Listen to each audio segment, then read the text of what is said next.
I do occasional massage, and I always expect that. But I don't necessarily use it as a treatment on the phone. Got the front table to yourself, in.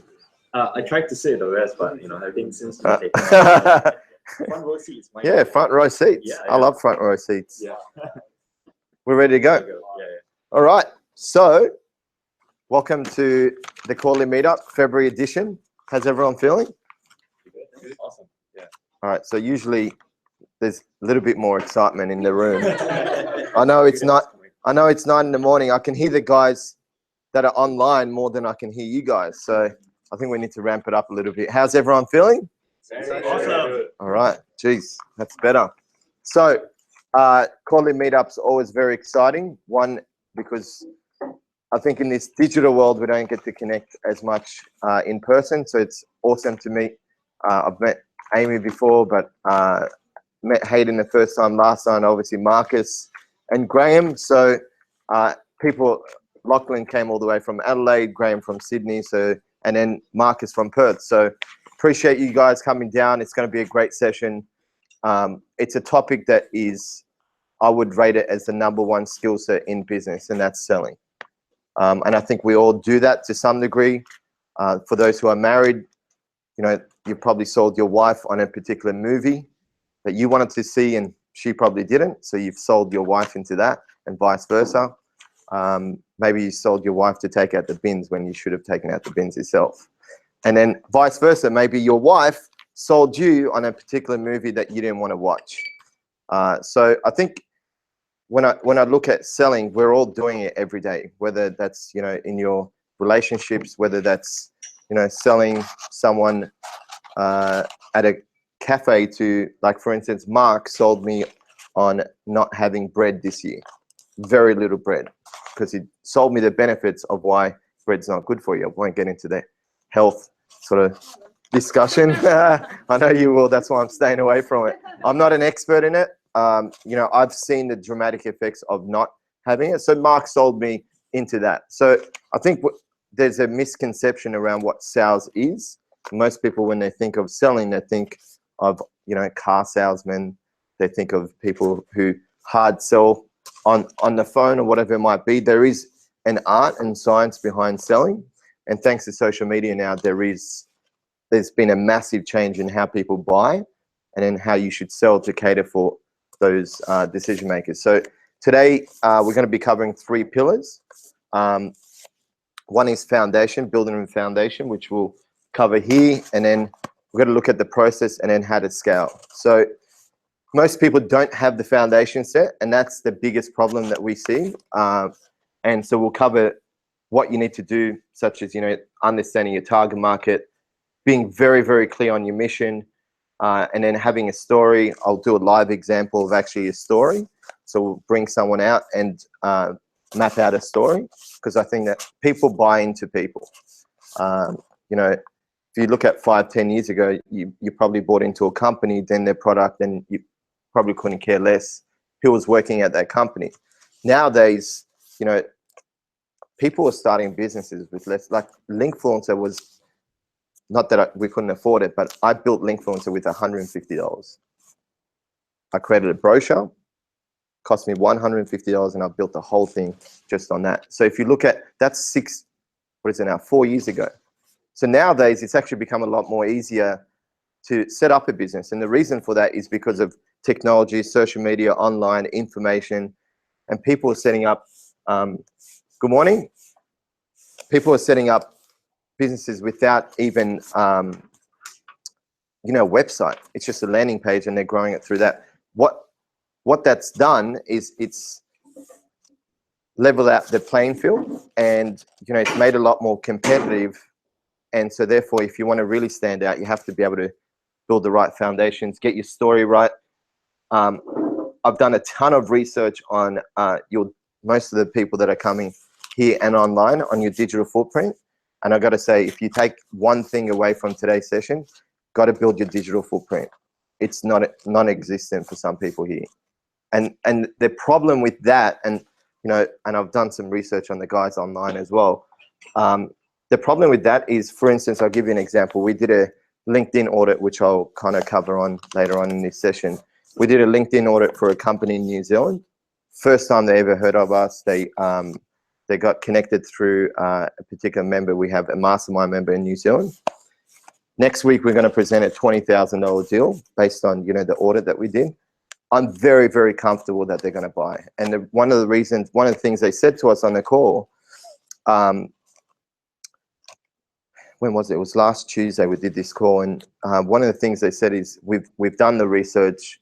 You guys are clearly showing us that your brand is very, very consistent online. And so I went into that a little bit more detail, and they said, check the website, your LinkedIn profiles, and not just my profile, but Mark's profile, Michelle's profile. Everything is very consistent.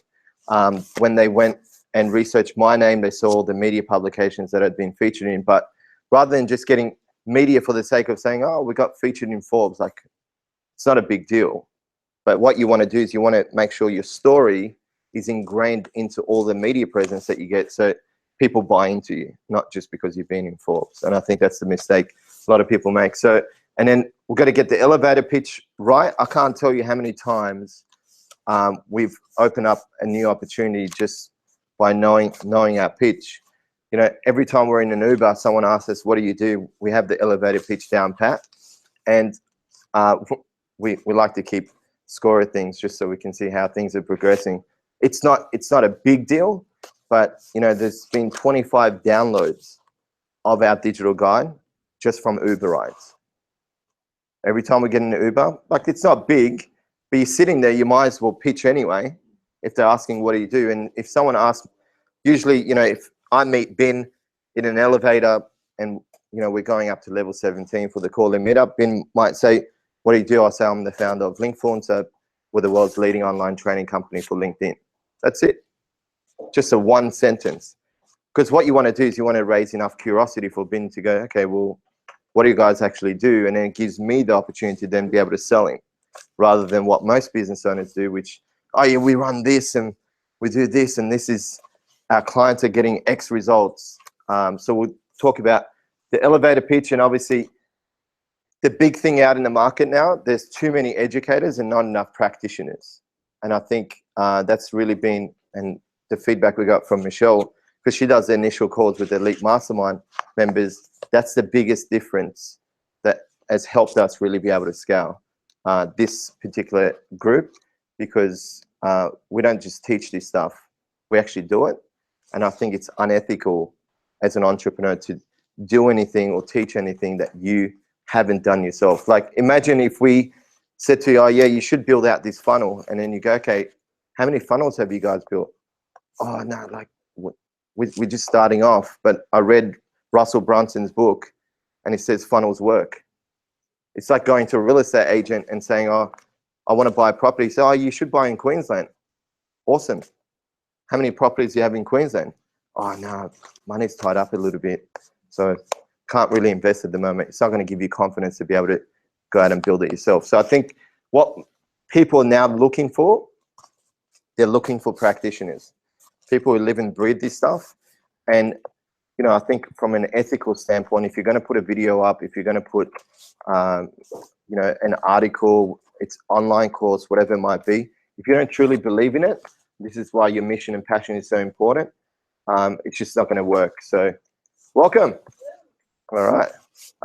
There's a seat right here. We saved the right for you. Why not? Hello, everyone. So we'll be going through that, but before we do that, I might actually start off with, I'd love to for you to write one word down and make this your mission to live by this word for the rest of the year. And I guarantee you, if you do it on a consistent basis every single time and you live and breathe this word, your results will dramatically improve. And that word is perseverance. And I'll give you a story around that on what happened last night. Most people are familiar with the social outing. So we went to this, we have this, we have a social outing the night before the Quarterly Meetup, and a few, Graham, Lewis, Hayden, and think that was it. Came to that social outing, and we went bowling. So for those that probably know me well now, I'm very, very competitive, mainly because I want to compete with myself to continuously improve. And I think, you know, how you do one thing, and I recommend writing this down and having it somewhere in your office. How you do one thing is how you do everything. So how I show up at bowling last night will also determine how I show up when I do my calls, when I'm in a partner meeting, or, you know, the relationship I have with my girlfriend. Everything comes down to how you show up in every experience of your life. So we're there at the bowling alley, and, you know, we set some targets. Lachlan ended up winning the overall competition, walked away, paid for his flights. And then Graham, actually, what was your score? 153. And you, what was your score? The last 161. Beautiful. I even beat your score last night. How good's that? So, so, you know, we played. There was 8 of us. We had two sessions, and I got to admit, I played pretty bad. The first, like, for those who are familiar with bowling, 110 and 105 is a pretty bad score. So for me anyway. So I think it was right at the very end of the second round. Obviously, everyone was going to leave afterwards. I said to myself, something clicked, and I said, I can't go home tonight unless I hit 150. So, and 150 is a bit of a stretch. Like, I don't go bowling every week, so 150 is not an easy target. So I convinced Hayden, Graham, and Lachlan to stay back for another round. So did that. I think I got 120, fell short. And then Hayden and Graham left, and I convinced Lachlan to stay back again. And now it's 11 p.m. to play another game, and didn't get the score. So I convinced Lachlan to stay back for another game. And at that point, it was 11:30 p.m. Lachlan obviously got a pretty good score. He was happy with himself. Left with 161. And that last game, I actually had 1 pin left. So if I hit that pin, I would have actually got my score. And I missed the pin. And so then Lachlan left. I said, I'm going to stay on, and I'm not going to leave until I hit my 150. So I want to pass something around, and I'm going to, if you want to just have a look at it, and then I want to share with you a story around it. So look at the last score. The last score is the most important score. So I stayed on. Lachlan left. I stayed on, and I played another game. So I got, I think, what's the first? Is it 144? The top score? 137. So first game, I got 137. Very, very close.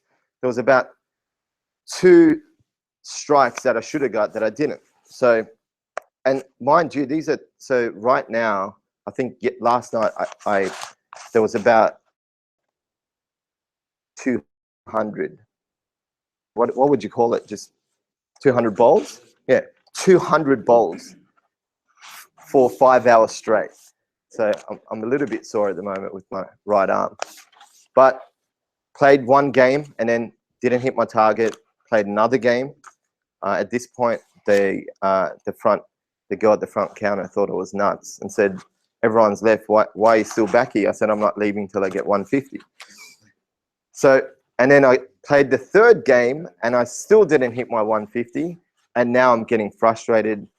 I'm getting a little bit angry. It was close to midnight.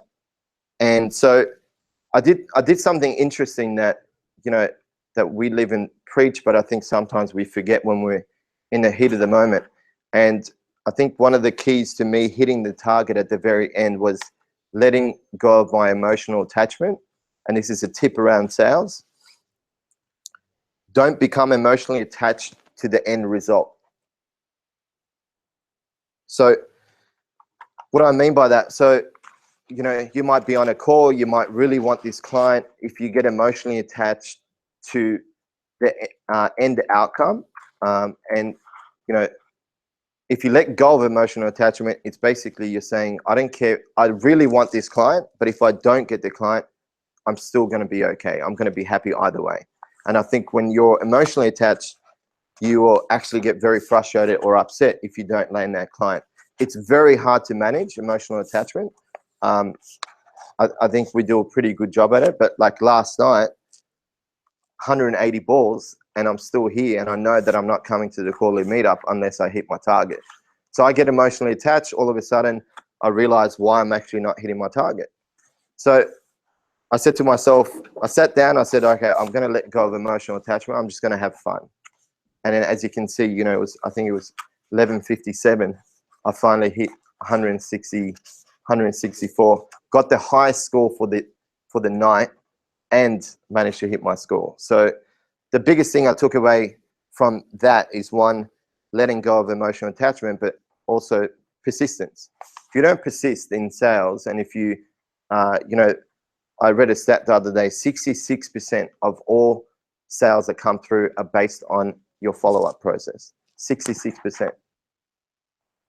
And most people just don't follow up. They go after one client, they don't buy, they move on to the next one.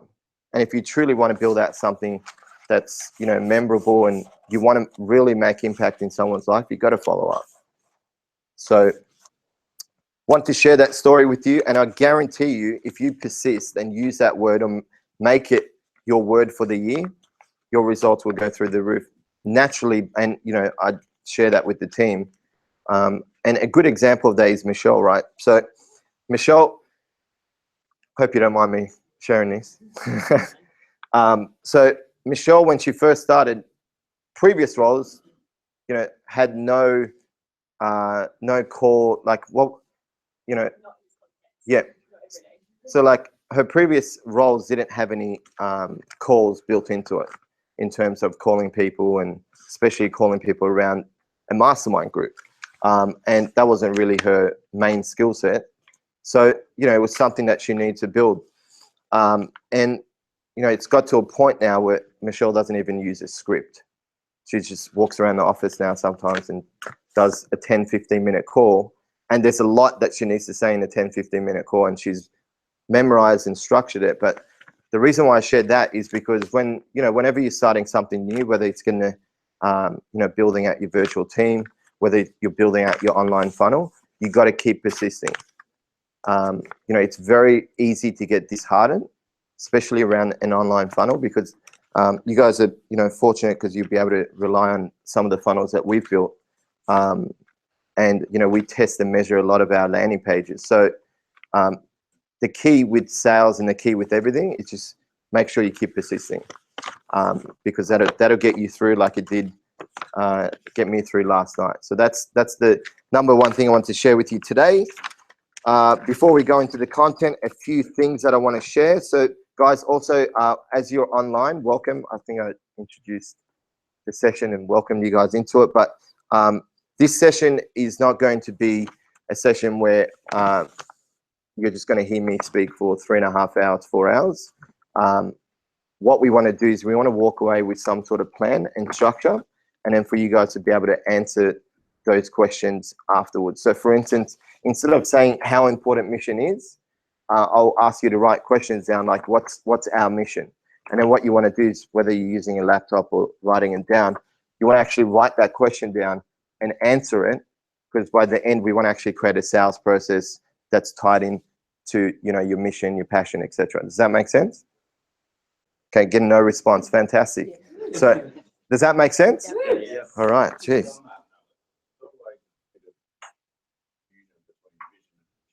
Yep, I'll share that as well. Yep, absolutely. So how to get the most out of today? Ask a lot of questions. There'll be Q&As in between. Engage and connect with other members. And then most importantly, we want to create a fun and interactive environment. And that is a two-way street.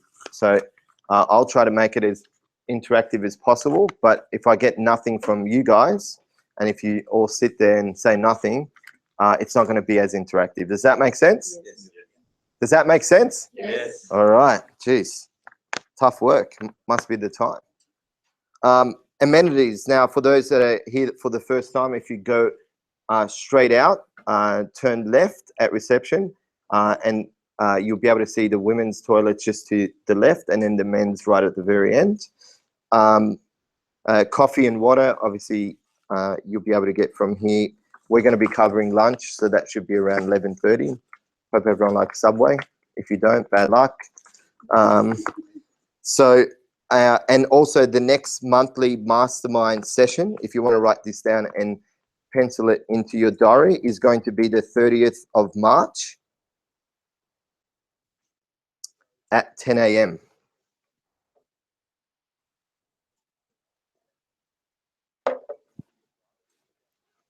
March, 10 a.m.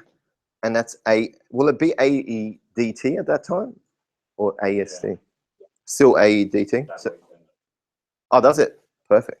So 30th of March, AEDT.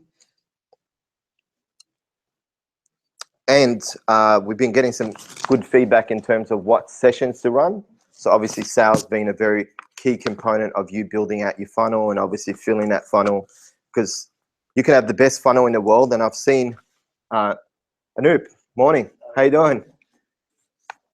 So I've seen people build out funnels and try to sell as much as they can online because they don't want to get on the phone and have conversations. At the end of the day, you can have a good funnel, but if you can't have a conversation with someone and convert that person, then no funnel. And maybe Russell Brunson will build you the funnel out. At the end of the day, you need to be able to convert, and conversations need to be had.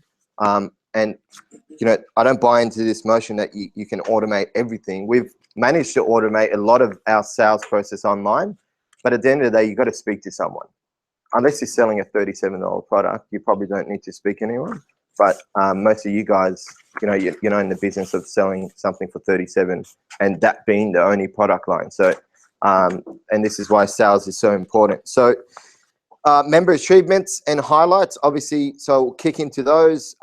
Rachel Sparks launching her website and her funnels. I saw one of her funnels, and as part of her, we did a 1-hour session with her because she won the first, what do we call it? I think it was the very first one where every quarter we give away an hour to the member that has the most amount of points, and Rachel won the first one, and we helped build out her funnel and website. Looks absolutely amazing, and I think she's going to do really well because one, she can sell as well.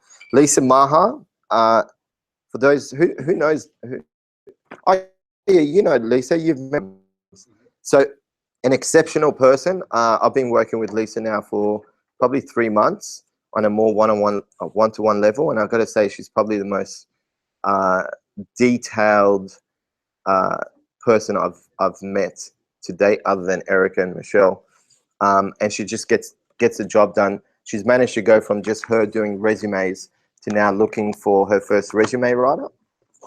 And we helped her increase her prices, all that sort of stuff. But she is at the moment recruiting writers. So if you actually know someone who might be like a mum, or someone who wants to work part-time on a project basis, she's looking for a writer, someone who's obviously got some type of recruitment background. So I'll put it out there. If you guys know anyone, contact Lisa. She's actually looking for someone now, and she's managed to grow that business from just her doing writing resumes to now getting resume. Good morning. Some latecomers. So Seth and Fiona for obviously launching their websites. Amanda Blessing for launching her book. Good luck with the launch. And sales, David Philpott, he launched his website and his own mastermind, which is awesome. Lynette for moving into a new office space. So congrats. Julie, who we have here at the back, she's been filling up her schedule through LinkedIn and getting a lot of meetings with CEOs. So awesome work. And Maggie's landed a few speaking engagements around the world. So, a fair few, actually I should note Nathan Wade, who's also, he couldn't join us today, but Good morning.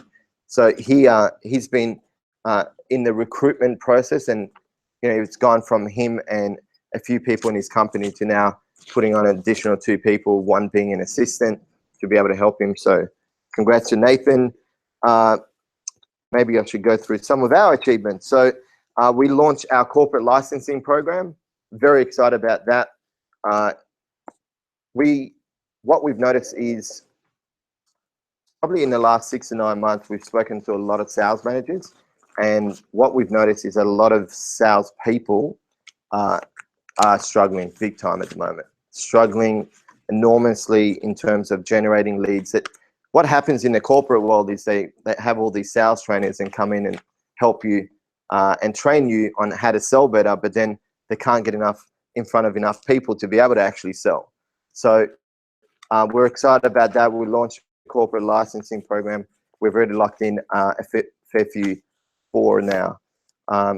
Pretty good 4 new clients in the corporate space, and we're really building momentum in there. So if you know any sales managers or CEOs of 51 to 200 size companies, definitely get in touch with us. We'd love an intro. So that was exciting. I got into the top 50 social media influencers in Australia, so I was stoked about that. Who's gone through the latest updated online course? Yep. So we launched that literally, I think, was it Wednesday? It's seriously our biggest, our best update to date. If you haven't gone through the course, go through it. I actually added up the time. It's an hour-and-a-half course. Like, there's no excuse for not going through an hour-and-a-half course. And the reason why it's an hour-and-a-half is because we've taken all the lessons learned in the last 6 to 9 months, and we've looked at Sales Navigator, which, like, if you can't sell and convert through Sales Navigator, and I'm not pointing this to the team here, but I say it in all my presentations, if you use Sales Navigator and you can't convert people, obviously using our process as well, seriously, you should go drive for Uber. And I'm being dead serious. It's that easy.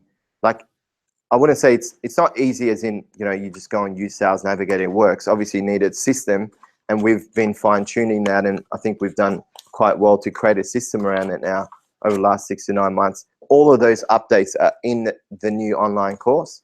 It was probably a sad moment for me because it was the first time that I stood away from the head trainer role. And now we've got Corey Top, who is actually a head trainer for Linkfluencer, and he's in all the videos. So I'm assuming now that Corey's in it and I'm not in there, probably a lot of our members won't be getting through the course because obviously I'm not presenting, but that was a joke. Corey, if you're watching this, that was a joke. Now, he's done a phenomenal job, and I actually think Corey's a much better presenter than me when it comes to online courses. So you really like his style, very educational, but at the same time, he sounds casual and professional. You love it. So Sales Navigator, it is transformed social selling. We ran a campaign recently to CEOs just in Melbourne of 51 to 200 size companies. Just in their connect stage, we've held 8 meetings just in their connect stage. These are high-level CEOs. So, and the reason for that is because Sales Navigator, and I won't go into too much detail because it's all in the online course, but Sales Navigator has now enabled, a sales professional or entrepreneur to be able to engage with your leads before you even connect with them. Whereas in the past, when you connect with someone, you look at their profile and it still works to some degree, but when you engage with someone's content for a week or 2 weeks and they start getting notifications and then you follow up and connect with them, you're top of mind, you've already built rapport before you even connect. It's like this. It's like, imagine this. Imagine you came to, and actually this is a good example. How many of you guys know each other before this event? Before the mastermind. Oh, before coming to this meetup. Yeah. How many of you guys knew each other or connected with each other to some degree? So Ben, yep. Lachlan just doesn't want to put his hand up because he's upset I beat his score. No. So, you know, Lachlan's met, who have you met? Okay. And then Bin, who have you met? Oh, I think that's Pretty much everyone. Yeah. You've just been connecting with everyone. So here's the thing. So now that Bin or Lachlan have met a few people in this group, you know, the first encounter that you had with, the second encounter you had with someone is probably a lot more relevant, or, you know, you'll be able to engage with them a lot more and build that rapport compared to Lachlan coming in for the first time and not knowing anyone here. So think about that process. The first time you met someone in this group or came to a quarterly, you probably didn't know anyone. You might have connected with them online. But then next time, you know 4 or 5 people in this group. And it's the same thing online with Sales Navigator. So you don't know any of the CEOs or your target market, you start engaging with their content. And all of a sudden when you reach out, it's the same thing as coming to a second lot of events here. And that's why, you know, Sales Navigator has transformed the way we sell. And you guys, if all you do is execute, and none of this stuff works if you just sit there looking at the screen. You got to execute this stuff. But I guarantee you follow the process to a T and not try to reinvent the wheel, because we've had a few members that have tried to do that and it hasn't worked. So don't reinvent the wheel, just follow it step by step and you'll start opening up those conversations. And obviously what we're covering today is being able to sell and lead that person, whether it's a partnership deal, whether it's a new client, etc. So that's the online course. I think the biggest highlight for me is seeing building our team. You know, we grew by another 2 people this quarter, and the biggest highlight, I sound like a bit of a broken record, but for me it was seeing Michelle really develop into her role. You know, starting from a business executive assistant to now running the operations, which is a huge undertaking, but seeing her develop and really shine has been a very good, very good process for me, because you know, I'd recommend writing this down and really making it your mission. I think over and beyond your company mission, I think when I dive deeper into my own personal mission, over and beyond the company mission, my personal mission is to see the people that I work with really flourish and, you know, grow personally and professionally. It's worth weight of gold, like more than money, more than a mission building out. Because when I'm 70 or 65, and hopefully I'm still alive, when I look back, I want to still have conversations and be connected to the people that worked with me, not for me. Because, you know, if you actually look at the people that work with you, they're spending 1/3. Have a think about that. 1/3 of their life working with you and your mission. So you have I believe we all have a responsibility to give back to the people that work with us as much as they give to us, 1/3 of their life. So I think when you come from that mindset, you start thinking long term. And whenever someone starts, you have to invest heavily in training, and you have to be patient.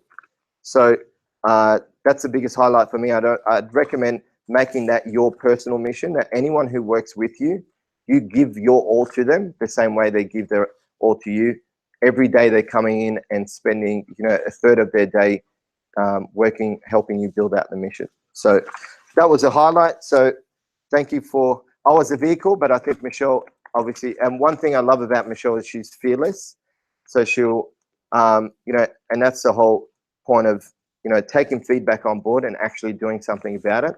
Because I've done a lot of sessions where people go, oh, that was fantastic.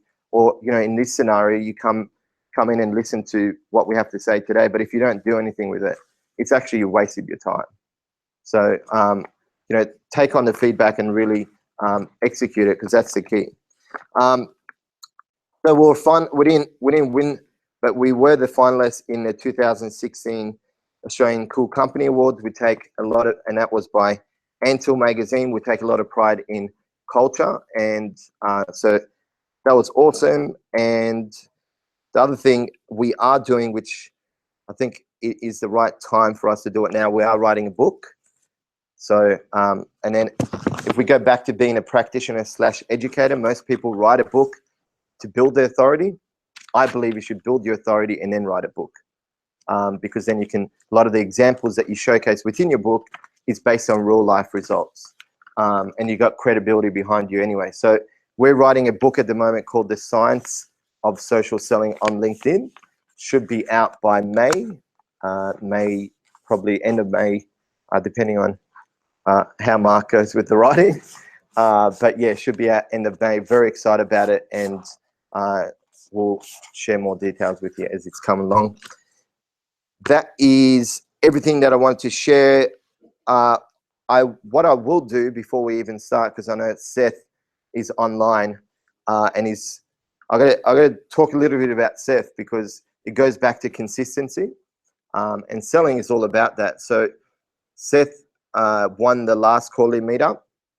So every quarter we give an hour session. It's either an hour session or you come to a recording studio with us, and we actually help you record some of your videos out, and we hire the equipment, all that sort of stuff. So, or you get an hour session with me and Mark to work on your business. Now, it goes to the actual member who's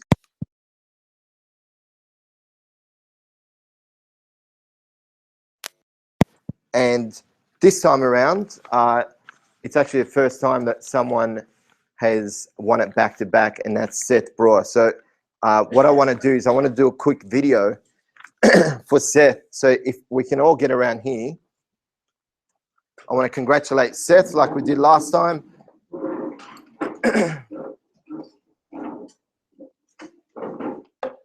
All right. Short ones in the front. Yep, short ones at the front. Now we're going to post up a video online. We're going to keep to the checklist. All right, so why is everyone so parted from each other? Okay. Do we smell? No. No? Okay, no, we're good. All right, Seth, wanted to say congratulations. Thank you so much for all the support, all the guidance. I know you've jumped on a phone call with so many of our members, giving them advice where you felt it was appropriate. So thank you so much for all the engagement, everything you do for the community. And I wanted to send you some love with all the members here. So on the count of three, let's say Seth Brewer is awesome. 1, 2, 3. Seth Brewer is awesome. All right. I didn't pay them to say that either. So thank you so much for everything. We'll post that up soon. All right. Thanks, guys.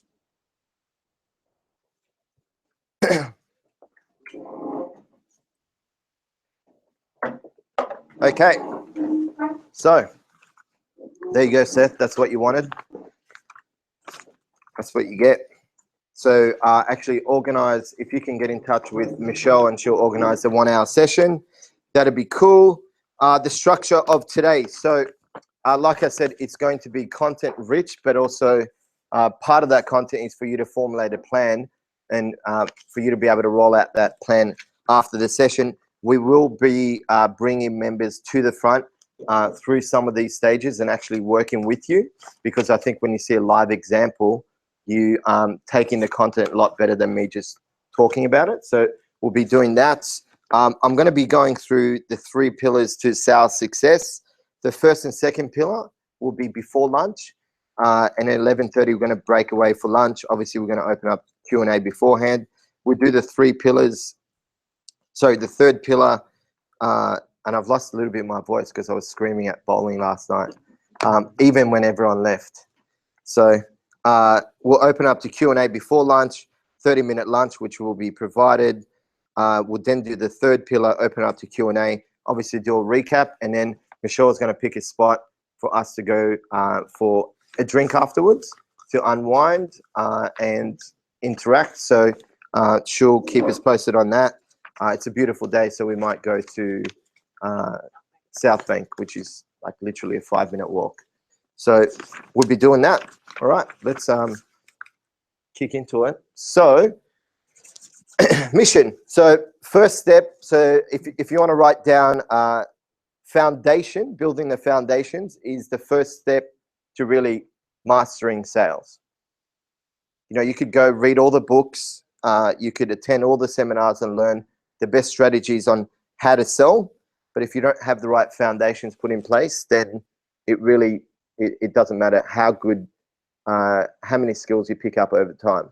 And the reason for that is because most people, I guarantee you, if we, what would you say is a business district here in Melbourne?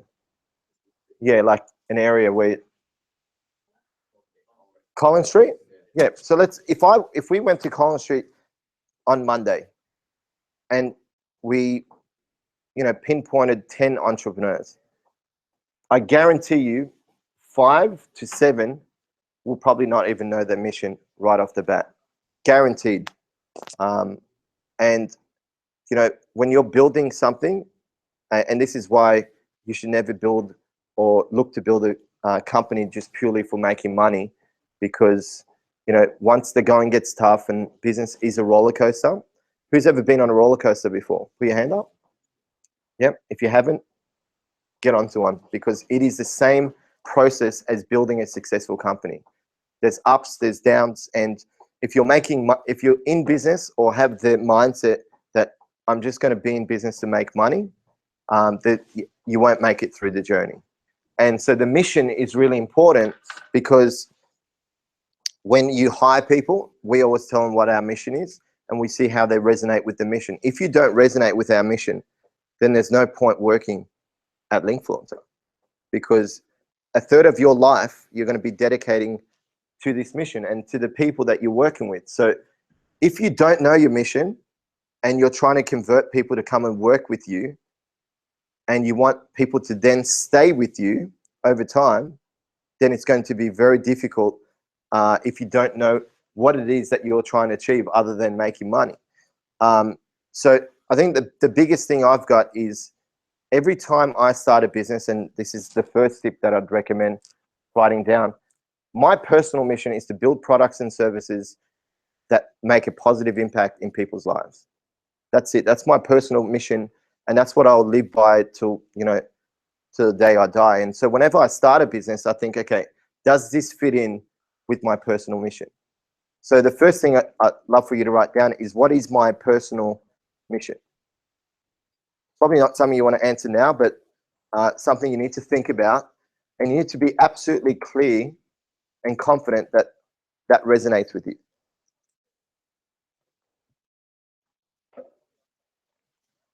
What's my personal mission?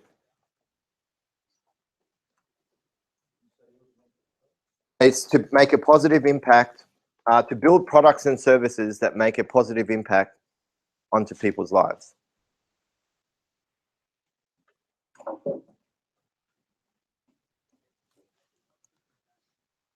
Now yours, you know, obviously doesn't have to sound like mine or be like mine. It might be one particular industry that you're extremely passionate about. I'm just very passionate about entrepreneurship, so I haven't niched down to a particular industry. But maybe, you know, it's the health industry that you're really passionate about, so make it more specific to the health industry. So you got to build out your personal mission. Now, once you build out your personal mission, you need to research, actually Google, it's called the inclination point. I know this awesome guy that wrote it. His name's Alex Bruce. No, seriously though, Google the inclination point. You'll find an article I've written in Huffington Post. By the way, if I walk all the way here, can you still see me?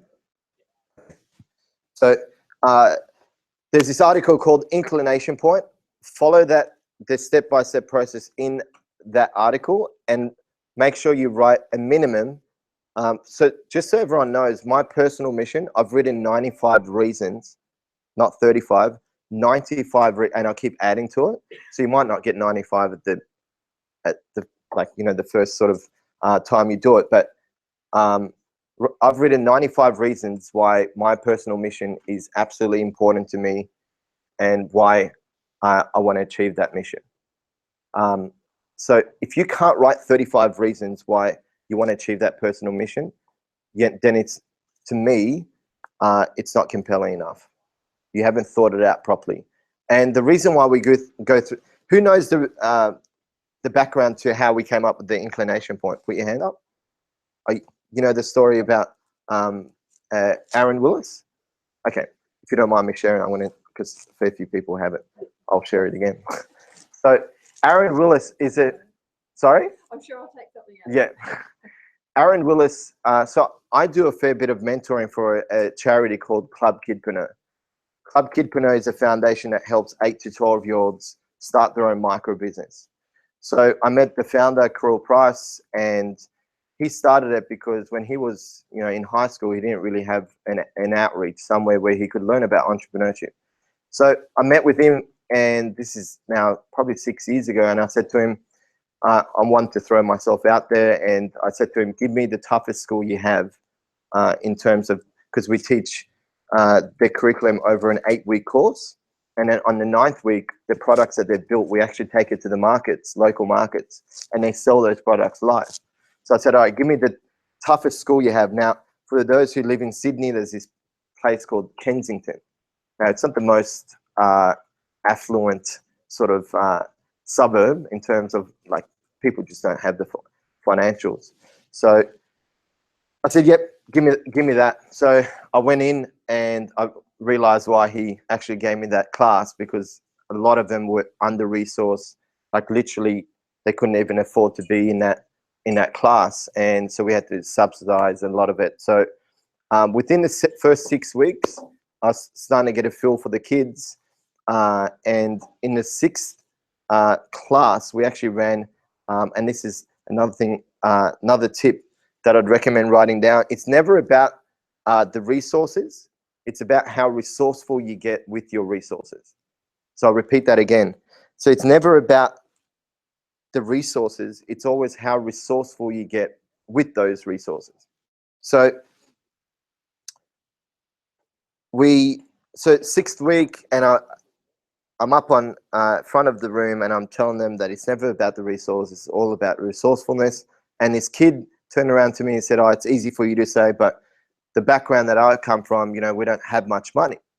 So I took it upon myself to set myself what I thought at the time was a pretty outrageous goal. And I said, for the first kid that puts their hand up, I will take you to the local shops right now, and all the equipment you need, I'm going to get for you for free.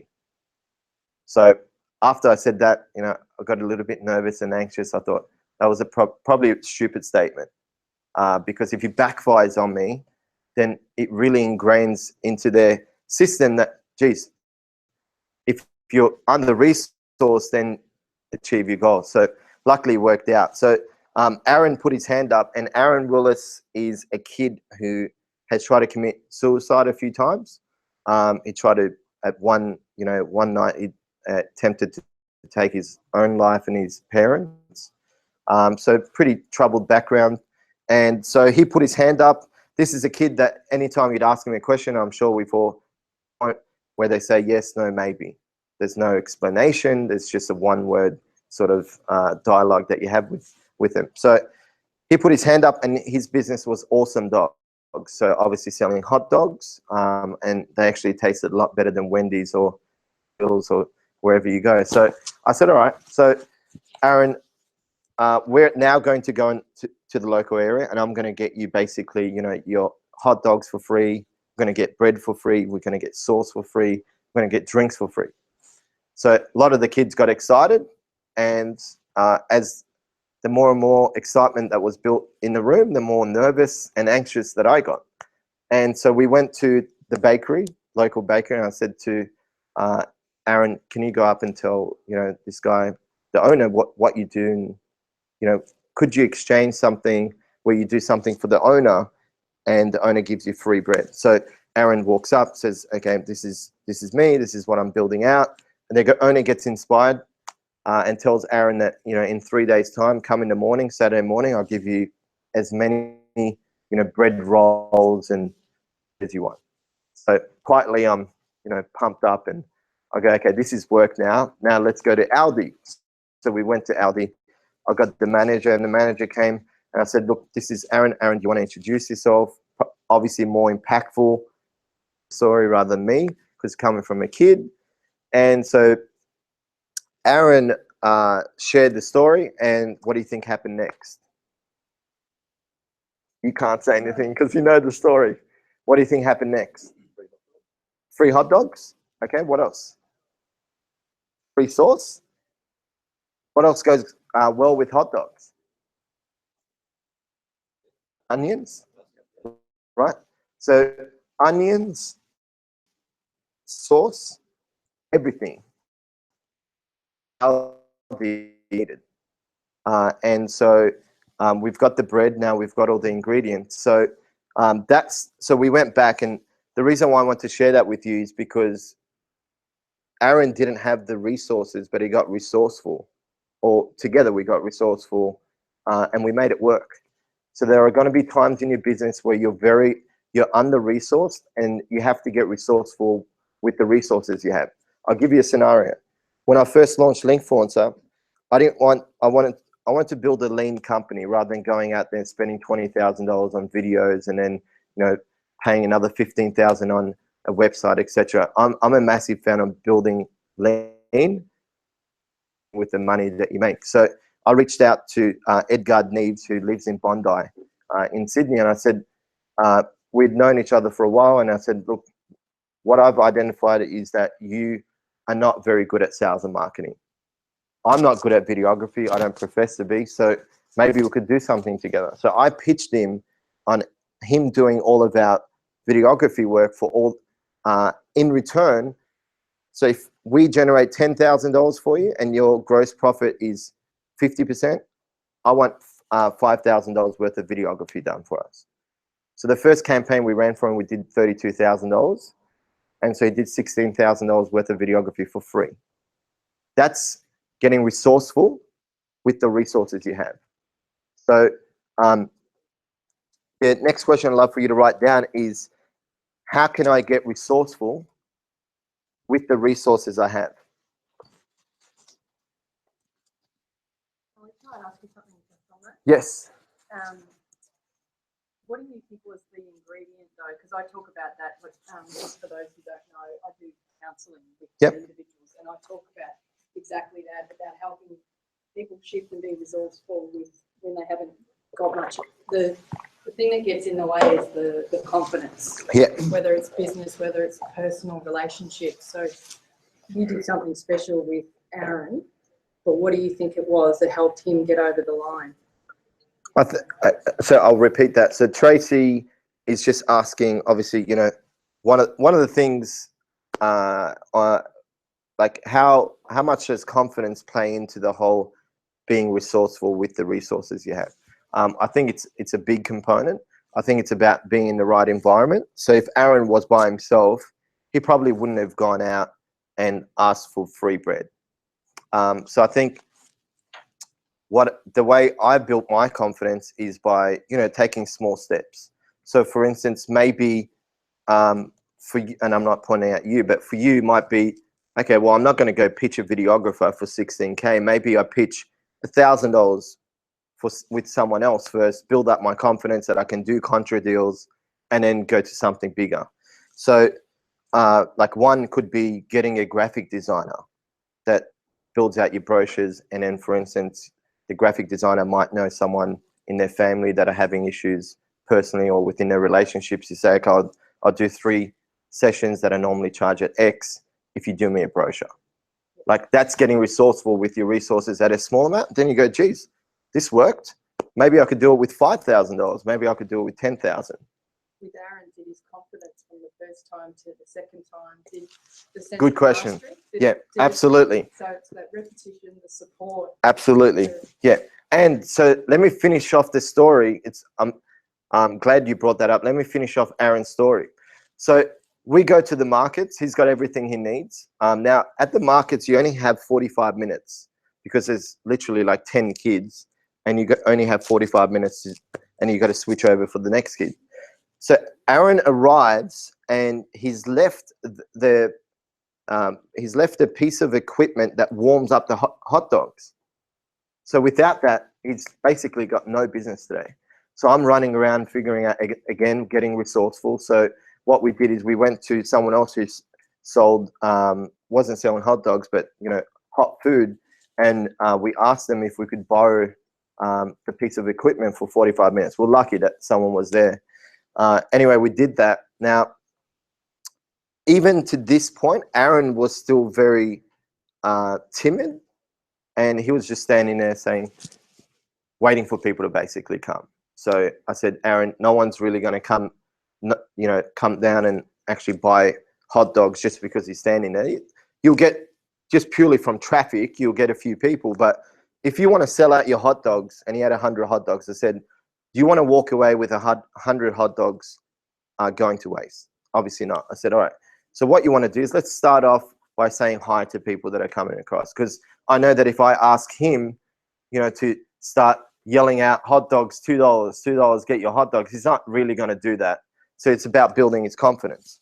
So he started saying hi to a few people, and then a few people started asking him, you know, what's this all about? And he started telling them about his business, and that he started converting people into buying hot dogs. And before you knew it, he had literally 95 hot dogs sold within about 30 minutes.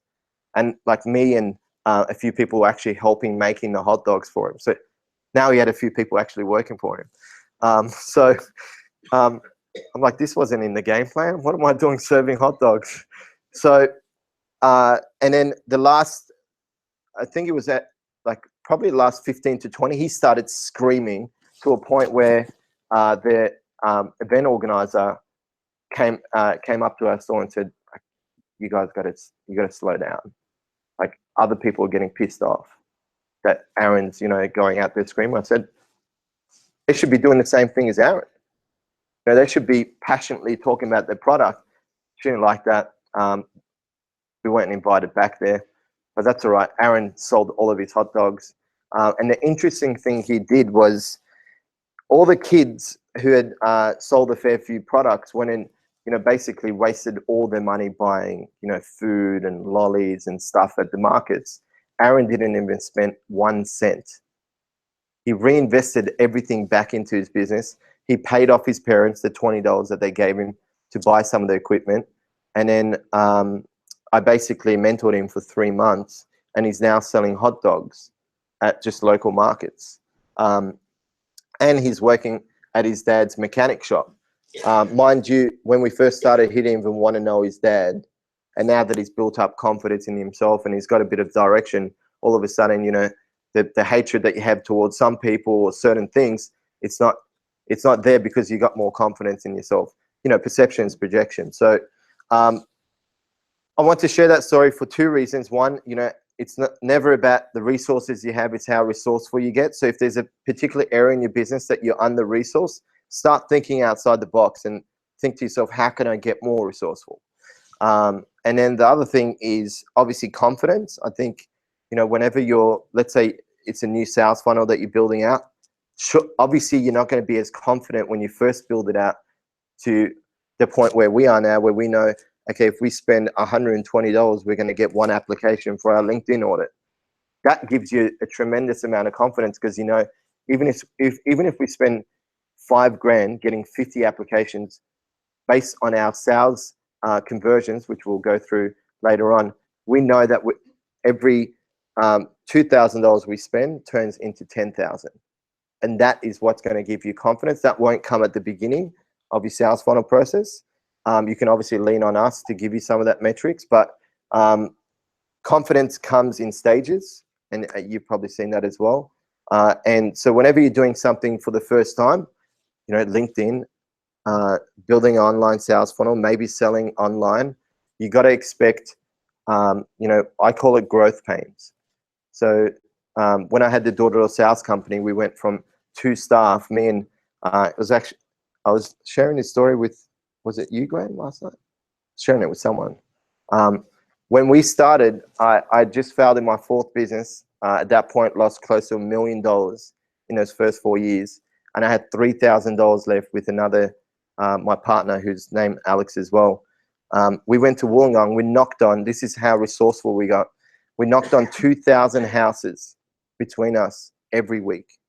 2,000. We were running from house to house, and that's so. What the reason I want to share that with you is because we had $3,000. We had to get resourceful. What do we know? Well, we know how to sell. So we have to, instead of walking and dawdling from house to house, we really built up the revenue, and then we reinvested that revenue back into the company, and that went to 45 staff within 12 months, which was, 45 staff within 12 months. It's not an easy feat, but what it taught me is, got to get resourceful with what you have. And I think, I'll call it out. I think a lot of people in this room, a lot of our members, including you, I think you can definitely get a lot more resourceful with the resources you have. There's certain areas, and I say that because we're constantly asking ourselves, how can we get more resourceful? So the reason why I wanted you to write that down is whenever you're going through, and we have different posters in and around our office, and that could be post-it note where you leave on your desk. Whenever you hit with a challenge, ask yourself, how can I get resourceful? And there is a ton of resources just in the group. So for instance, and I'm not saying this is the case, but Ben might go to Tracy and say, Tracy, I've got a family member that is having issues around, their marriage, whatever it might be. And then Ben is great at building online funnels, right? So automation, etc. So you go, okay, Tracy, if you do this for me, I'll do X for you. So go through all the profiles and start asking yourself, how can I add value to this person? And how can this person add value to me without a money exchange? And all of a sudden, if you don't pick up 2-3 opportunities just in a group, I'll be very surprised, because it's such a diverse group. And whether it's an opportunity where you work together or you make an intro for one another, that in itself, you'll get a fair few intros. So that's getting resourceful with the resources you have, which is all available to you. You just go through the files tab, pick all the members, or even today, when you're having lunch, instead of the general chit chat about weather or whatever it might be, make it more meaningful and ask someone, okay, Lewis, what are you working on over the next 3 to 6 months? Who's your target market? Maybe you can help, maybe you can't. Maybe Lewis just makes an introduction to you because you can't make an intro to him, but then you might have spoken to Anoop or James, and okay, well, James could probably help you. And that's the beauty of, having a network and reaching out. And I think you guys don't do enough of it in terms of other members, and you got to leverage each other. You're all on the same path. Everyone here, whether it's online or in person, we're all looking to build funnels. We're all looking to master LinkedIn.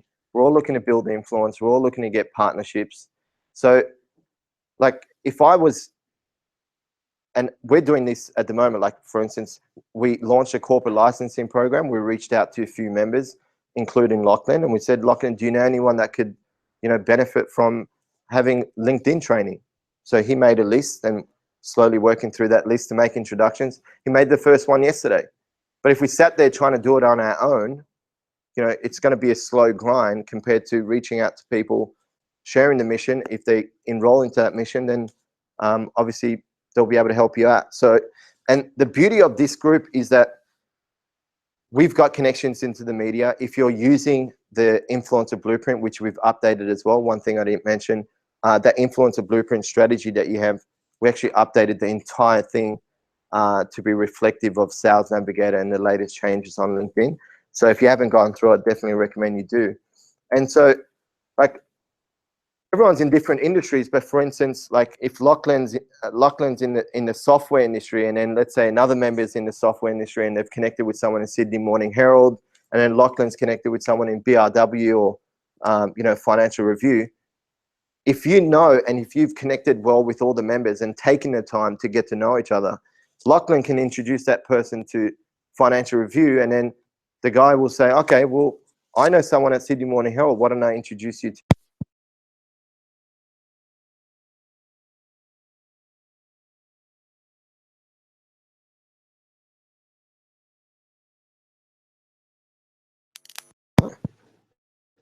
You've got to tip it to me. Yeah.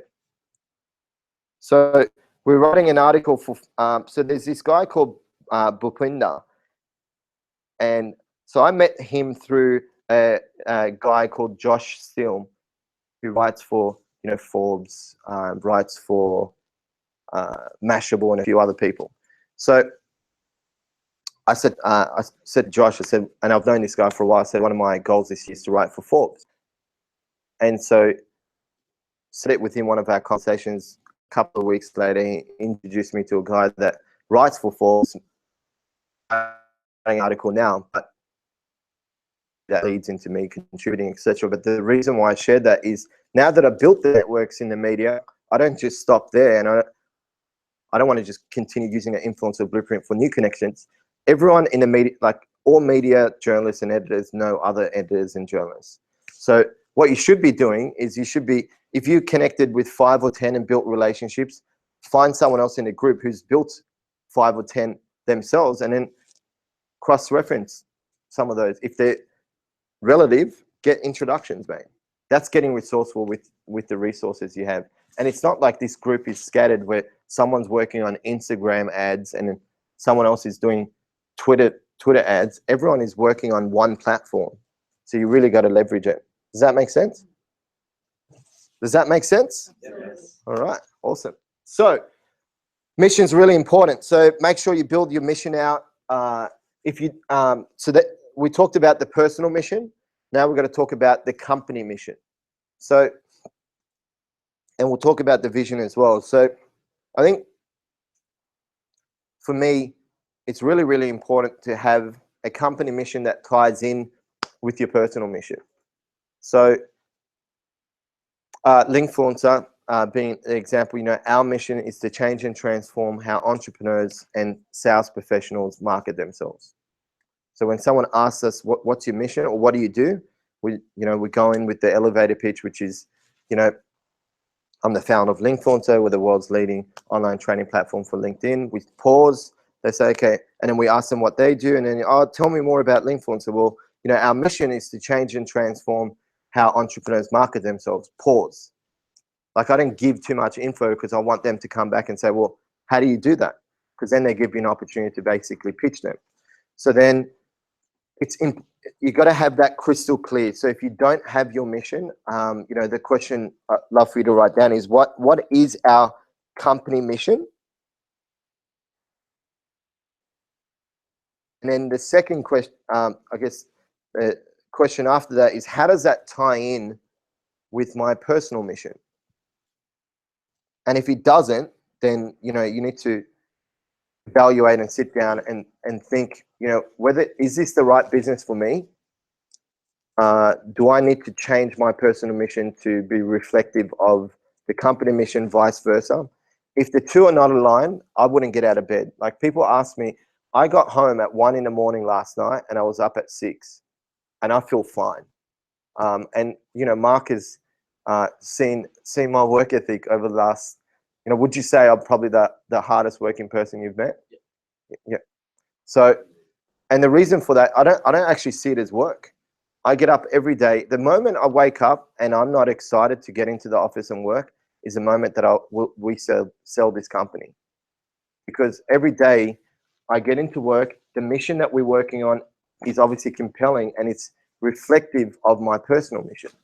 And that's why I work ridiculous hours, but I somehow find the energy to do it. But if I got into the office and I thought, because everyone hates, I love Mondays. I love Mondays. I love getting into work Monday, and I look forward to the 100 hours that I'm going to put in. Now, I'm not saying everyone here should follow my, 100-hour week regime, because everyone's situation is different. You know, Lachlan's got a family and he's got kids that he probably needs to spend time with, unless he wants to be divorced. And, you know, Tracy maybe doesn't want to spend 100 hours. You got to do what makes you happy. What makes me happy? My number one value is business and my mission. Don't tell my girlfriend that. She'll get upset. But that's my personal mission. So you got to ask yourself, what's your personal mission? And the other thing I'd love for you to write down, which I haven't put on the board, is what are my top 3 values? So what do you value the most? Because your personal mission has to tie in with the top 3 values. Otherwise, you'll constantly be in conflict. So if my, if I don't value, let's say I value business and running a business, a successful business, and that's, let's say, number 7th or 8th down my value system, the hierarchy, and travel, family, friends, philanthropy work, let's just put it out there, all that stuff is before running a business. Obviously I'm going to be spending time traveling, I'm going to be spending time with friends, family, and then business is all the way down here, and then I'll probably be spending 20-30 hours a week. And that's why you see a lot of business owners struggling, because their personal values are not connected to their mission. So then, now here's the thing, if you're, can I just finish this point?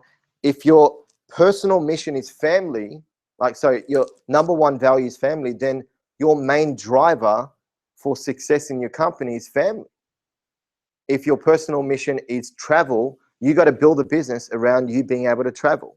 So not everyone's, personal number 1 value should be business.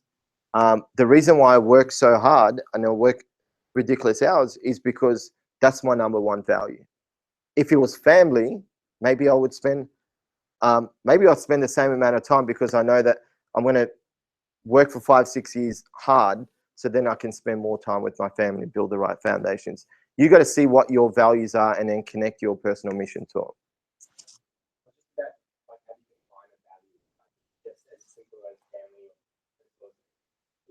Yeah. So Hayden is asking, how do you define your values? I think values are something, the way I value it is based on, where do you spend your time, or where do you want to spend your time? And that's, you value your time. That's the way I look at values. There's so many different ways to kind of formulate what your values are. And I've done a lot of personal development.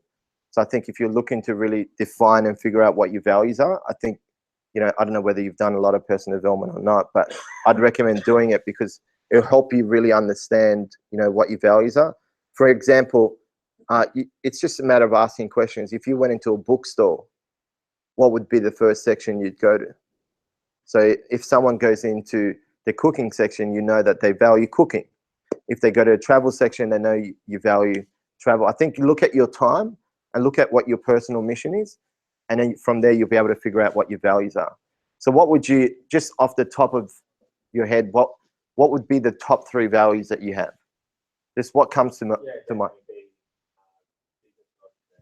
Okay. Travel. Yep.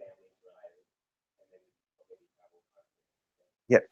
So there you go. So if business is first, then, when you look at, and we'll cover this after mission, but I think the next thing, once you've got your company mission and you know your values, then you got to think, what type of business do I want to build? So for example, you want to travel. A lot of people, and I got this from Tony Robbins, and it's stayed with me for years. Success without fulfillment is failure. Success without fulfillment is failure.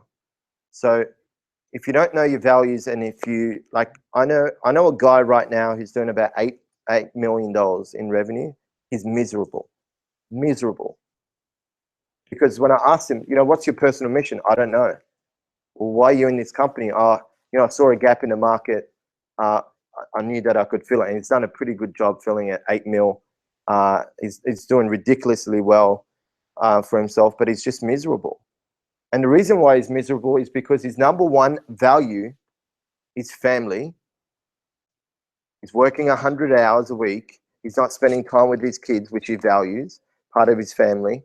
So now that you, for example, if entrepreneurship is, your number 1 value, and travel and family is 2 and 3, it's not like you don't value family as important as entrepreneurship. You got to ask yourself, how can my number 1 value meet the 2nd and 3rd? How can it add value to family, to me traveling? And then build a business around that. So, you might want to just build a $300,000-$400,000 income generating business to be able to travel, or to be able to spend time with your family. So that's the next point actually that I want to cover. So now that you know your mission, you got to ask yourself, based on your values, what type of company do you want to build? So the question to write down is, what type of company do I want to build? Do I want to build a company to one day sell? Do I want to build a lifestyle company? Do I want to build a legacy company? Do I want to be a sole practitioner? Some people just want to, do coaching, and that's all they want to do. They want to coach 15, 20 clients a week. They don't want to have a coaching firm that has 4 or 5 different consultants, etc. So you just got to ask, and you got to be real, because what happens is you go to an event and some guy will say, "Oh yeah, what do you do?" He goes, "Oh, I'm building this company. We've got 50 staff. Everything's going well. We're generating healthy revenue. We're doing 4 mil." And then all of a sudden you get excited. You go, "Oh nah, I'm playing too small because this guy down the road is doing $4 million." And all of a sudden you bought into his vision rather than your own. And so you got to stay true to your mission and your values and build something that's meaningful to you. Not everyone wants a 50, 100 person company. Maybe you just want, 3, 4 people in your team doing $1 million that's giving you 200-300 grand revenue, and you're able to go home at 6:30, spend time with your kids, weekends to do whatever you like. I don't know. Maybe you have a passion project that you want to do. So, and why is this relevant to sales? Because you can go and hit all your sales targets, and you could be doing 2-3 mil revenue, but then at the end of the day, if you're not fulfilled, what's the point? What's the point of generating money if you're not going to be happy? And that's why I always say that the moment that I wake up and I'm not fulfilled in any particular business, I don't care how well we're doing. I'll obviously minimize the risk and all that sort of stuff, but I'll just get out. It's not worth it. Your happiness is the most important thing in life. And perception is projection. So, if you're not happy, it's law of proximity. You're probably going to take it out on your family, because, you know that they can withstand the pain. You know that they're still going to love you. So really, you're not doing yourself any service by doing something that is not going to make you happy. Then that's going to reflect in your personal relationships with your friends. That's why a lot of people in Silicon Valley are depressed, because they see Instagram, they made $1 billion, they weren't even turning over a profit, and they go, "Oh, I could do that within 12 months. All of a sudden they're doing 120 hours. They get to the 9th month and realize it's actually not as easy as the media turned it out to be. Instagram probably worked for 4 years building up the platform before anything even happened. So make sure you build something that's meaningful to you, and be passionate about it. So if you look at the word passion, and you break down the word, it's pass, I, on. I'd recommend writing that down. So pass, I, on, passion. And essentially all you're doing in business and in sales is you're actually passing yourself on. You're passing that passion, that enthusiasm, whether it's through the videos you do, whether it's through the articles you write, whether it's through the conversations you have. Actually, good show of hands, of everyone in this room spoke to me before they got onto the mastermind.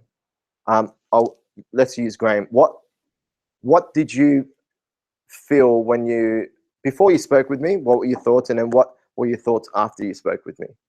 In and around passion, our mission, etc. I'd say the starting point would have been there was excitement on my part about, I guess, what you were wanting to do for businesses. Yep. But after speaking, it took it to a whole other level. Okay. And that's really because of, I guess, your passion for wanting me to succeed. Yep. So the question is, how did you?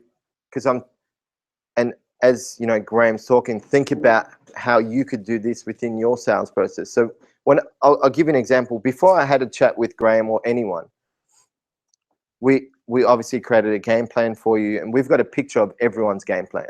Like if you ever want your game plan that we actually drew up for you, send us an email, we'll send it to you. We've got it all saved. So I spent a good half an hour doing the research. And so when I jump onto a phone or when I speak to anyone, I think to myself, this person is going to spend an hour, that phone call's an hour, or if it's in an elevator, it's 20 seconds. If it's in a networking function, it might be 15 minutes. That person's giving you 15 minutes of their life. So I don't want to waste your time. and I know that you don't want to waste my time. So I always, and this is why, you know, it's not about bowling and me hitting the 150 target, but it's how you do one thing is how you do everything. So if I leave bowling knowing like 150 is a stretch, but I know that I can hit it. It's not like I'm going for 200 and I'm setting myself up for failure. So if I leave that night, not hit my targets, I believe that will then reflect on the calls that I do, because how you do one thing is how you do everything. So when I think of getting on a phone conversation, whether it's a meeting, I think I'm going to put my best foot forward, and I'm going to do it because we're extremely passionate about what we do. Now, if I was just selling something, one, I think that would probably just come across. And two, I speak from the heart. So, you know, I shared my personal story. I shared our company mission, gave you a solid game plan. Even if, let's say, you didn't come on board, we'd still send that to you and say, okay, good luck, you know, go on your way and hopefully you'll be successful, etc. So I think what I've noticed in selling, your passion is probably more important than your skills. I know some people, I know this guy who built a multi MLM company. His English, I'd say it's probably 4 out of 10. He's got a heavy Vietnamese accent. He built a 350 grand MLM business, downline, whatever you want to call it. And his English is 4 out of 10. So it's not skill set. To some degree, you need the skills, but you got to be passionate about what you sell. And I saw a video of him where they'd recorded him in a conversation with someone who was very against MLM, and within 10 minutes, they'd joined up to be part of his team. And that was purely his passion. It was purely his excitement and enthusiasm. And how many times have you know, been thinking about doing something and then you speak to someone, they're pumped up and enthusiastic, whether it's a ski trip, whether it's, I don't know, a movie, whatever it might be, and then all of a sudden you go, yeah, I think I'm going to do that. All of a sudden you're excited because you bought into the enthusiasm. So be passionate. If you're not passionate about the product, and you know whether you are, like it's not like, you know, when you're, if you have to, you know, get excited about getting on the phone, that's when you're going to start asking yourself questions around, you know, am I really passionate about what I'm about to say or sell? If you're not, you need to do some work around that, because people get it. I think, you know, transparency is key now, and people just, like, when you get on the phone and or in person, you can just tell when someone's, you know, trying to make it up. And I think people are a lot more intuitive than they are before. And their BS radar, the bullshit radar, is up big time with everyone. So if they speak to you within the first couple of seconds, they go, oh, no, you know, this guy's giving me a lot of BS at the moment. And we have social media, and we have information, and we have the whole digital space to thank for that. Because now, maybe before you would call 3-4 people and spend 40 minutes on the phone to try to get an understanding of who to work with. Now, forget about getting on a phone with 44 people, spending an hour. You don't even do that. Within the first 15 minutes, based on the online footprint, which we'll talk about as well, that's the key. Got to build your online footprint, and you got to know your mission, because if you don't, you're not going to speak passionately. If you don't speak passionately, who cares who your target market is? Got to get that right. So next is really the target market. So one thing we've done really well is understand the target market and understand the pain points, and then build around, like, a lot of people, what they do is they go out and they go, okay, my target market is small business owners. Okay, great. All right. Small business owners. So basically fish and chip shops. Oh, no, we don't go after fish and chip. Oh, why is that? They're small business owners. Oh, no, because, you know, we're selling software and we can't sell software to, you know, the fish and chip shop. Oh, okay. Well, you want to really think about who your target market is. So, you know, some of the things we've identified around, it's not a matter of just knowing, okay, my client avatar, because that's what a lot of people sell today. That's how, as long as you know your client avatar, you're set, because now you can start finding them on social, you can start finding them through partners, etc. That's the first layer. before you even get a good understanding of your client avatar to flush that out, you need to understand the challenges that they face. So if you haven't been in your industry long enough, or if you haven't done the research, then I'd recommend doing that. And the first thing we want to look at, so maybe have a heading called target market, and the first thing we want to look at is challenges. So what are the top 3 challenges that your product or service solves for your target market? Write that down.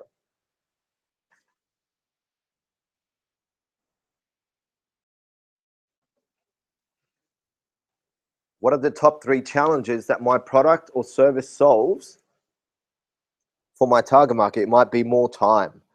For Lachlan, it will be better systems in place so they have more visibility around, the sales, whether that's online sales, offline, whatever it might be. Then what you want to do is I might even use Lachlan or Lockie. It doesn't like Lachlan. If you ever call him Lachlan, he does actually get a bit pissed off. So make sure you say Lockie. No, I feel like I'm in trouble. No, Lachlan. So let's use Lockie as an example. So what are the top 3 challenges that you solve for your target market? Visibility of the information. Yep. So, in a production sense, what their material requirements are, what their labour requirements are. Okay. In a sales sense, what their lead quality is. Okay. So that's the number 1 thing.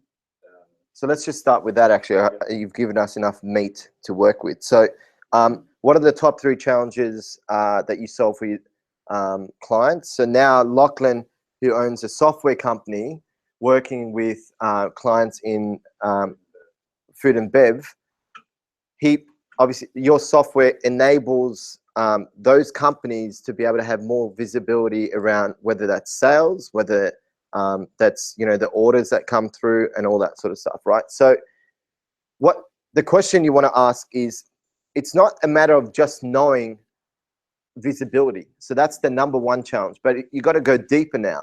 So I'll ask you the question, and this is one you might want to write down. We'll come up with the right question. But what does visibility give your clients? Okay. What does that give your clients? So if you give them the ability to make better decisions, what does that then give them? So they have the ability to grow their business or to scale it up. Okay. To better cope with pressures coming from the supermarket. There you go. Margin pressure. Margin pressure. So, and if they are able to do that through your software, what does that give them? They can be a more profitable business. They can have a better quality of life. Yep. Managers can go home and sleep. Yep. So Lachlan, the challenge that he solves isn't visibility. It is at the surface level, but it's growth at the deep level. So when you're sitting there, you're coming up with your client avatar, write down the top 3 challenges that you solve, and then start asking yourself questions like, okay, what does that give my client? Visibility, what does that give my client? Okay, visibility gives X. And if they had that, what would that give them? And if they had that, and so we learnt this in NLP, it's 45 minutes till lunch. We'll probably be having a late lunch. We might even work through it. So what was I doing? What was I saying? That's points for you. NLP, yeah. So we learned this thing about chunking up and chunking down. So, visibility is chunking up is like, that's the very high level, what you do for the clients. Chunking down is, growth is exactly what your software does. So when you're out there and you're building your story, which we'll kind of talk about in a second, you want to talk about visibility, but then connect it to growth, because that's what they're looking for. They'll understand visibility. They probably won't understand how your software enables them to grow. So he needs to sell visibility, but then connect it to growth. Does that make sense? Yeah. I also think that it's about understanding what the objectives of the client are. Yeah, yeah. So by knowing what their challenges are, what their objectives are, Mhm. you can connect Absolutely. how you deal with those challenges to the objective. Yeah. But then there's another aspect of also understanding that at the end of the day, you're still Yeah, yeah. And so their business goals might be this, but their personal, how you then type that. Yeah, absolutely. What we do is we look at that journey, but then when I present, I'm always relating it back to something that will give them personal. Absolutely. Yeah. And I didn't come up with this quote, but I love it. You know, we're no longer in the B2B or B2C business. We're in the H to H business, human to human. That's really the business that we're in. We're impacting humans. And to some degree, unless your business is completely online, you're dealing with a human being. And every human being has needs and wants and values, and you need your product to not only connect to the company, the client's goals, but also to the personal goals of that person. So once you figure out your top 3 challenges, then look at the top 3 objections that you normally face. So what are the question we want to write down is, what are the top 3 objections that we normally face when selling our product or service? Could be money, it could be time, it could be, I don't know, under resource, whatever it might be. What are the top 3 objections that you face? Could be, I don't know, I don't understand online.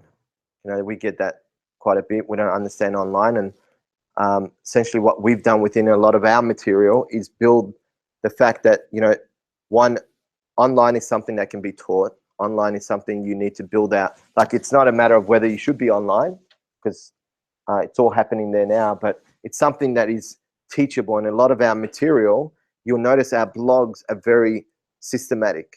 So we'll never share a blog for the sake of just giving you content. We actually provide 4 or 5 steps you can take to action the blog.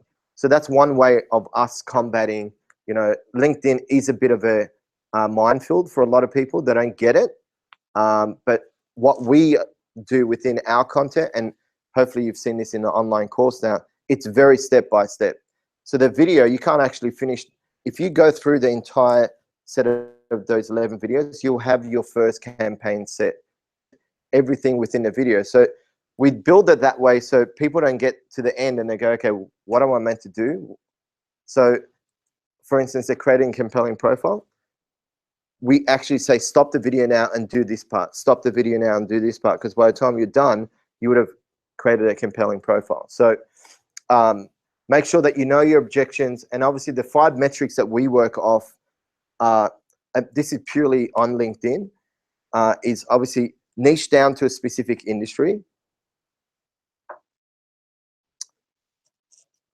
The next thing you want to do is location based. So I go Melbourne.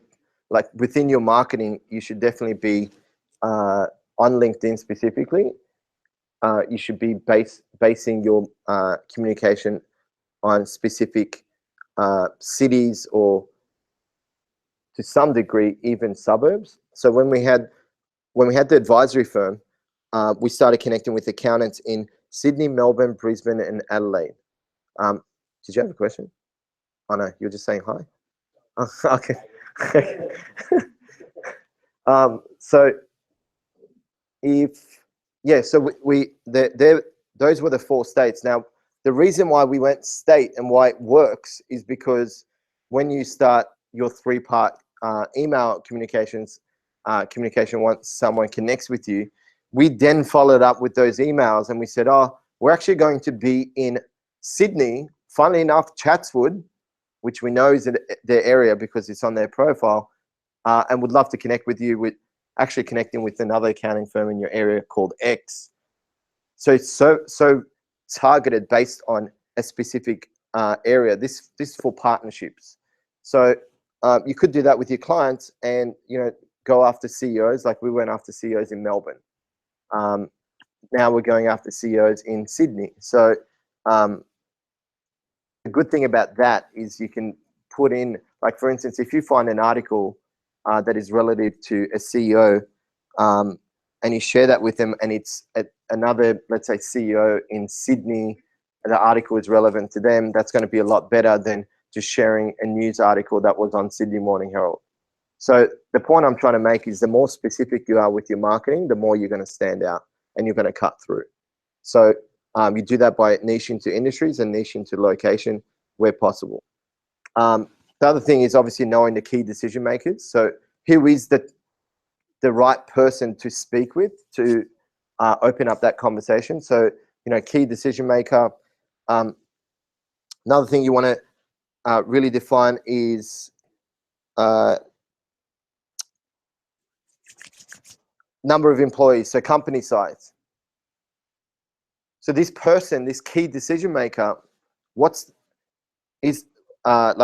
the person would be so different in a 51 to 200 size company compared to 1 to 10. So it's not a matter of just knowing, okay, key decision maker is, let's say in a 201 to 500 might be the HR manager, whereas a 11 to 50 company might be the owner or the director. So that's why it's important to not just base your decision on the key decision maker, but that decision maker is it needs to be based on the company size, not just who that person is.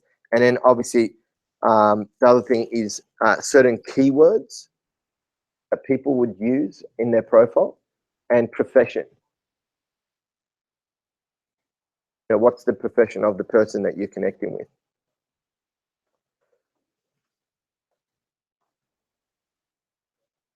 How's everyone finding the session so far?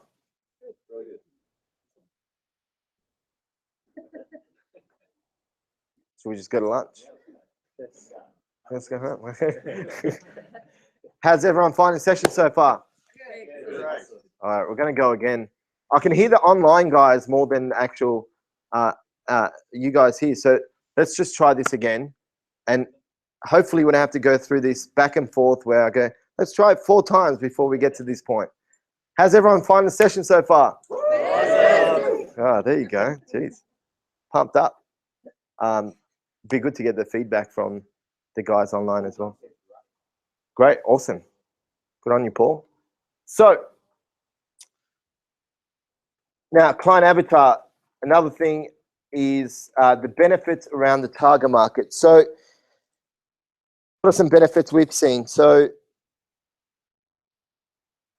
the corporate market has been a big highlight for us. So we've niched down to sales managers and business development managers, to some degree CEOs.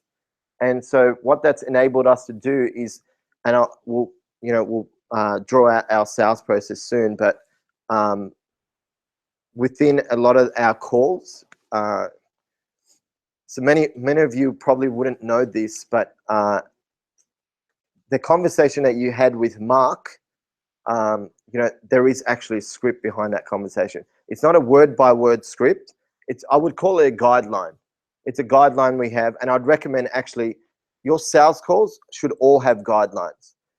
So for instance, you have intro, and then in brackets you put chit chat.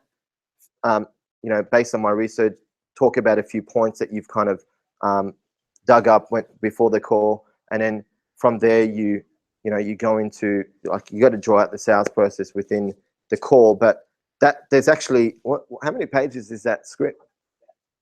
It's 10 pages. Couldn't see you. So that call that you had with Mark was actually a 10-page script. Now, he doesn't read it word by word, but it's a guideline, and I'd recommend, like, if we didn't have that, there is no way that those calls would have gone as well as they have. No chance. And then what he's doing is he's writing stuff.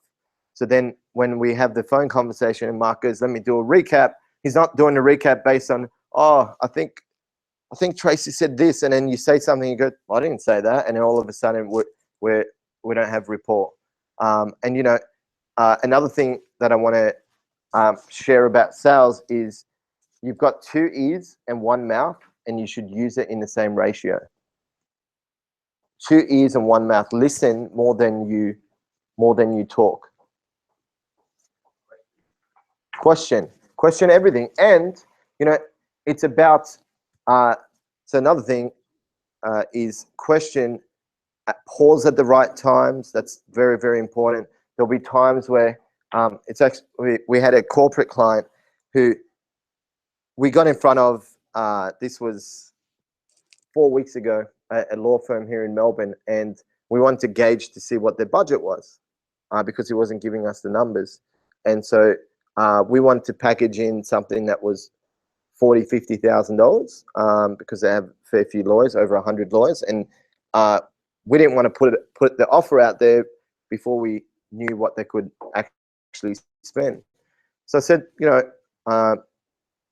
within the corporate market, depending on team, is around 20, 30,000. What would you say is your budget over the next? Because you mentioned that, you know, you're looking at the budgets for the financial year has ended, because that's what he said at the beginning of the session with us. And I said, so what could you, you know, get through this year if we really move forward with something? And we went quiet. So they say silence is golden in sales. You got to go ask the question and then be willing to actually say nothing until someone else talks. And it will be awkward, and it was awkward to some degree, but we didn't budge. So I said, you know, what's your budget? And then me and Mark just went quiet, and we sat there for 1 minute. Now 1 minute is a long time when you've got me, Mark, and someone else in a room, and we didn't say anything. And then, you know, 30 seconds went in. Let's just do 10 seconds of silence, and you'll see how awkward it is. I'm not going to say anything for 10 seconds.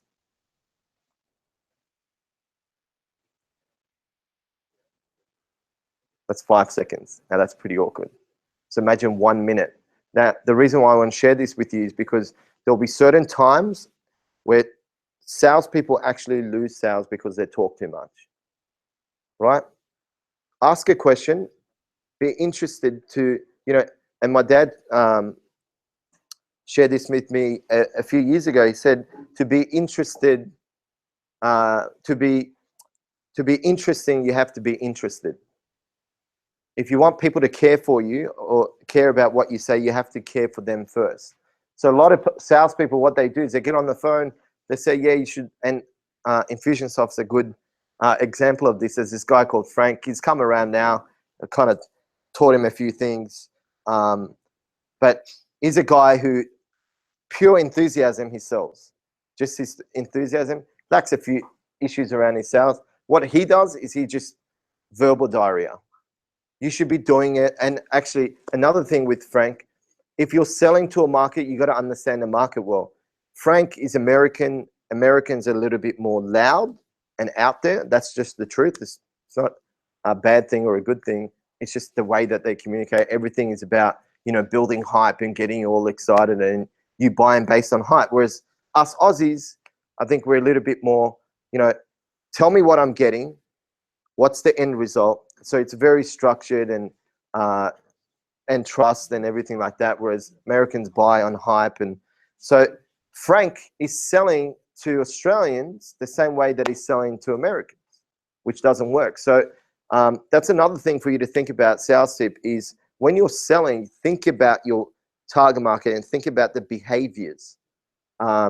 Think about that the way that they buy. So Americans, if they buy more, you know, if they buy on hype more, maybe you need to incorporate that within your sales process. If HR managers buy based on recommendations, I'm throwing it out there, then you need to make sure that you've got a lot of recommendations. And this is why it's important to know your target market, because if you don't, you're not going to be able to build a good online presence to be able to cater for what they want to see and hear. So it's very, very important you get your target market right. So we talked about the challenges, objections, the 5 metrics, obviously building out a client avatar around that. The importance of knowing your target market is absolutely, like, it's just so vital to know it, because a lot of people have what we call hope marketing. So they'll go out there, they'll you know, spam a few people, and we've seen it on LinkedIn, and we see it with a lot of companies that, like, radio advertising is, to me, depending on the level of your business, you know, to some degree, it's hope marketing, because what you're doing, you spend 5-10 grand, you get a good ad up, and then you hope that the right target market are on there listening, and then they're going to buy into what you have to say. That to me is hope marketing. Whereas instead of spending 30 grand on radio ads, why don't you go onto Facebook, or why don't you invest into LinkedIn and the Sales Navigator and actually pinpoint someone and start a conversation with them? So, you know, if you don't know your target market, you're not going to build out the right story, which we're going to do a live example on now. And you definitely won't be able to build a digital footprint. Now, here's the issue we've found. So actually, in the morning when I came, I looked at a lot of the digital footprints of people who are coming into this session. And, you know, I say this with all due respect, you guys need to work on that big time. Because what will happen is before someone signs up with Ben, before someone signs up with you, Lois, Hayden, they will search for you.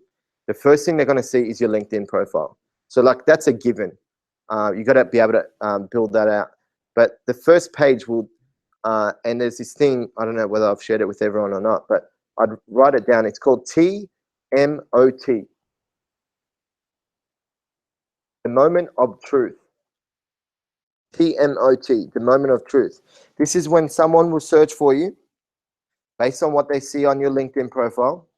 They'll then make a decision on whether they want to go to your website. From your website, they'll then go and search for you online, being Google, being whatever they use. And based on those 3 search points, they'll make a decision on who you are. You know, as much as we like to say that we don't judge, we all judge people. You know, you judge me when you first came across our company. People will judge you before they buy into your service. So you got to really ask yourself, if you Googled yourself, if you're in the market and buying your service and you Googled your company, does your LinkedIn profile, does your website, and does your online presence stack up to the point where you get excited about speaking to a company like that? And your website and your LinkedIn URL, that's, you know, that's an easy fix. If your website is not reflective of your brand, or you know that it needs work, you got to build a new one. You got to update your profile. If like LinkedIn profile is a given, and you'll be able to do that through your online program. And obviously we have a profile service that can do that for you. But when Mark first started, you know, our website was good, but I wouldn't say it hit the mark. And so what Mark did is he researched some of the companies that are really innovative and fresh, and have the style that we would like to build out for our own website. Some of them were Apple, Lead Pages. I'd actually recommend looking at some of these. So look at Airbnb, look at Dropbox, look at Apple. Who else? Lead Pages. And what we did is we took out certain elements that we liked within those certain websites. So, you know, we saw Lead Pages had a great website in terms of conversion, but it still looks slick. So how many times have you gone to a website that looks outdated, and then they've got these pop-ups, and you know, they've then got these forms where you put your name, email address in. This stuff is so outdated, and it looks tacky.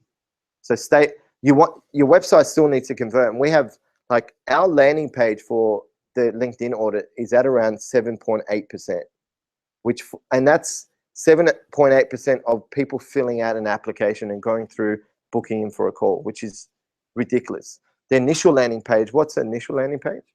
Last time we looked at it? The LinkedIn audit, just the opt-in. Yeah. 50%. So like 17% for a LinkedIn audit. It's pretty good. Our free digital guide is at 45%, and that's including cold traffic. So cold traffic, if you're getting 20, 25%, you're doing well.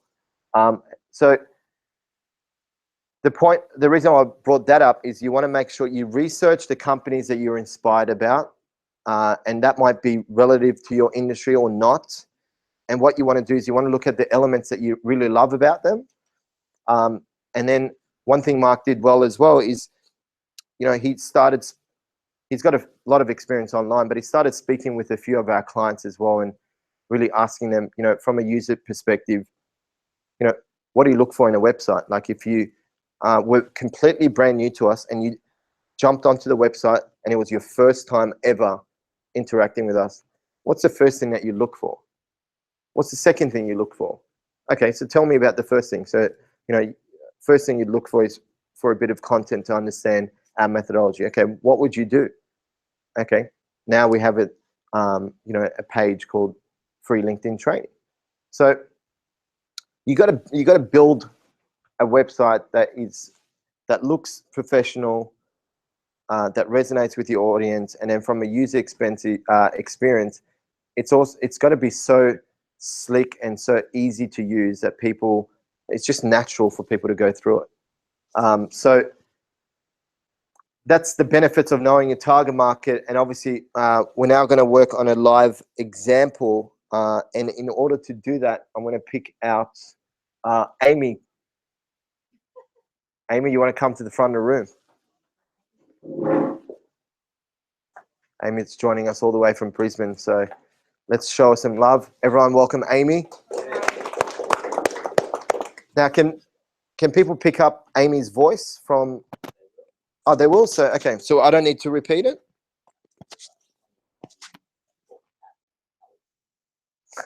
That one. I'm used to that. So I'm going to draw it out. So what the purpose of this exercise is, people buy into people. We're in the H2H business, right?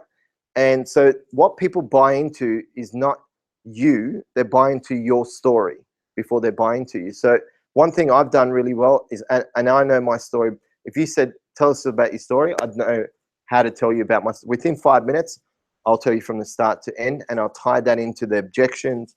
I tie that into the challenges that you're facing, the client avatar, etc. So what we're now going to do is we're going to work with Amy, and we're going to flush out from start to end, and hopefully you're ready. Should have given you some warning. From start to end, we're going to create a story that connects with her audience, and then that way you'll be able to see this whether you're online or you're watching a recording or even now. And I'd recommend starting to think about your own story in that way. And the way we essentially do it is we go, okay, Amy, where did it all start for you? What led you to where you are now? And maybe write some of this stuff down. So where did it all start? What led you to where you are now? And what are you working on moving forward? And we'll tie in some of the pieces. So on this side, we are just going to flush out where did it all start? So take me back to like high school. Yeah. So I started off in a family that was very competitive. Okay. High achieving. Yep. Always winning at everything. Which part of so where were you born? In Derby, in England. Okay, cool. Competitive. Competitive. How so? 2 older brothers. Swimming had to be the best. Okay. Basketball had to be county. Yeah. Grades all had to be A Okay. star. Had to do 4 A levels more than the average. Had to go to university. Okay. High expectations. Competitive family. Okay, so what happened? You were born in England. Yeah. Did you go complete high school, complete uni? And Yeah. Okay, tell me about that. My grandfather was a very well-known doctor in the village and very well respected. My dad tried to do medicine and failed, and my older brother One second. tried to do medicine and failed. Grandfather, very respected Yeah. doctor. Yeah. Dad failed, older brother failed. I became a doctor. Dad and older brother? Yep. Cool.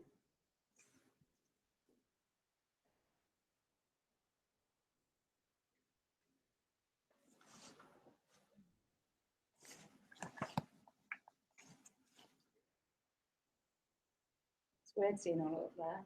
It's like you can tell what your foundations are. Yeah. And this is, and again, this is the importance of, if I look at, and I had a look at your LinkedIn profile. Oh, it's not. It's not. Yeah. You didn't even have a summary. Yeah. Look at my Instagram. But what I'm saying now is, this, I can already start thinking about a good story to write about Amy. So, it's starting to help us flush out a good storyline. So Amy is a success now, okay, so tell me, your dad and older brother tried to do it, they failed. obviously you went ahead and became like what? It wasn't my passion initially. Okay, but what did you go to learn, and tell me all about that? Went to Cardiff University. To where? Cardiff in Wales. How do I spell that? C-A-R-D. C-A-R-D-I-F-F in Wales. Got an honours. Yep. And then proceeded to travel around the world learning about different types of medicine. Nice. Travel around the world. New Zealand, Samoa, now Australia. Anywhere else? No. Okay. Now, let's go back to travel around the world to learn more about medicine. Mm-hmm. Let's go back to why it wasn't a passion and why it is now. Well, so no, my passions are people and my passions are making change in this world. Yep. But I wanted to be a marine biologist. Oh, really? Yeah. Okay. So my passions is the water. Yep. And being outside in nature. But I found biology fascinating and I love everything about the human body. Okay. And I found that I was always getting like A grades without doing anything. So it Okay. just came very naturally to me. And I like people. So to me, it was like, how can I make a difference? And I like people. So it just came. Naturally. It was just like I did my shadowing work. And then it was, I was actually needle phobic before I did really? medicine. Yeah. Interestingly, it was kind of like an obstacle for me to get over that. Yep. I don't even know how do you spell phobic? P-H-O-B-I-C. P-H-O? B-I-C. Nice, phobic. Cool. So you did your honours at Cardiff University and then you decided you wanted to travel around the world. You did that. You went to New Zealand, Samoa, Australia to learn more about medicine. Yeah. Why did you want to learn more about medicine? What's the natural path for someone who finishes a university degree? I'm assuming that's probably not a natural path that most people take. No. So what's the natural path? They go on to the step ladder of postgraduate studying in medicine. So they do 2 years postgraduate as a junior doctor. Then they decide what specialty they want. So I picked general acute medicine and intensive care. Yep, 1 second. Decide on specialty, yep. And then they basically do anything between 3 and 12 years of postgraduate study before they... 3 to 12 years? Yeah. Postgraduate study? Yes, if you're a neurosurgeon, you probably be up to 12. Okay. And then you become a consultant in that. Like that's the top, that's like a CEO or like actually consultant. So I was doing that. So, okay, so sorry, that's the natural path? That's the natural And then path. you went and traveled around the world, and what did you do after? Still doing a specialty, so Okay. I was doing acute medicine. So the stuff where like it'll come to emergency and then they go to a medical assessment unit and you investigate and diagnose and treat them. So how did you do that whilst you were traveling? Online? So I contacted different hospitals and I ensured that I could get jobs and make it to the curriculum of what I was meant to be doing. So it was like credited. Contacted hospitals. And then worked around the world. At hospitals. Cool. And then what happened? And then I was pretty much finished most of my postgraduate training in a very horrendous, emotionally abusing relationship. Okay. Left him and then decided to pack up and leave and come to Australia. And that was in England? That was in England. I was in England and I moved here nearly 4 years ago. Okay, so we'll probably leave that one out.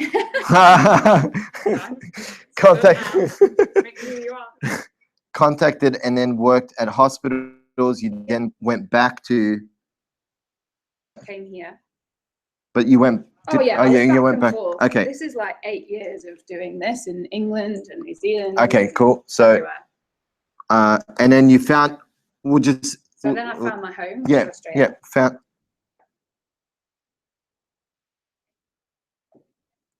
Being Australia. Was living the perfect life. Working. I say perfect life. I was living the perfect life that people envisage as Okay. a doctor. Yep. And what is that very imperfect. What is that perfect life that people envisage? 80 to 120 hours a week. Okay. No breaks. Really poorly not looking after yourself. Hours. Very little time for exercise. Week. Poor nutrition. Stressed. But earning good money and going to the top of your chain in the hierarchy of medicine. So gaining credibility. Top of my league. Yep. Cool. So you're at the top of your league. You're working 100. Would you say you're working at the top of your league? And then what happened? I had an accident. You had an accident. What type of accident? I broke my leg in the surf. Okay. Yep.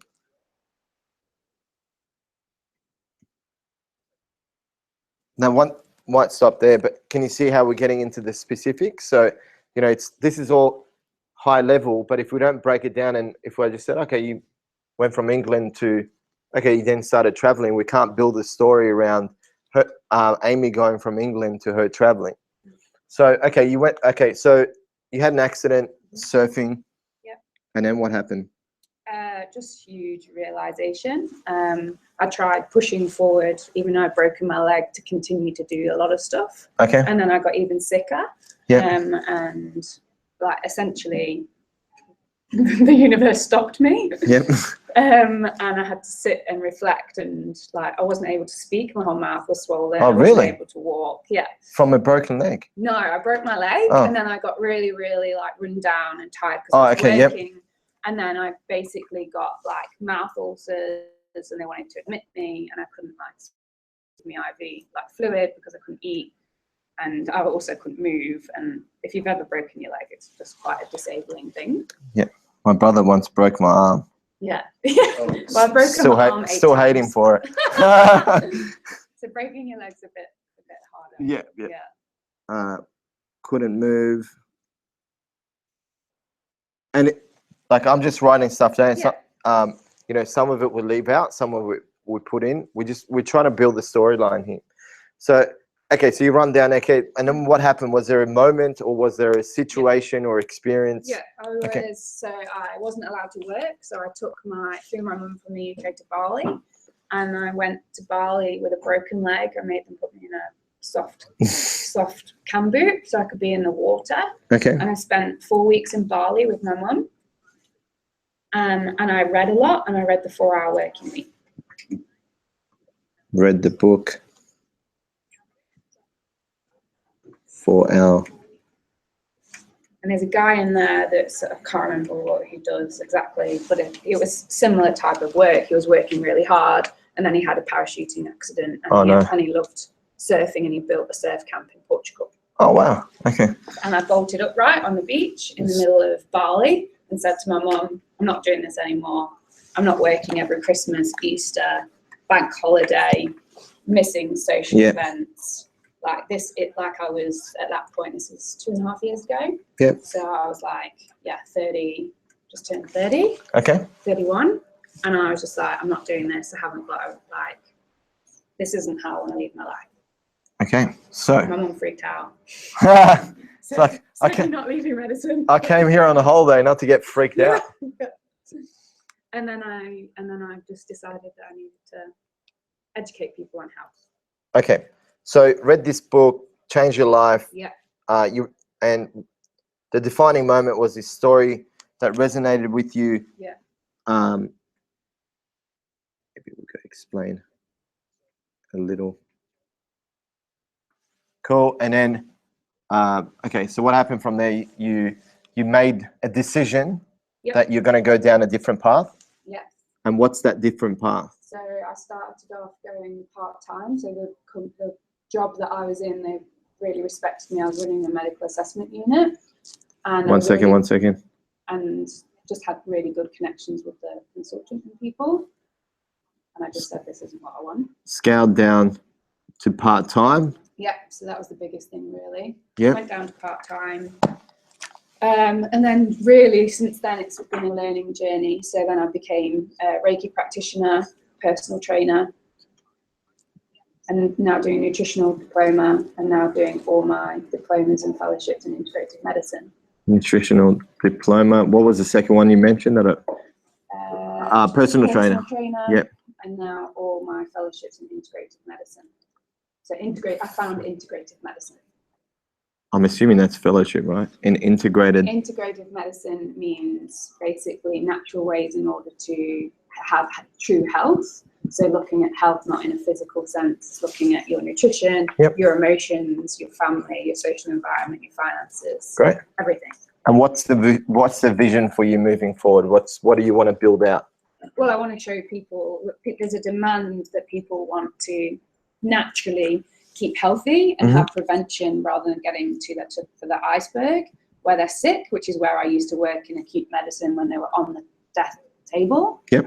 And I want to avoid people getting to there. And I want them to have a healthy, happy life. And they don't have to be working 100 hours a day. Insert your... Not a day, a week. It feels like 100 hours a day. I wish there was 100 hours a day. No. Insert your mission here. And so I want to motivate and inspire and educate people about health and happiness. Okay.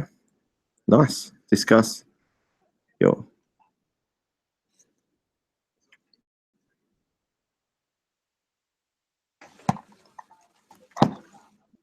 Feels like I've done a lot. You'd be surprised. And do you know a big thing here that I realize? A lot of us have so much accomplishments and achievements that we don't give ourselves credit for. You know, you'd be surprised. Like, this is a very compelling story. So if I read this, you know, you've got all the credibility behind you. You obviously, there's a social, there's an emotional element to it. And I'll go and wing a story that I think would connect based on some of the points. But, and then what we want to obviously do from here also, as we build this out, we want to remember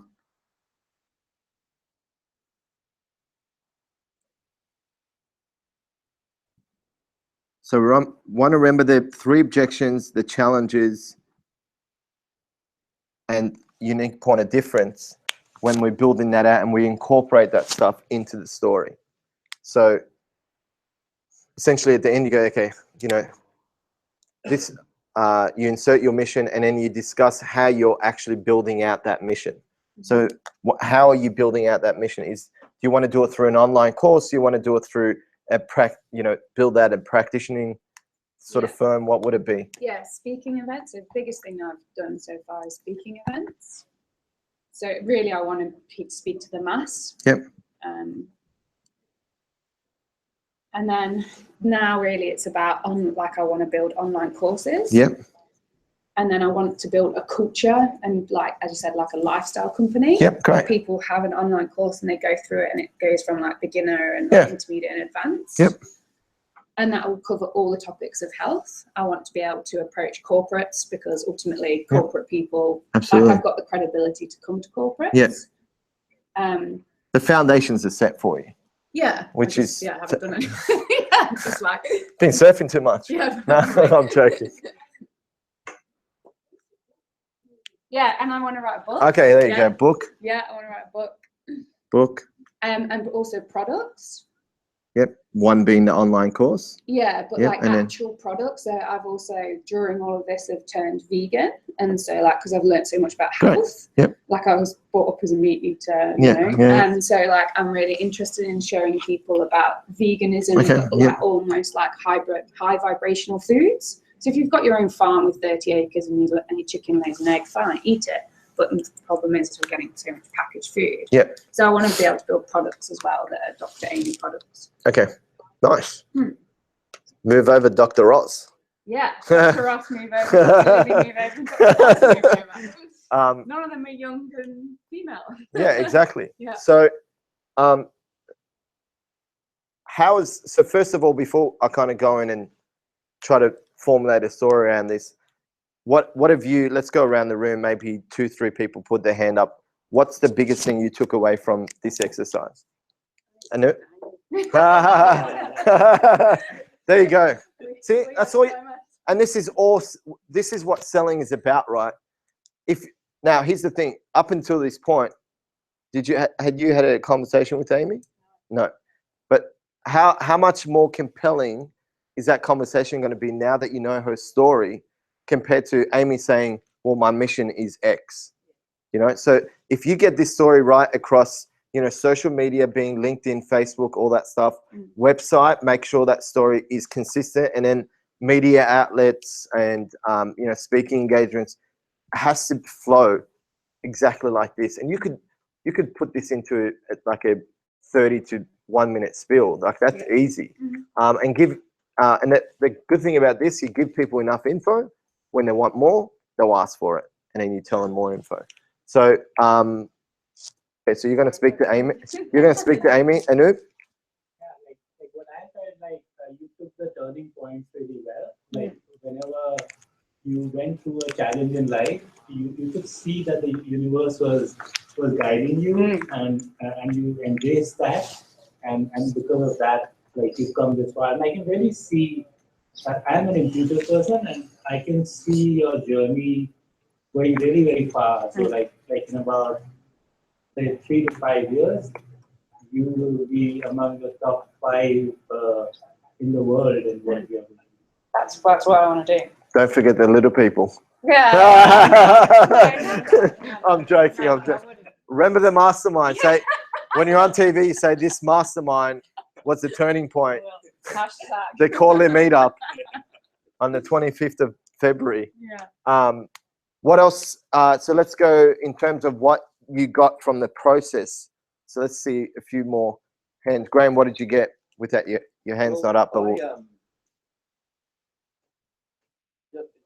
Like what I said earlier, I want to speak to you. I mean, there's credibility in it. You feel like, you know, you can add instant value in so many different areas. You know, not just in stripping off the weight, but, you know, whether it be relationships, but just doing things that are going to make someone's life a lot better. And you instantly feel that. And do you feel a lot more confident now knowing that there's actually a story behind who you probably knew it in your head? I've spoken this story. Okay. Oh, okay. There you go. People. Yep. So I have done it, but I maybe haven't gone in. I've tried to niche it down to the turning point, which is the accident, and then where I want to go. I suppose I haven't really gone into how I'm probably so driven. Yes. Yeah. Which I think will probably be a target market of people that are very driven and they don't find time for nutrition and exercise. Or they want greater performance, and therefore by being more healthier, like my performance, you know, I think I've shed about 7 kilos. I wasn't overweight by any means, but I think by eating better, I've actually, and you know, doing cryotherapy, and we've done that a few times. And just naturally I feel a lot better. I'm like, I go home, I had this challenge this year that I'm going to exercise, and so far I've done exercise every single day for 365 days this year. So I go home at 10 p.m. Whilst most people are unwinding. I find going to the gym for an hour, having a swim and spa, that really gets me excited. Now I'll go for another 2 hours. Like that works for me. Obviously won't work for everyone in this room, but like I get it, and I want performance. Probably I want performance more than I want the health benefits. And that's the thing. And everyone's different. Vitality. Most business people don't have the vitality. All time. Or they don't make the time. They don't, or you say you go for 2 hours, which is fine for you, but majority of people, what if they could just do 20 minutes? 20 minutes, or eat, eliminate certain things that will then help them. So, you know, I probably don't need to go into this story and build it out because we're, you know, lacking a little bit of time. But for me, what everyone needs to do this exercise, and whether you do it with a business partner that you're in, whether you do it with another mastermind, maybe jump on a call and say, can you help me flush this out? Once you've got your story, we do have a service called the profile service where we actually get our in-house copywriter to do this for you. So you just fill out a form, send it to him, and he'll actually do this entire thing for you. So if you're not good at copywriting, and copywriting is an art, it's something that you don't want to try. And I've seen people try to write, I won't call out any members online, but you know, someone tried to write it and it just looked hideous. You know, so get your story right, and then get a copywriter, whether it's with us or you've got a copywriter that you know, get them to build it out. But I think now that you've got this, we need to build this out on your LinkedIn profile, not just your speaking engagements, your Facebook, your Instagram, your website, all needs to sell this story. And the good thing about knowing this story is when someone asks, you know, when I got on the phone, for instance, with Graham, I told my story. It wasn't 20 minutes, but I told it from when I was 13 years of age all the way through to now. And I did that within about 5 minutes. And what was that process for you?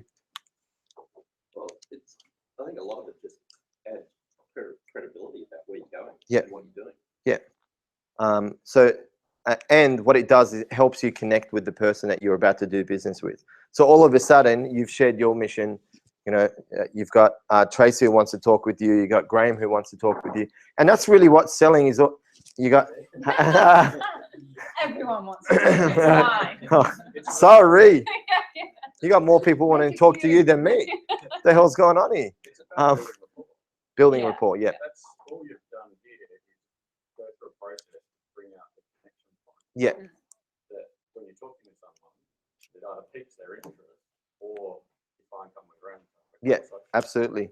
And the biggest thing that you know you can take away from this is selling is all about, you know, passing, you know, a shared passion, pass on. That's all Amy's, that's what she did today. Did anyone feel at any point she tried to sell anyone? No. The story sold you. So most people have this perception, oh, I don't want to sell because, you know, I don't want people to feel bad that I've hard sold them. Well, if you think that, then that's how you're going to project. And that, yeah. Absolutely. Absolutely. Yeah. So if you sit in there and, I know personally, if I go into somewhere and I feel like they're treating me like, well, they're like a used car salesman, I'm not going to buy from them. Absolutely. Not Yeah. unless I absolutely want their product and I can't get it anywhere else. Yeah. If I can get it somewhere else, well, I'm going. You go somewhere else. So, yeah, I think the big thing to take away, you know, for everyone here and also tuning in online, you know, there's the word sale actually comes from this Norwegian word called selje, which is to serve. That's all we do in business. We're in the business of serving people, and the best way to serve people is get your story right and then share that story within all channels, whether it's speaking, whether it's video, whether it's articles, whether it's and actually we're going to talk about that a little bit later on, but media. So you get featured in the media. When a media journalist asks you, what do you do or who you are, you better be ready to tell them exactly what your story is. Because you know, I'm talking from experience. I got on to a phone call with a guy from The Age, and he said to me, what do you do? That point, I hadn't figured this stuff out. I said, well, we run a business advisory firm, and I went on for about 5 minutes, and he cut me off. He said, all right, like, I don't have much time. Can you give us, you know, give me the rundown? And so what happens is if you don't know your story, you don't know your values, you don't know your mission, you're not passionate, you'll get to a point where, and I've seen a lot of people do this, they just go on and on for about 15 to 20 minutes, and then you actually feel drained. At the end of that, you think, what does this person actually do? You've actually lost me rather than helping me get to the next stage. So can you actually take a picture so we send it to? I'll take a picture. Yeah. So that way we don't, but everyone, let's thank Amy for coming to the front, sharing her story. As I said, you don't normally write all this down and then you look back. Yeah, you've done a fair bit. And I know, that's the thing, I do something much. And that's, you know, I think one of the biggest things I've learned from Mark is retrospective goals. So I think a lot of times what we do is we sit down and we go, okay, there's times in our business where we don't think we're achieving as much. And then you look back and you think, oh, we've had a slow month, or, you know, we're not getting traction as quick as we are. And then you look back, and if you've documented well, and we have this thing called retro. We do a weekly retro, and I'd recommend doing it with yourself or your team, depending on how big your company is. It's an initiative that Mark rolled into the company, and it's basically where we go, what was bad this week? Every Sunday, we go for a walk, and we go, okay, what was bad? You know, something might have happened that was, and when when I say bad, like something extreme where, you know, email was sent out to, let's say, not that this has happened, but let's say we're selling our online course to the EMG members. Let's say we tagged the EMG members into that email broadcast. That's pretty bad. So, you know, it's got to be extreme. The next thing is, you know, what better. So what could we have done better? So what's something that happened that was something minor that, or maybe it's a particular checklist that we need to improve. And then what was good, and then what was best. And if you've got the right reporting and you can see very, very clearly what your revenue was for you know, January, February, March, etc. If you don't and you're not good at finances, make sure you go and find someone who is, whether it's your accountant or someone within your team, because if you don't have visibility around your sales targets, your conversions, your gross profit margin, your net profit margin, you know, it's really not going to give you much direction to be able to hit some of your goals. So make sure it's all visible. So then you've got good, and then you've got best. What was it that was awesome? And what that does is it helps you on a weekly basis understand, you know, and actually, sorry, so we go through that. I'm going to do the whole, it's not just the retro. Actually, what we do is, so the first step is we do personal recognition. So I say to Mark, you know, what did you do this week that, you know, you should have probably improved on?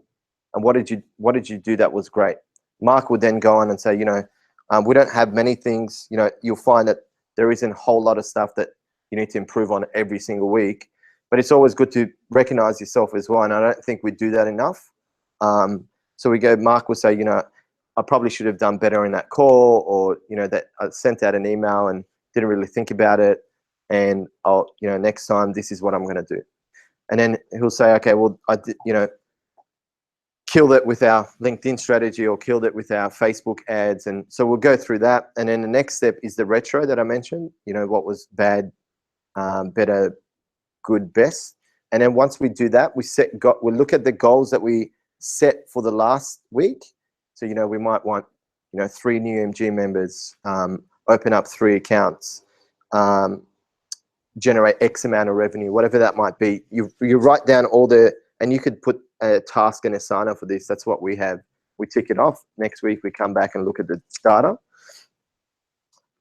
So we'll look at the goals that we achieved last week, and then we'll look at the goals we want to achieve this week, and we write that stuff down. And then we revert back to that every single week. And we go, okay, well, this week we wanted to get 3 MG members. We got 2. How's that looking? Or this week we wanted to open up, get into the media. Alex, have you had any phone conversations with the contacts you have? So, and then once we do that, then what we do is, you know, and this is purely up to you, but I think visualization is very underrated. Visualization is absolutely important. And so I tune out on Sunday night. I go to somewhere quiet. I've got my own little space, and I actually visualize the goals that we want to achieve and the feelings that are associated to that. And then I put it out there, and you know, I've got a particular process around, you know, bringing on board new accounts. And every time I do this, like literally, it's probably 98% of the time that I go through this visualization process around a certain goal we have in our business. 98% of the time we achieve it. It's so powerful. So that's the last step. Whether you do it with your team or whether you do it by yourself, visualize the end goal, how you feel, who's around, and it's not just a matter of sitting there and going, oh yeah, so it's now Sunday and we've done $20,000 and I'm really happy. Like if you're doing that and you don't feel it, then it's just a waste of time. You really have to amplify it. And I find that it really helps me get very inspired and excited about the week that's coming up. So that's essentially one of the things we do. Now going back to, sorry, that's points. So going back to your story. So once you've got your story, what you want to do is you want to obviously flush it out and get it to a point where It's written in a nice format. You've obviously incorporated the challenges, objections, your unique, what makes you unique. Then, like I said, when you go and speak to someone who's a journalist or editor, start weaving in your story within these publications. Now, I don't know whether I've shared this story with you guys or not, but I sit on a board at the moment of a company called Alumnify, and I met this guy, connected with him using the Influencer Blueprint, and I connected with him. He writes for Entrepreneur Magazine. I had a chat with him initially. I said, I love your content. Youngish sort of guy, 21, 22. And so I said to him, you know, if you ever need any help, just let me know. He was just kicking off a company.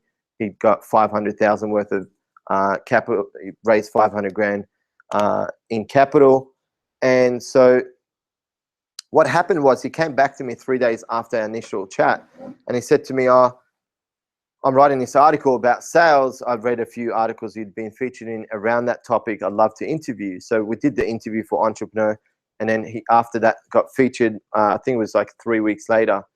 We then had another phone conversation. He said, oh, I want to talk to you about potentially coming on board and sitting on our board for the company that I just launched. I said, yeah, happy to have a conversation. By the end of that conversation, he had offered me shares in the company. Now, I didn't like sell him on anything other than, you know, I asked him at the end, what was it about this process that made you feel comfortable? He hasn't met me to this point. Right? I said, what was it that made you feel comfortable to give out shares? And he said, you know, when I looked at everything online, your story resonated with me. So like, that's the power of stories, because if you resonate with people, they'll do stuff that they normally wouldn't do unless they meet with you or unless they build that trust. And if you don't have your story right, you could have the best website, you could have the, you know, the greatest social media presence, but at the end of the day, they're connecting with you. And then at a deep level, they're connecting with your story. So make sure you've got that right before you even start speaking to the media, because there's no point getting featured in Sydney Morning Herald so you can feel good about it. You want to build those links inside Google and the search field. So when someone searches for Lockie, they're not just seeing Lockie in Sydney Morning Herald. He's actually talking to them through his story. And his story is eliminating those challenges and objections. So when they get on the phone with Lachlan, they've already built that trust with him. So we're going to go through these two, and then we'll break away for lunch. And then after lunch, we'll do the second and third session. So elevator pitch. There's so many different variations or exercises that you can go through to create your elevator pitch. We won't go too much into it. We're just going to talk about the importance of it. I think you always have to be pitch ready. So the thing that I always work on is APR, always be pitch ready. And so I have this mindset that regardless of where I am, and you know, Mark's seen this wherever we are, I'm always ready to sell our company. And I'd never judge based on, you know, it might be a guy behind me waiting for coffee. I start a conversation with him, and then I don't think, oh, this guy's, look at the way he's dressed. He's not going to probably have any contacts for me. Or I don't even think about getting something from the guy. So the best thing about, before we even talk about pitch, the biggest benefit or the biggest tip I can give you around being pitch ready is having this mindset of what's in it for them rather than what's in it for me. Because a lot of people go to these networking events and they got their cards ready, and you know, they're all excited to dish out their business cards, but no one cares. No one cares about you. No one cares about your product. No one cares about your service. What people care about is, are you interested in them as much as they're interested in you? And put it this way, everyone is going to networking functions to pitch. That's real. It's a pitch fest. So can I give out more, you know, and you've probably seen it, can I give out more business cards than the person next to me? And those business cards, we all know what happens. As soon as I get a business card, unless, you know, I built a good connection with them, it goes in the bin. I don't even connect with people online. So, you know, the biggest thing I've learned in being pitch ready is have a 10, 15 second statement. So for us, the statement is, so Alex, what do you do? Well, you know, founder of Linkfluencer, we launched it 4 years ago, and it's now the world's leading online community for LinkedIn training as recognized by Huffington Post. I don't go on, and I go, yeah, and you know, for the past 4 years, we've educated 18,000 people, and you know, we've got, you know, 12 staff now, and we're really excited, all that sort of stuff. No one cares. So I give him a little bit, which is 10, 15 seconds. So that's the first tip. Come up with a 10, 15 second pitch on what it is you do. Then turn it straight back to them. Oh, so, you know, Tracy, tell me a little bit more about what you do. And then Tracy will go on. And then what I do is I know that they want to ask me more about what I do. So because I know that, I then ask Tracy another 2-3 questions. Oh, when did you start that, Tracy? Oh, 5 years ago. What was it that, you know, inspired you to start your business? And then that question is the best question you could ever ask.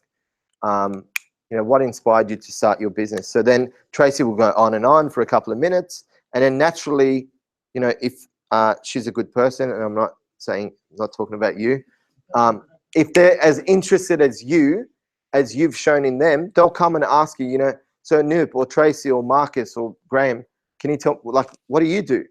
If they don't, like, I walk away.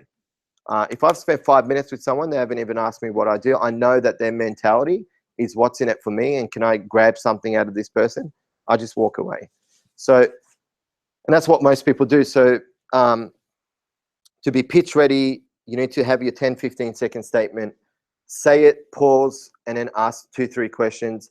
After those 2-3 questions, then they'll ask you, okay, can you explain a little bit more about what you do? Give them another, okay, so then I'll give you an example. So, okay, so you mentioned, you know, you guys are in LinkedIn training. What does that mean? Well, we've developed a 3-step methodology that teaches people how to connect, engage, and build meaningful relationships through LinkedIn.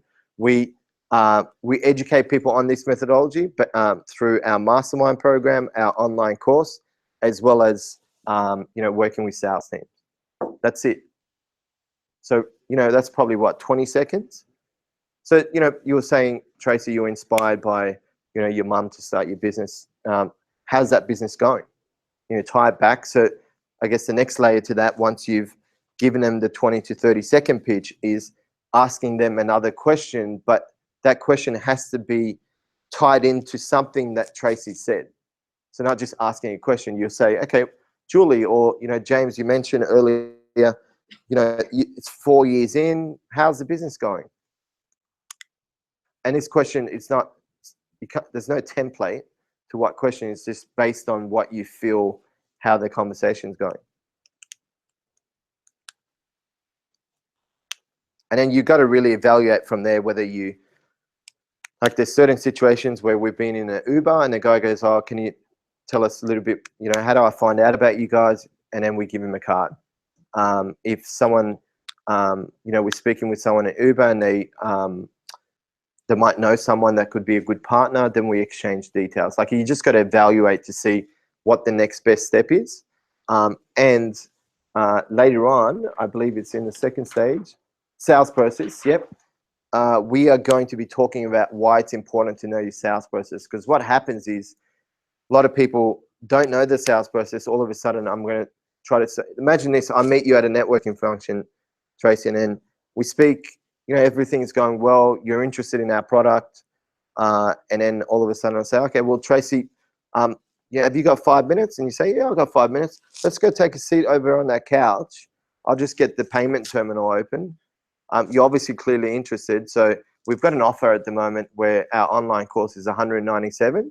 So did you want to use Visa or like Master?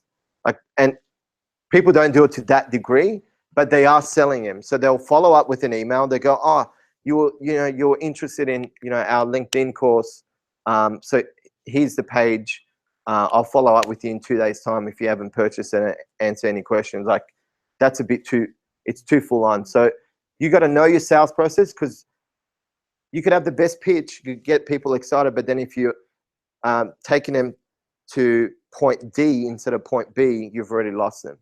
And then you lose credibility, they won't come back, and then you've left a bad taste in their mouth. So the last point of that is actually knowing your sales process. because if you don't, then you know, it just doesn't work from there. And obviously, we talked about this before, but you got to be a practitioner. I think there are too many educators out there, and you know, certain industries like Lachlan's industry, you know, you've got your own you build out the software. It's not like he can't. There's certain industries where you can't be a practitioner. Like for instance, Lachlan, you're not building out the same system as you are for the clients for yourself, right? So in that respect, you can't be a practitioner. But for most industries where you're, like for us, I'll give you an example. Imagine if we told you to get into the media and then all of a sudden you search for my name or Mark's name and you see we've never been featured in the media. And that's what a lot of people do. They read these books, these 7-day seminars where they learn about a particular strategy, and then all of a sudden they're online funnel building experts. I saw, this is Russell Brunson. I love his material, but some of the stuff that he puts out is pretty bad. I saw this ad that said, retire by becoming an online funnel expert in 30 days. Who do you know that has retired in 30 days? I don't know anyone who's retired in 30 days. They might have retired and they're having baked beans on toast. That's probably not the version of retirement that we'd like to think about. But like that's a classic example of being an educator. So like, for example, you know, BIN would be a good industry for you to lead out as a practitioner, and you probably do it already anyway, but saying, you know, we build out these funnels for clients, but we also do it for ourselves. This is what it's done. And like I think we had a call with, no, it was me. I had a call with a company called SEO Works, and I said to him, you know, let me share with you a little bit about our company so you know that we're practitioners, we're not educators. He said, I already know based on a conversation that I had with someone else, and that's why I got on the phone with you guys. So people are looking for practitioners, they're not looking for educators. There are certain industries, one being Lockie's, that, you know, can't be a practitioner, so to speak.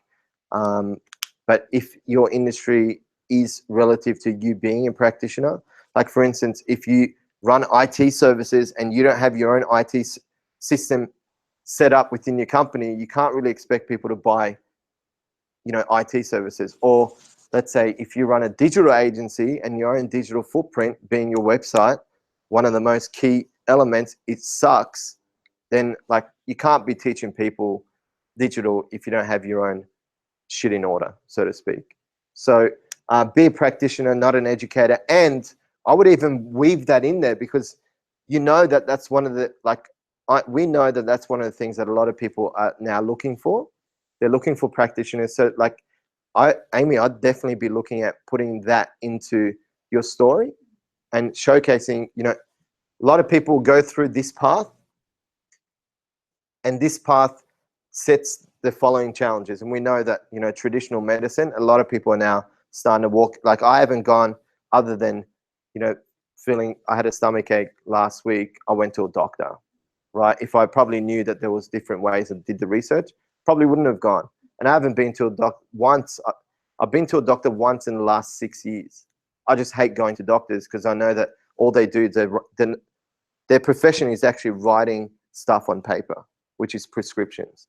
They're not doctors, so to speak. So I think like I would be calling that out.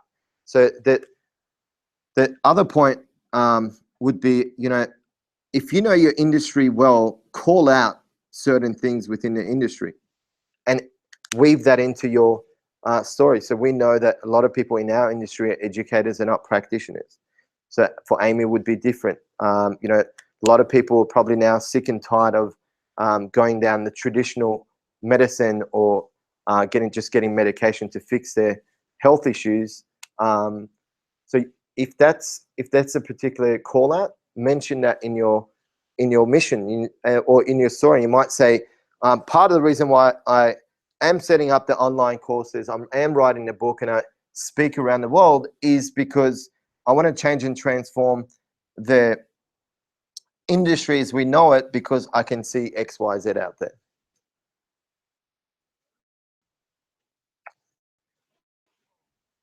$15 minutes late. How good's that? Oh, were we? Oh, okay. Well, what we'll do is we'll break away for 20 minutes, have lunch, and then if you haven't finished your lunch, we'll just bring it back to the desk. We'll just continue on with the content. We've still got 2 steps to go. So on that note, I think for everyone online, go grab a sandwich, whatever it might be, and we'll be back in 20 minutes for the second and third step.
All right, so welcome back to everyone here and those online. So why don't we spend a couple of minutes, just go around the room, starting with James, and let's share the number one thing you got out of the first session, which was really about building the right foundations. The process of the Okay. I mean, I do a lot of that in some of the calls that we do, but I think you took it actually to another level. Okay. Yeah, in terms of just going really deep. Specifics. Yeah. Okay. Beautiful. Done. Graham. So actually, one of the thing I've got about that retro process you talked about. Okay. Nice. The whole almost like with the goals and assessments. Yep. That you don't really do quite like that. So it's Okay. a bigger picture. So I really like the idea of breaking it down. It makes it a bit more accountable. Beautiful. So Graham's takeaway was the retro. To take things further than the retro, one thing, and this is Mark's introduction, is what we call what do we call it? No, the weekly board report. So, and anyone who wants this board report, happy to send you an example of ours. So we have a board report that gets sent to me by 5 p.m. every Friday. And so we have so we have the sales team, we have marketing team, we have project team, and then we have operations team. And they have a certain structure on certain things that they need to fill out, which then gives me visibility across all the 4 different departments.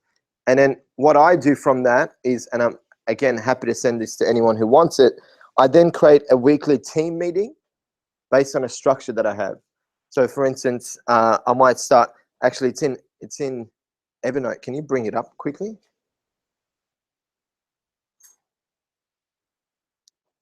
So if you go to A team,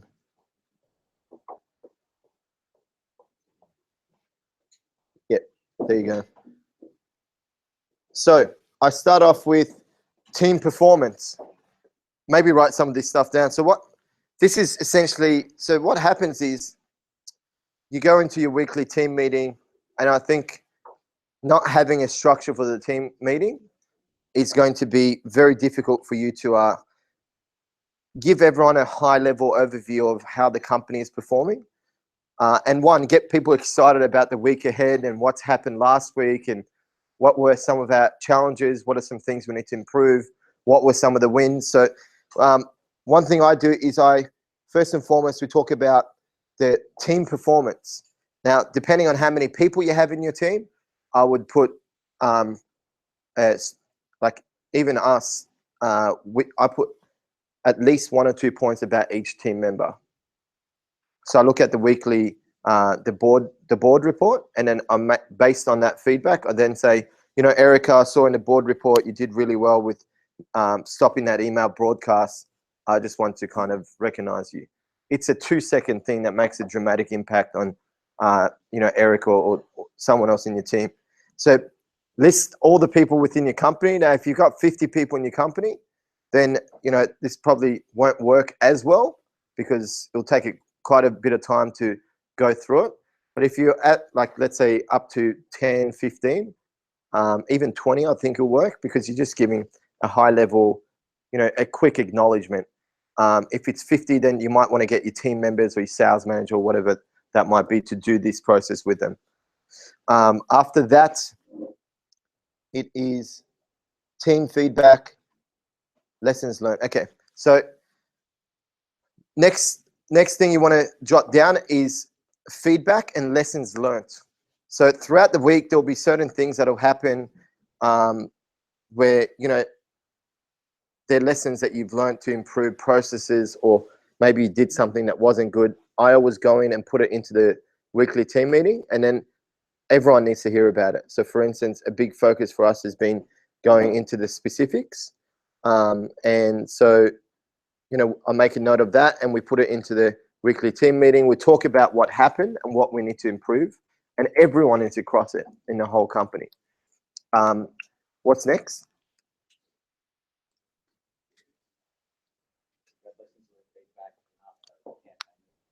Campaign results, and then after that? Latest news. So campaign results. Now,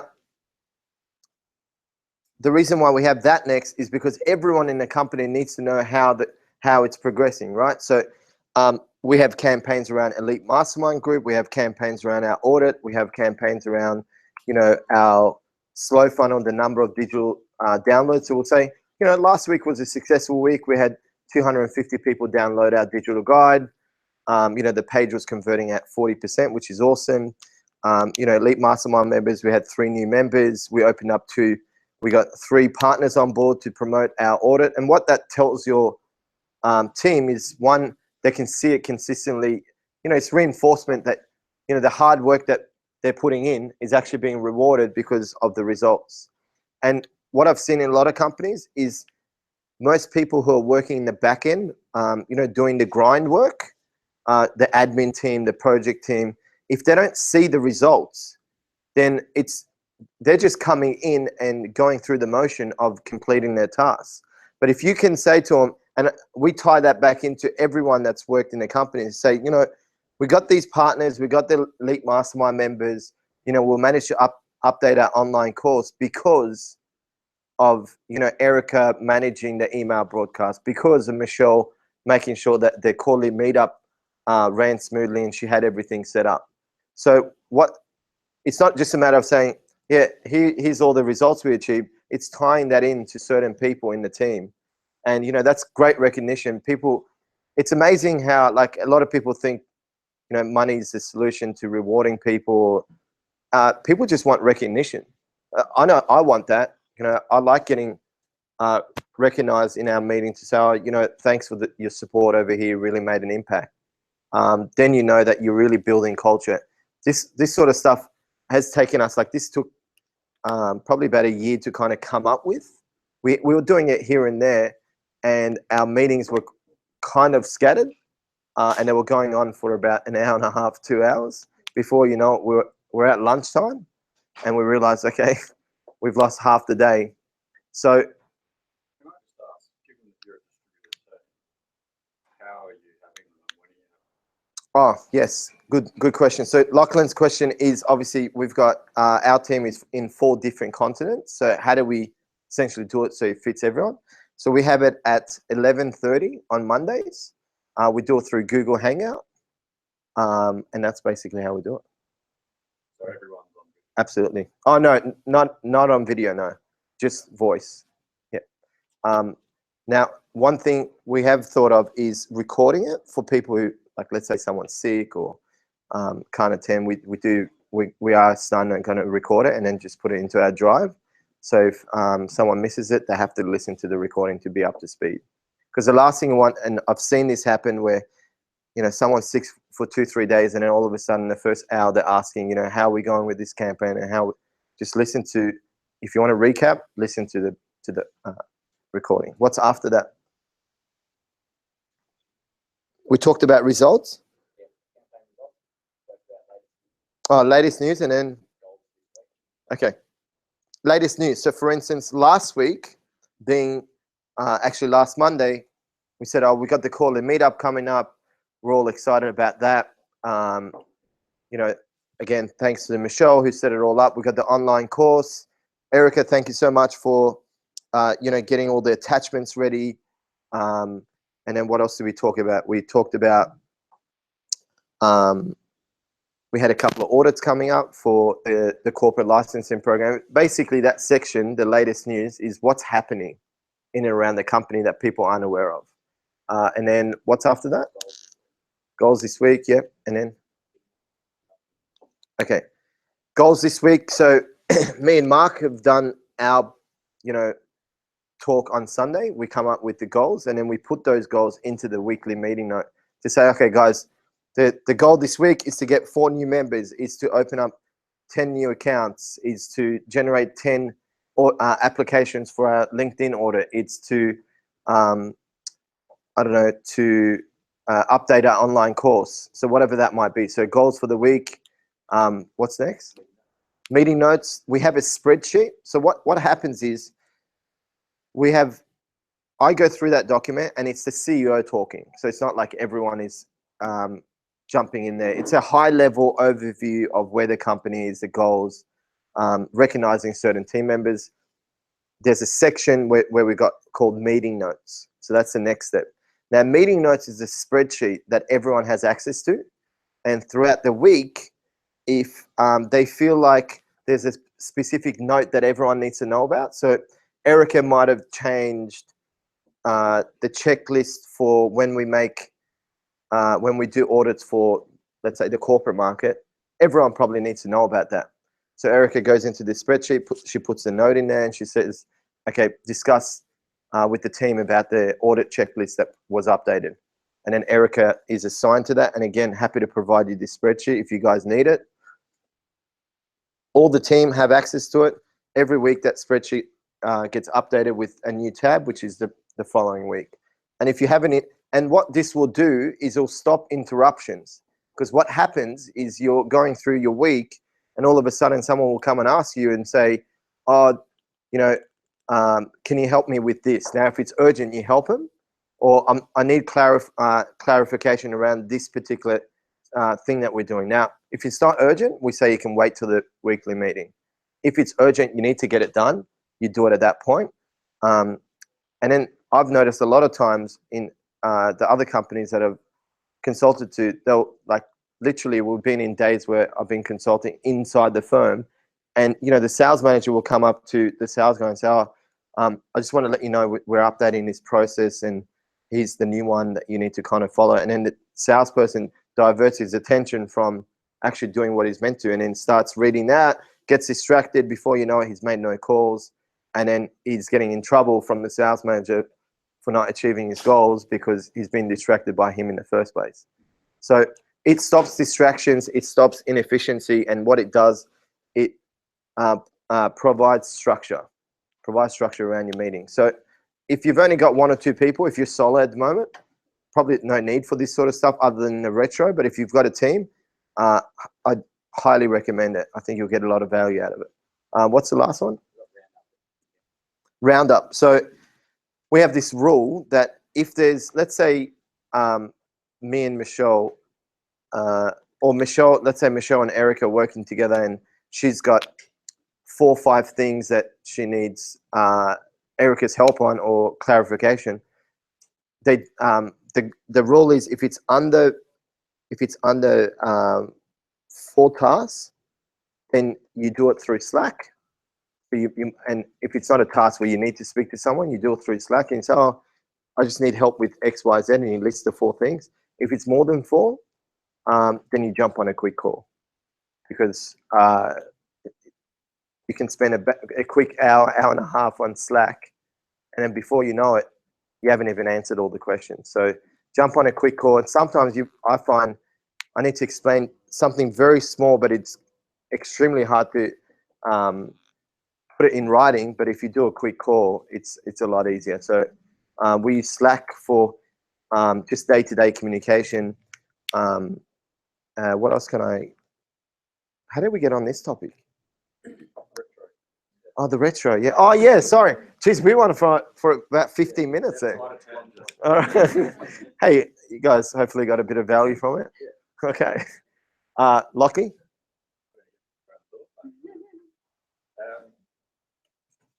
I think the big thing for me probably about the whole story. Yeah. And taking it to a deeper level and really tying the connection through to the last point that you made, which is about calling out Yeah. the industry. So in mind, Yeah. not calling out the target industry, but my competitors and the way that they operate versus the way we operate. Yeah. And doing it in an elegant manner, because you know you could bash, and a lot of people do it. They bash their competitors, and it makes you look bad. And we actually had a call with a potential elite mastermind member, and you know he said, "Oh, you know, I've been part of another mastermind before where I said something in the group and I was kicked out, and I knew who he was talking about because he gave me some context, and I've got certain thoughts around this person, but I still didn't share it." So I think it's doing it in an elegant manner so we don't come across that we're bashing competitors, but I know what you mean. So Lachlan's main takeaway was obviously getting the story right and going deep Bin, I think it's the same thing as Lottie, you know. story. Like, yeah, going to the storytelling, and one of my follow-up, action items is to actually put the storytelling into my sales scripts. Yes, yeah, I yeah. think, most of the times when I, start a call with someone, it's a bit awkward. Yeah, to yeah. start, and I don't really know how to break into it. Like apart from finding out about their about their challenges. So I think right now, asking them about their story and telling about mine, I think it's a good way to segue into the challenges that they're facing. Absolutely. Yep, yep. Nice, good stuff. Tracy, Mine's similar to The everybody story. so far. I've taken a little bit, but in relation to the story, telling my own story so it has the credibility, it links back to my mission. So people identify with me, where I'm coming from, who I'm about, and then why I can add value. So I need to tell that story and get it out there rather than holding a lot in my head. I realise there's a lot of things that I think all of us have shared resources, information, but aren't necessarily communicating and telling that. So that's my action from this, is to get my story out there and do it in a video form, update my website, and so have that presence there. beautiful. So again, Tracy's takeaway was story as well. James, I don't mean to sound like a broken record. But, Story. The story, I mean, IT, like the IT seems to be online. There's just that much stuff out there. People sort of giving their own opinions, and everything else, and it's really hard to try and even get your head above in any other form. So yeah, sort of the credibility actually trying to sort of create a differential compared to others, but at the same time just get a presence out there which people can go, oh, hang on, it's actually not just another techie guy. in front of the screen. It's actually making a difference. Absolutely. And I think by the good thing about the call out is you're basically saying what people want to hear. People want it. They know, like for instance, in our industry, we know that people are sick and tired of educators. So we do it in an elegant way. Like we want to say, oh yeah, so many people in this industry are just educators.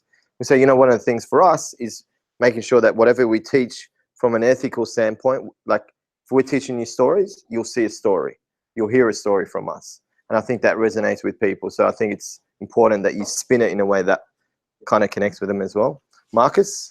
Well, I'm going to break them all here. I'm just going to talk about the whole foundation. Okay. And the story is part of that, but the life that's around it and how it blends in. I think that's what I do. Beautiful. Great. So the foundations was key. Anoop? What I took away is like that when we are creating our stories, authentic and vulnerable is very powerful. Yep. Because people can see right through your highs and lows and where you're going when you're being yourself. Yeah, absolutely. So, being vulnerable within your story, and I think I showcased that pretty well. Like a lot of people said to me, don't ever share your failures. Like I don't care whether people know. It's not like I sit there and go, okay, I'll fail in my first 4 businesses and I've done nothing. I've actually managed to sell 2. So a lot of people gave me advice not to share that within my personal story, but I believe that connects with people. Shows, especially from an advisor standpoint, I've done it in ways that you shouldn't, and I've also done it in ways that you should. So I think, that vulnerability comes into play, and I'm never shy of telling people where I've gone wrong. And there's been many times where I put my hand up and I said, in our company, I said, okay, that's on me and what I need to improve. And, I think being vulnerable is very, very tough because you put yourself out there, people judge you. But at the end of the day, the way I look at it is no words or nothing people say to me has any meaning but the meaning you attach to it. So if someone says to me, you're not a good person, then if I truly believed I'm not a good person, I'd believe that person. But if someone says to me, Alex, you suck at business, and then I go internal and think, do I? Well, no, because of X, Y, Z. And so then their words have actually no meaning to who I am. So I think be vulnerable, and if 5% of people you speak with don't like you, or as you build out your influence, it's just natural. Not everyone likes Richard Branson. Not everyone likes Bill Gates. As you grow your influence, there's going to be a small percentage that just won't like you, and that's just the reality of it, and you need to be able to deal with it. as long as the 95% like you, that's all that counts. Now, if there's 50-50, then you just start asking yourself questions on what you need to improve, because that's a big gap. So I think it's being vulnerable, but also self-aware that you, yeah, that's key as well. Amy? Well, because I've only just kind of started with all this, for me it's more about, yeah, having like all the different platforms of digital media like available. Yes. Because I've kind of just focused on the 1 or 2 platforms. Yep. And obviously like LinkedIn will put me in front of people. Mhm. I feel like I've got my story and I feel like I've got all of that, but I'm just not being put in front of the right people. And I think once I get that, then I'll have the right people wanting to back me. Yep, absolutely. Really sitting down and Yep. actually doing my profile. And doing the work. doing the work, yeah. Lewis? I like a bit about finding the personal mission. Yep. And thinking down to why what we're doing. Okay. That's where enthusiasm comes from. Absolutely. So you can sell with enthusiasm because you know why you're doing it. Yep, yep. And you can speak congruently, you know, and it makes sense. So I think, you know, for Lewis, it was tying the personal mission to the company mission, and that really creates the why. And if you guys go through the inclination point and read that article, the whole reason why you write 35 reasons is to create a big enough reason why you want to do a specific goal or a mission. Julie?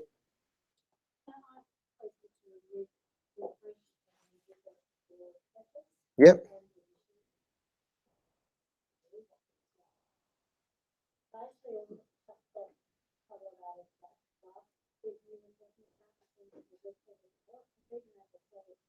Yep.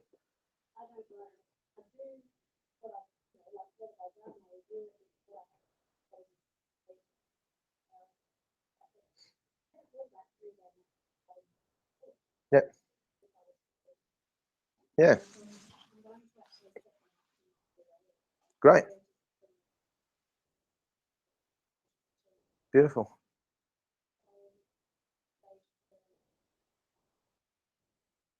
And it makes people feel part of the team. Like if, you know, report's a big deal. You report to someone, you go, okay, I feel good about that report, and people put their name to it.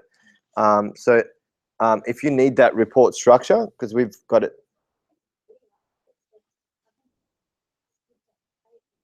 Yeah. Yeah.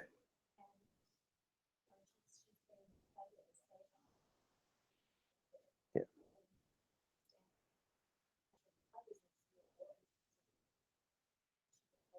Yep. Nice. Hayden? I think it's something around the personal mission element of it. Like, Okay. really understanding words exactly what I want to do as a person and develop. And yeah, I think that was the main thing. I mean, I get it from a business perspective, and I think I've developed that, but actually from a personal perspective, how I want to relate that to it. Yep. Awesome. So for Hayden, it was his personal mission tied into the company. It all starts there, whether it's selling, whether it's, you know, you're going into a new business, you got an existing business. If you don't know your personal mission, like you got to get that fine tuned. You got to get it right, because like for the past, what is it now, been 6 years, I haven't needed a single day where I've had to get build up motivation. If it was up to me, I'd actually eliminate the word motivation from the dictionary. I think it's the worst word in the world, because if you need motivation, you don't truly want something. If you're inspired to, I don't know, become healthier, if you're inspired to within to want to build a successful business, there'll be times where it's tough, but that you got to draw inspiration when those times are tough. Not, I don't feel motivated, so I'm not going to, you know, go to the gym.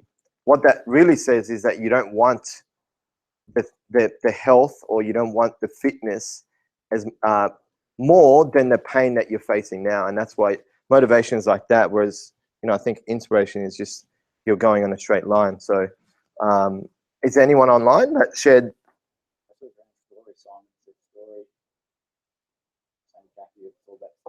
It's all about the story. Okay, let me tell you a story. No, I'm joking. What I want to share with you is it's interesting how, you know, we talk about it and then it appears. So there's there's a lady who reached out to me, and this is again the importance of having your story and that story being across all your channels. So it's, you know, it's not a big deal, but it could lead to something. She reached out, and it's not the first message we received. We received a ton of these. Hi, Alex. I was recently at a networking event, heard about your company. After looking at your site, the content service looks great and your activity on LinkedIn. So I wanted to share that with you because, you know, you're maybe at this stage, your service is fantastic. People love what you do, but then when they do the research doesn't stack up with the referral. So they'll, like for instance, you know, that lady, maybe she went on the website. We had a stinky website that didn't resonate with her, that didn't connect with her. User experience was poor. There was no story behind it. There was no mission. The videos were ugly and done, I don't know, in the backyard somewhere. Like, maybe she wouldn't send me a connection invite. Maybe she won't go on to referring work or, you know, opting into something, whatever it might be. So that's another indication of why that's so important to have your digital footprint. If you don't, what were the 3 areas that I mentioned? LinkedIn, website, and Google. Got to get those 3 areas down pat. And a good indication, if you're not sure, ask 3 of your clients to go through your website and say, ask them to give you brutal feedback. Because if you go to friends and family, for the sake of hearing for you, they'll probably lie to your face. It looks awesome. You know, I really like this picture and how it's purple in the background. Looks amazing. And then, you know, they're not going to, and, you know, I'm probably a little different. If family friend asks me, I'll tell them the truth. And I've got into trouble in the past by doing that. But don't listen to friends and family unless they've got immense amount of experience in your industry. Different story. If you're unsure, I'd even go to like 2, 3 of your clients and say, you know, what are your thoughts around my website? What are your thoughts around, you know, what can I improve from a user standpoint? From, you know, what would you like to see on there? What are the first, second, third steps you take, etc. So sales process. So let's write that down as that's the second step to really building. It's the second pillar. So yes. Can I add to what you were saying about like going to your clients, about the 2 or 3 clients about the website? Yes. I find that phenomenal. And you can even go 1 step ahead in that, like Yep. those tools that have come in, where you can have like visitors who are coming to your website opt in for a recorded survey, so you can like record them saying what they think about your website. Okay. Yeah. So you can in one go like we collect feedback from 100 people. Yep. That's insightful. Yeah. Yeah. You could do that. What's that software called? I'll send the name to them. Yep. Yeah. So, I'll repeat the question. I thought you were saying get on with it. I'm like, geez, it's a bit tough after lunch. So Anoop has a software, like obviously we talked about the importance of user experience and getting feedback from your clients and prospects, clients, etc., and then remolding your website based on that. So Anoop has a software that can do that, and he's going to post it inside the group. If he doesn't, Hotjar does it. So if Anoop doesn't do that, you can harass him through email as much as possible. Thanks for that. So that's pretty much it, right? Everyone's come back with story. So the next pillar that, you know, you can have the foundation set. At the end of the day, if you don't have a good sales process, then, you know, like your story, your mission, your company mission, your digital footprint, all of that doesn't really, you know, it's not effective if you don't have a good sales process that takes someone from being a prospect lead to a relationship to buying something, whether it's a service, a product, whatever it might be. So, and look, why is it important? So right now, within our audit, I can tell you, we've got figures online in our drive that can tell you exactly, you know, how many people that need to hit the first page in order to make a sale. So when we do, and why is that important? Well, when we went to Airlie Beach this at the beginning of this year, probably not the best time to go because it was raining the whole time. Quickly learned that one. So, which, you know, positives where we stayed inside and worked on our mission. So, good way to spin that. The reason why I shared that is because when we were working on our revenue targets this year, we could clearly say, okay, so let's throw it out there. Let's say it was $1 million. We'll say, okay, in order to hit those revenue targets, we need to open up 30 accounts in the corporate world. Given that this is our full year in the corporate market, based on previous experience, which Mark has in the corporate space, you know, and what the products and services we have to offer to the corporate market, it's probably average sale will be 10,000. So I think first year to open up 30 accounts, I think would be, you know, quite conservative and an achievable goal. So we'll put that out there. We did the same figures for the Elite Mastermind. And so what we did is we looked at how much, because we know the sales process and because we have the metrics to be able to back up that sales process, we knew exactly how much we had to spend to get the number of the 30 corporate clients we wanted to get this year. That's the power of knowing your sales process. So we know that we need to, and I don't know the figures at the moment, but it was something like $85,000 we need to invest in order to get those 30 accounts and the Elite Mastermind member to us. Yeah. Yeah. Well, it's combination. So we're now like, so it's LinkedIn ads, Facebook ads, obviously retargeting, remarketing, all that sort of stuff we put into play. And then if we added it up, we said it will cost us, I'm making figures up because I don't know it off by heart, but it was like $150 for an application. And based on figures in the past, let's say Elite Mastermind, we know that 20% of applications turn into a member.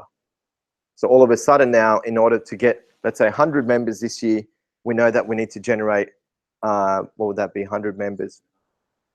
No, 20%, 500 applications. Yeah. Now to get 500 applications, it costs us $150 per application. So that's $75,000. So all of a sudden you work backwards, you go, okay, $75,000, 100 members, you know, we're making 4 or 5 times multiple. It makes sense. Now, if we don't know our sales funnel, you know, talking about the importance, if we don't know that sales funnel and break it down step by step, we don't know how much it's costing us to get an email and name. We don't know how much it's costing us to get an application. We don't know how much it's costing us, how many applications we need to make a sale. Does this all sort of make sense?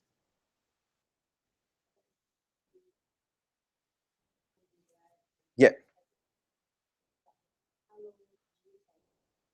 Yeah. So Julie's question is obviously it takes, you know, it varies depending on where you're at in terms of, I guess, implementing some of the strategies. I think the biggest thing for today is more about knowing the sales process than the strategies to get people into the sales process.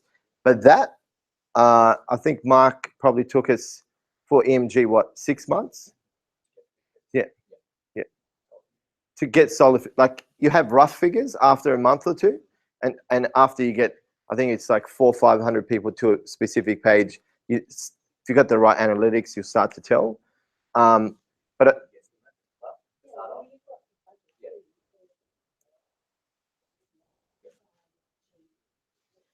yeah. So I guess going back to why is the sales process important? Because it enables you to know exactly how many people you need coming through the funnel to be able to take out certain, to be able to land certain amount of clients. Why is the sales process important? Because you don't want to make the mistake of pitching someone too early or not pitching them at all.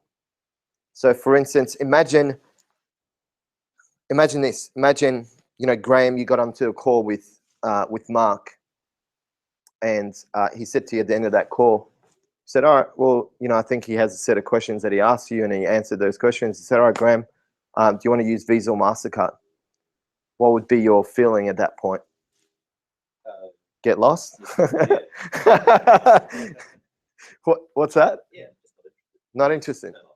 Turn off. So, you know, that's the importance of knowing your sales process, because you know when to ask for the sale. So we know, based on, you know, going through this process over and over again, that the right point is the phone conversation with me. Now, we're going to show you what our LinkedIn audit looks like, and then you have to start looking at your own sales process. But for us, the right time isn't within the first audit. It's actually within a game plan session, which I'll kind of explain what that means. So the first thing we need to kind of look at is, what's the end goal? So let's look at that in order to get, because what when people build that sales processes, they look at what's the first touch point, and that's, you got to reverse engineer your sales process. You got to look at what is your end outcome or end goal. Okay, my end goal is to get a corporate client.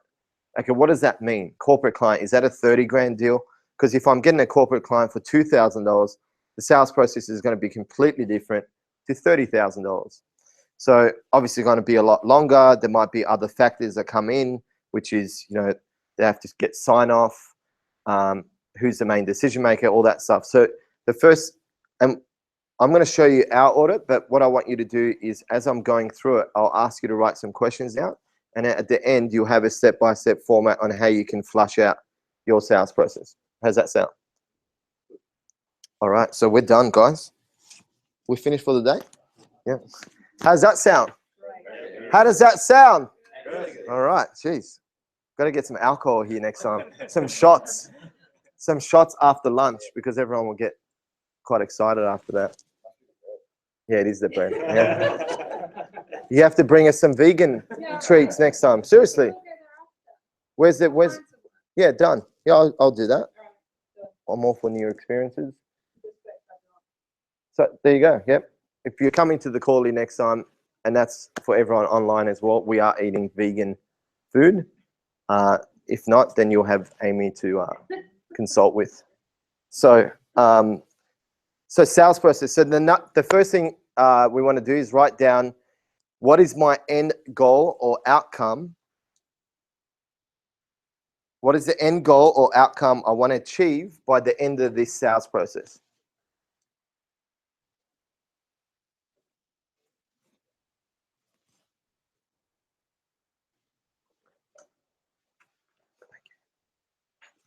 What is the end goal or outcome I want to achieve?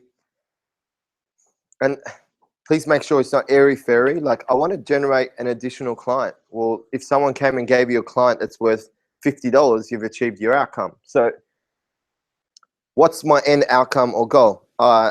For us, I'll give you an example of the audit, and you can figure out one that's relevant for you, is to open up a corporate account that at a minimum is a $15,000 purchase. The first 1 or 2 sales that we got weren't that, and we're willing to do it because it gave us the understanding and the experience to be able to mold the process and refine it. But now, you know, we won't touch anything. Put it this way, we won't touch anything under 10K. Ideal, we want 15K. So what does that mean? Okay, then you've got to ask yourself the question, in order to get this 15 grand deal, who is going to be the decision maker in that process? So that's why in the foundation, we looked at your client avatar and the decision, who the decision maker is, because that's going to be a big factor in closing the deal. Who's the decision maker? What's the value of that particular deal? What are the external factors that you have to deal with? So, G sale, being an elite mastermind group sale, is a lot different than a corporate sale. the external, there aren't many external factors because we're dealing directly with the business owner. Whereas here, a sales process of going into the corporates, we're dealing with budget. They don't make, sales manager, then we have to go through the sales manager to get to, whether the sales manager, sometimes they don't have the budget, they have to go to marketing or they have to go to CEO to sign off, depending on, the level of authority they have. So we have to take that into consideration. So you need to ask yourself, what are the external factors that you need to deal with? Because when you build out the funnel, you need to be aware of these external factors. So what are the external factors that I have to deal with? A classic example is, I think we were speaking about this yesterday, Lockie, and that was, a lot of times people know that they need the software, they need the visibility that Lachlan's software provides, but then making the switch is, because it's the switch, right? The switch is the biggest thing for them because it takes time and, they've got to integrate it and change management. It's like going from a PC to a Mac. A lot of people, the reason why they don't go to a Mac, and this is based on assumption, but I think I've got a pretty good process of it, is like, I spoke with a guy yesterday, he goes, I know I need to go and get a Mac because I keep getting viruses on my PC, but I know that the pain that I have to go through in learning that is going to be so intense, right? That's probably you, right? Is the pain is so intense that I'm not going to do it. And, I had the same feelings. And so, I'm sure Apple, they've done extremely well. So I'm sure they're not going to convert everyone, but they've done a good enough job getting a lot of people over from PC. So you got to ask yourself, what are the external factors that are not within your control that you need to deal with? And then when we build out the funnel, the sales process, we have to take those into consideration. Then you... Sorry, there's a couple around the fact that people won't make a buying decision until all of the internal processes and challenges have been dealt with. So they'll put up with the payments they've got. Yeah.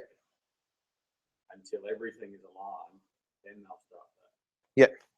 So there's a lady called Sharon Morgan who writes all about this. It's really interesting read. Worth doing if you're in selling. Yeah. Maybe post that up. I think I did originally, but I'll do it again. Okay. Lachlan's going to post something up that's really cool. That's what I took away from it. So he's going to post up something around, he's going to post something up. Make sure when you get the notification, engage with it because it's cool. So on that note, another thing you need to understand is what are the problems. I think we were speaking about this with Tracy on the break. What are the problems you're solving, which we've kind of talked about? What is what challenges do you solve for the company? And then what challenges do you solve for that person in the company? If you're not selling, like for instance, if you're in a corporate market, you're not actually solving the problem the company is facing. We're actually solving the problem that the person in the company is facing as well. And never make the assumption that they've got the same problems. I'll give you a scenario. So this law company that we're dealing with at the moment, their biggest problem is that all they're relying on is running these events and running networking events, workshops, and referrals. That's the only source of leads that they have. And they're looking at us to roll out this course across their 100 lawyers. And so the company problem is lead gen and a new approach. The personal problem that BDM faced is introducing new stuff into the company because they've always shied away from anything new. Law firms generally pretty conservative, like accountants. So the personal problem we need to fix for him is package it up and help him through the process in order for him to be able to sell it to the board. So yeah, and Julie, actually, this is a good one. So Julie was, Julie's been working on a proposal for a company, and one of the things she's now, because the proposal was that good and the person she's been dealing with loved it, she's actually been working with Julie to refine it so that when it goes to the board, it's basically a done deal rather than, oh, we'll have to get back to you, etc. So again, I'm assuming, Julie's probably done a few things that have touched the right buttons for this person to go, oh, wow, you've made it a lot easier for me, and you understood that person. And the person thinks, how can I work with Julie to get this over the line, because she's solving my problems first and foremost. Would that be right? Yeah. So, which goes to prove that the problems you solve for the guy who you go through the process with, so for us was the sales manager or this BDM in this law firm, we have to solve his problem first before we solve the company's problem. And once he gets, like Julie's example, like ours, once he understands that you really care about him, then he'll open up the doors for you and actually work with you to create the product. And that's what we've done with the law firm. So we went in there and he said to me, look, once he gave us the budget and the 2-minute silence, he said, oh, look, we've got 15. I think we could do something with 15 grand. We held another session with him in February. Was it mid-Feb or like early Feb? So a couple of weeks ago, we met with him and he said, look, I'm getting a lot of resistance. Can you guys come back to me and create a strategy around how we can actually get rid of the resistance? And he started actually bagging out his employers, not in a harmful way, like I'm going to leave, these guys don't get their act together, but he's actually came to a point where we said, okay, this is what we need to do to get the deal across the line. Can you guys go back and think about it? And when you do, like when someone says that to you, you know they're invested, they believe and trust you. So they're going to work with you to convert them. So that's why I brought up that point. So understand the personal challenges of the decision maker, and then obviously understand the challenges you solve for the company as a result of your product or service. And then once you've done that, then obviously I think you've got the right foundation to be able to go, okay, now we want to build out the sales process. We're now end outcome. We know the challenges. You obviously, by this time, you know what makes you unique and you've got your story. So we don't have to kind of go into that. And that's why the foundations are important. Now we need to actually build out the sales process, starting with the end in mind. So if we did that, so let's go through that now. So let's look at our LinkedIn audit. So our LinkedIn audit is, and I'm not the best drawer, but it goes something like this. So these are different marketing channels like ads on Facebook, LinkedIn, running our own campaigns through LinkedIn, speaking, referral partners. So we run ads on Facebook, we run ads on LinkedIn. We have, our own campaigns of connecting with CEOs of the target market. I do a fair few speaking engagements. We have referral partners now, and all that feeds into a landing page.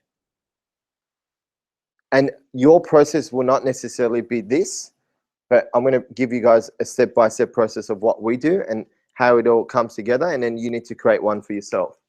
But it will make a lot more sense once you see ours. Now, what we recommend, and one of the tips I'd recommend writing down, is make sure that regardless of whatever channel you have, it always feeds into one page, right? Because what that does is enables you to get statistics around the page. Stats, you start getting data, which you can then project based on your sales objectives. It gives you confidence because okay, if I'm about to spend 5K, which, whether it's 5K, 2K, 10K, depending on your situation, that could probably be a lot of money. So now we know that if we invest, even if we invest 5,000, we haven't even converted a client into a corporate deal, we know that sorry, if we spend 3,000, we know if we spend another 2,000, we're going to land a client. We just know it. That gives you immense confidence, knowing that money is just not going down the drain, and it's actually, you know, building towards the sale. So you'll know your conversions, which is absolutely important. So, and it gives everyone, like for instance, speaking, I know what my purpose is for speaking nowadays. Like last time we spoke, on the back end, we closed a corporate client and 3 masterminders. So, you know, well, that ended up being about 25, 30K. So now that we kind of understand that, I'm now going and saying to corporate conference, if you have more than 100 to 150 high level people being sales managers, CEOs, if it's the right sort of conference, I'll come and speak for free. Whereas other conferences, I charge 6K. Now, I didn't care about the $6,000 upfront payment because I know I get in front of people, I can make 30, 40K. So at the end of the speaking engagement, I always have a little soft pitch to say, you know, if you want to find out more about us, we actually have a LinkedIn audit. I kind of explain 30-second spiel about a LinkedIn audit, go to this page. And then I just go straight into Q&A. And then I let the funnel, the sales funnel, do the whole vetting for me. Now, people say, what's the purpose of an online sales funnel? I think it serves 2 purposes. And I'd recommend writing this down. So purpose of an online sales funnel is to do a lot of the legwork or grunt work for you. What does that mean? Well, it means a lot of times you probably get on these phone calls. A lot of times you're chatting with people, and then actually, quick show of hands. And if you want to type this, for those who are online, just type in me, being M-E. For everyone here, put your hand up. If you've ever gone onto a phone call because you referred someone, and then after you spoke with them, within 30 minutes, maybe it took 40 minutes, you realize you're actually not a good fit, right? How many, and then yell out how many times that's happened to you. Roughly, obviously, you don't have the exact figures, but just yell out how many times that's happened to you. 100. Okay. 5, hundreds. 3. Okay, you know the figures straight away. 3. So hundreds, let's take Lockie's example. Roughly how long would those conversations be? Being conservative. Quite short. Because I'm very clear on who we're talking to or who is a good fit for me. But if you looked at the old days, 5 years ago, I even went to the extent of going out and having face-to-face meetings. Yeah. 2 to 10 hours before realising. Yeah. So nowadays, I had one the other day where someone who was a staff member of an old client, with a different company now, reached out to me via our website. I knew before I even called them that they weren't the right fit. There you go. Yeah, but because I had the inquiry, I always have this attitude that I can at least put them in the right direction. I'm doing the right thing by them, and I'm also helping my reputation. Yeah, absolutely. Saying, no, I don't want to deal with it. Yep. So I got on a call, had a 5 or 10 minute call with them and said, we're not the right people for you, but I jumped on, they were using Xero, I jumped on the Xero marketplace, found a few links and sent them to them and said, that's good. It took me 5 or 10 minutes. Yeah. And, you know, so the reason why I ask, because, you know, I think we've all done it where we've got on the phone, someone's referred us or they've come through a website inquiry. All of a sudden, we spent about 40 minutes, 30 minutes, 15 minutes.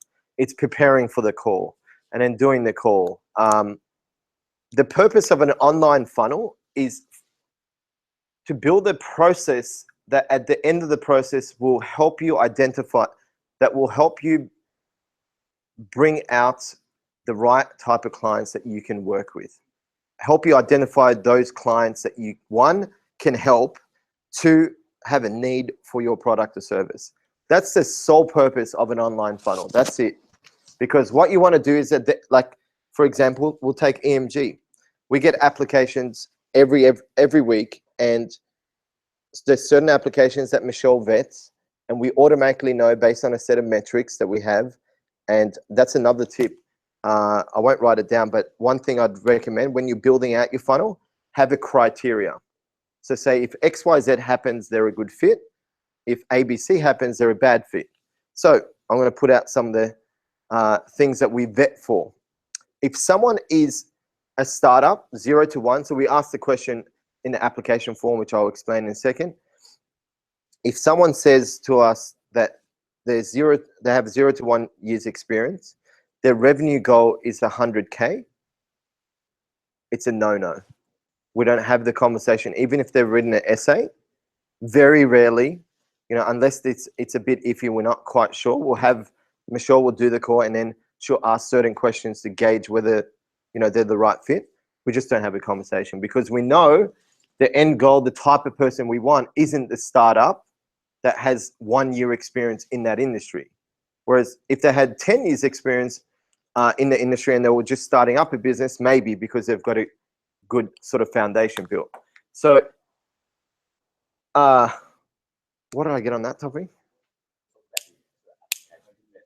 Oh, vet the leads. Yes. So the main outcome of your funnel, the top 2 outcomes, is for the funnel to present to you qualified leads that you can help. That's probably a good summary of a funnel. The outcome of a funnel, and let's put that on a quote in our monthly lowdown. The outcome of an online funnel is to what did I say? That was actually pretty good. Oh yeah, the outcome of an online funnel is to create you quality leads of which you can help. Because then you won't be having the phone conversations, you won't be doing the research based on a hitch or, you know, it's based on, okay, this person clearly has a problem that we can solve, and they've gone through the process of building that relationship with you. Now, that in today's business world, it takes 7 to 10 to build a relationship for you to a point where they trust you. Now, if you run a webinar, you can dramatically reduce that touch point, and a webinar isn't the solution for everyone. But if you spend 40 minutes with someone, you're obviously going to dramatically reduce 7 steps compared to spending 5 minutes with someone. Time with you. Now, time is the most precious thing, and the thing that is common across all of us. Once someone spends an hour, or once someone spends 3 hours working on a proposal with Julie, I can guarantee you the threshold, the pain threshold of then going to another company and working for another 4 hours, trying to vet someone and then work with that person, is going to be so high that, you know, even if, let's say, we do a poor job at converting that person, they'll end up going with us simply because they don't want to go through the pain of that 4 hours or 5 hours with someone else. So the reason why I brought that up is because when you build out the sales process, you need to start, and you obviously build out this funnel based on your overall sales process. There's certain touch points. So for instance, when they put the name in it, when they click on an ad, that's a touch point. Obviously, very small touch point, because at this point, they don't even trust you. They go to your website, they like what they see, they put their name and email address in. Next point for us is where they fill out a questionnaire. Can you bring up that page? Or Michelle, can you bring up that page and just tell me some of the things we asked? Oh yeah, because you just copied ours. Yeah. And we're okay if you guys copy our stuff. It works. Don't ever feel like you're, you know, copying it. Obviously change the words. Actually, I'll tell you a funny story whilst Michelle brings it up. I had this guy who, when I was first starting off, he copied our a particular landing page we had, and the landing page had my name in 2-3 different sections, and he copied it to a T where my name was actually on his landing page. And someone said to me, "Oh, did you start working for this company?" They emailed me and said, "Oh, what are you talking about?" So I emailed the guy, said, I don't care if you copy us. Just make sure you take my name out. So anyway, I thought I'd share that. So you guys are happy to, you know, we're happy for you to use it. Just mold it into your own question. So What's mobile revenue targets? Yep. Target market. Yep. Yep. Yep. So let's look at some of the stuff. So, you know, biggest challenge. Now the questions you ask. So let's look at a couple of things. So challenges. Now they put their name and email address in. Again, it's another touch point. It's another layer of building that trust with you. When they put their name and email address in, we send an email. When they open that email, that's another touch point. They're starting to get to know Michelle in the company. Now, basically saying, hey, we received your application. We received your opt-in. Now, that email only goes out if they don't fill out that application. So if they fill it out, we have a rule that stops that email from going out, right? So, but if they go and put in their name and email address in, and they don't fill out the application, email 1, which is 1 hour after, and email 2 is 1 day after, which says, hey, you know, notice you went to the application page, you're 50% there, you know, only take a couple of minutes, go back and fill out the form here. We provide links that then links back to here. Now, again, touch point, they go here, they fill out this form. Now, it's really important that you ask the right questions that will help you identify whether this person's a good fit. So, for example, we ask, you know, what's your revenue targets? If someone says 0 to 100 and it's their first year, they've only got 1 year experience, then they're not a good fit. Now, for you, might not be revenue target. It might be, you know what? Let's take. Who can we take as an example? What questions have you got in there? Have you got your questions in it? Yeah, I'm just opening it up. Yeah, there you go. I mean, one of mine is the number of staff. So we're showing you obviously ours, but also we've been working with Lachlan to help build out his funnel. So we're going to go through Lachlan. So what's yours, Lachlan?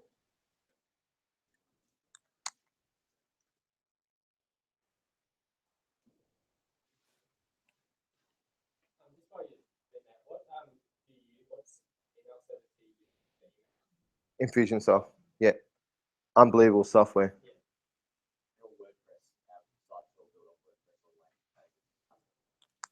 Yeah, yeah. So if Infusionsoft is what we use for our email software program, and then Mark sorts out all the back end just all through WordPress, which is. Is there a reason why you don't go with like big pages or something along those lines? Yeah, like full custom, like we've got full custom, obviously, but and the speed as well. So we're on WPN, which is a super fast WordPress host, more expensive, but it means our page is loading like a second, and that's really important. Yeah, and not only that, but like, you know, you can go to ClickFunnels and lead pages, all that stuff. I think if you're building something long term, I never want to rely on someone else's software. Like Infusionsoft, we just have to, because if we try to build that out ourselves, it'll take us a couple of years and it'll be outdated by the time we do. But yeah, I've never been a big fan of like other landing pages. I like creating custom look and feels, because nowadays you go onto like a webinar registration page, you go, this look like same as the guy down the road. Yeah. So you're limited in terms of the functions and the editing, all that stuff. So always go custom. What have you got, Lachlan? So I've got website, LinkedIn, URL, mobile, job title. 1 second, website, job title. Yep. I've got tell us about. Tell us. Yep. Who they serve, what they sell, what markets they target. Yep. Annual revenue. That's the key indicator for me. Annual revenue. Employees I've talked about. Input. How many years the business has been operating. Number of years. And what they're looking to achieve in the order. What they want from session. So every application page will look different. You know, the questions we ask here, you know, challenges, Lachlan hasn't really asked the question because it's probably not as relevant as, you know, it's essentially you're asking questions that will then help you identify, is this person the right fit? One way Lachlan identifies that is the job title. So if who's the right type of client that you need to get in front of, or the right person in the company? Operations manager, warehouse manager. Okay. Sales manager. So let's say it's not a CFO or an operations manager. Let's say it's, for whatever reason, the general manager gets in touch. And what that will, if that came through an inquiry on a website, you'd have to spend 20 minutes to call them, figure out whether the general manager and all that sort of stuff. What this does, Lachlan would say, oh, geez, okay, the general manager is not a good fit. Someone from his team or himself will call that person and say, you know, this audit is really for people. And we've had this within the audit where we've just basically said to people, this is not for you. These are for teams that have more than 10 salespeople. But if we don't have that content, then we can't make that decision. So he gets this application. So people fill it out. That then goes into your CRM, or, you know, whether it's Infusionsoft or your whatever you use. Lachlan will then decide on whether this person is actually a good fit. Now, what you know, tell us about your business now. If the annual revenue, let's say, is $1 million, and Lachlan knows his ideal client, the right type of clients to work with, the annual revenue is 5 million, let's say, 5+. He's not going to have a conversation with that person. One, they probably can't afford it, and two, they don't have the resources, etc. So that's the power of having a funnel. It helps identify, if you know your customer well, and that's why the foundations is important, because you can build the best funnel, and I've seen people do it, and then they've got onto 10, 20 phone calls and not even converted one because they haven't got the client avatar in place. So ask the right questions and, you know, leverage a group, leverage us. We've built multiple campaigns, and every single campaign has done, give me 1 second. Every campaign has done 6 figures. So we know how to build funnels. So as you're going through and building yours, obviously leverage someone who's an expert to build it for you. But if you got any questions, please, whatever you do, don't go and build it and then come to us for advice, because sometimes that'll cost you, you know, a month or 2 months worth of time and money, which you can't, those two things you can't, well, money you can get back, but not time.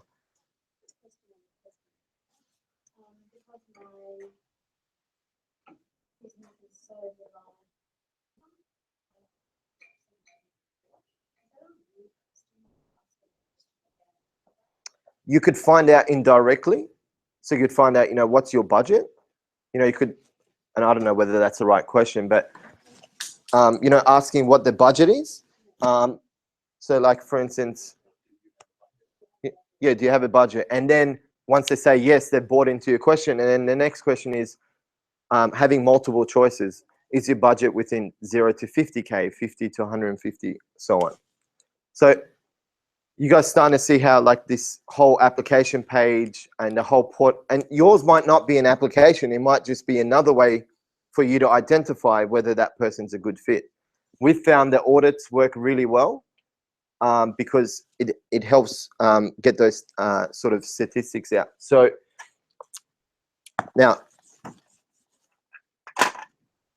so what happens is they fill out this application, they hit submit, they then go to another page.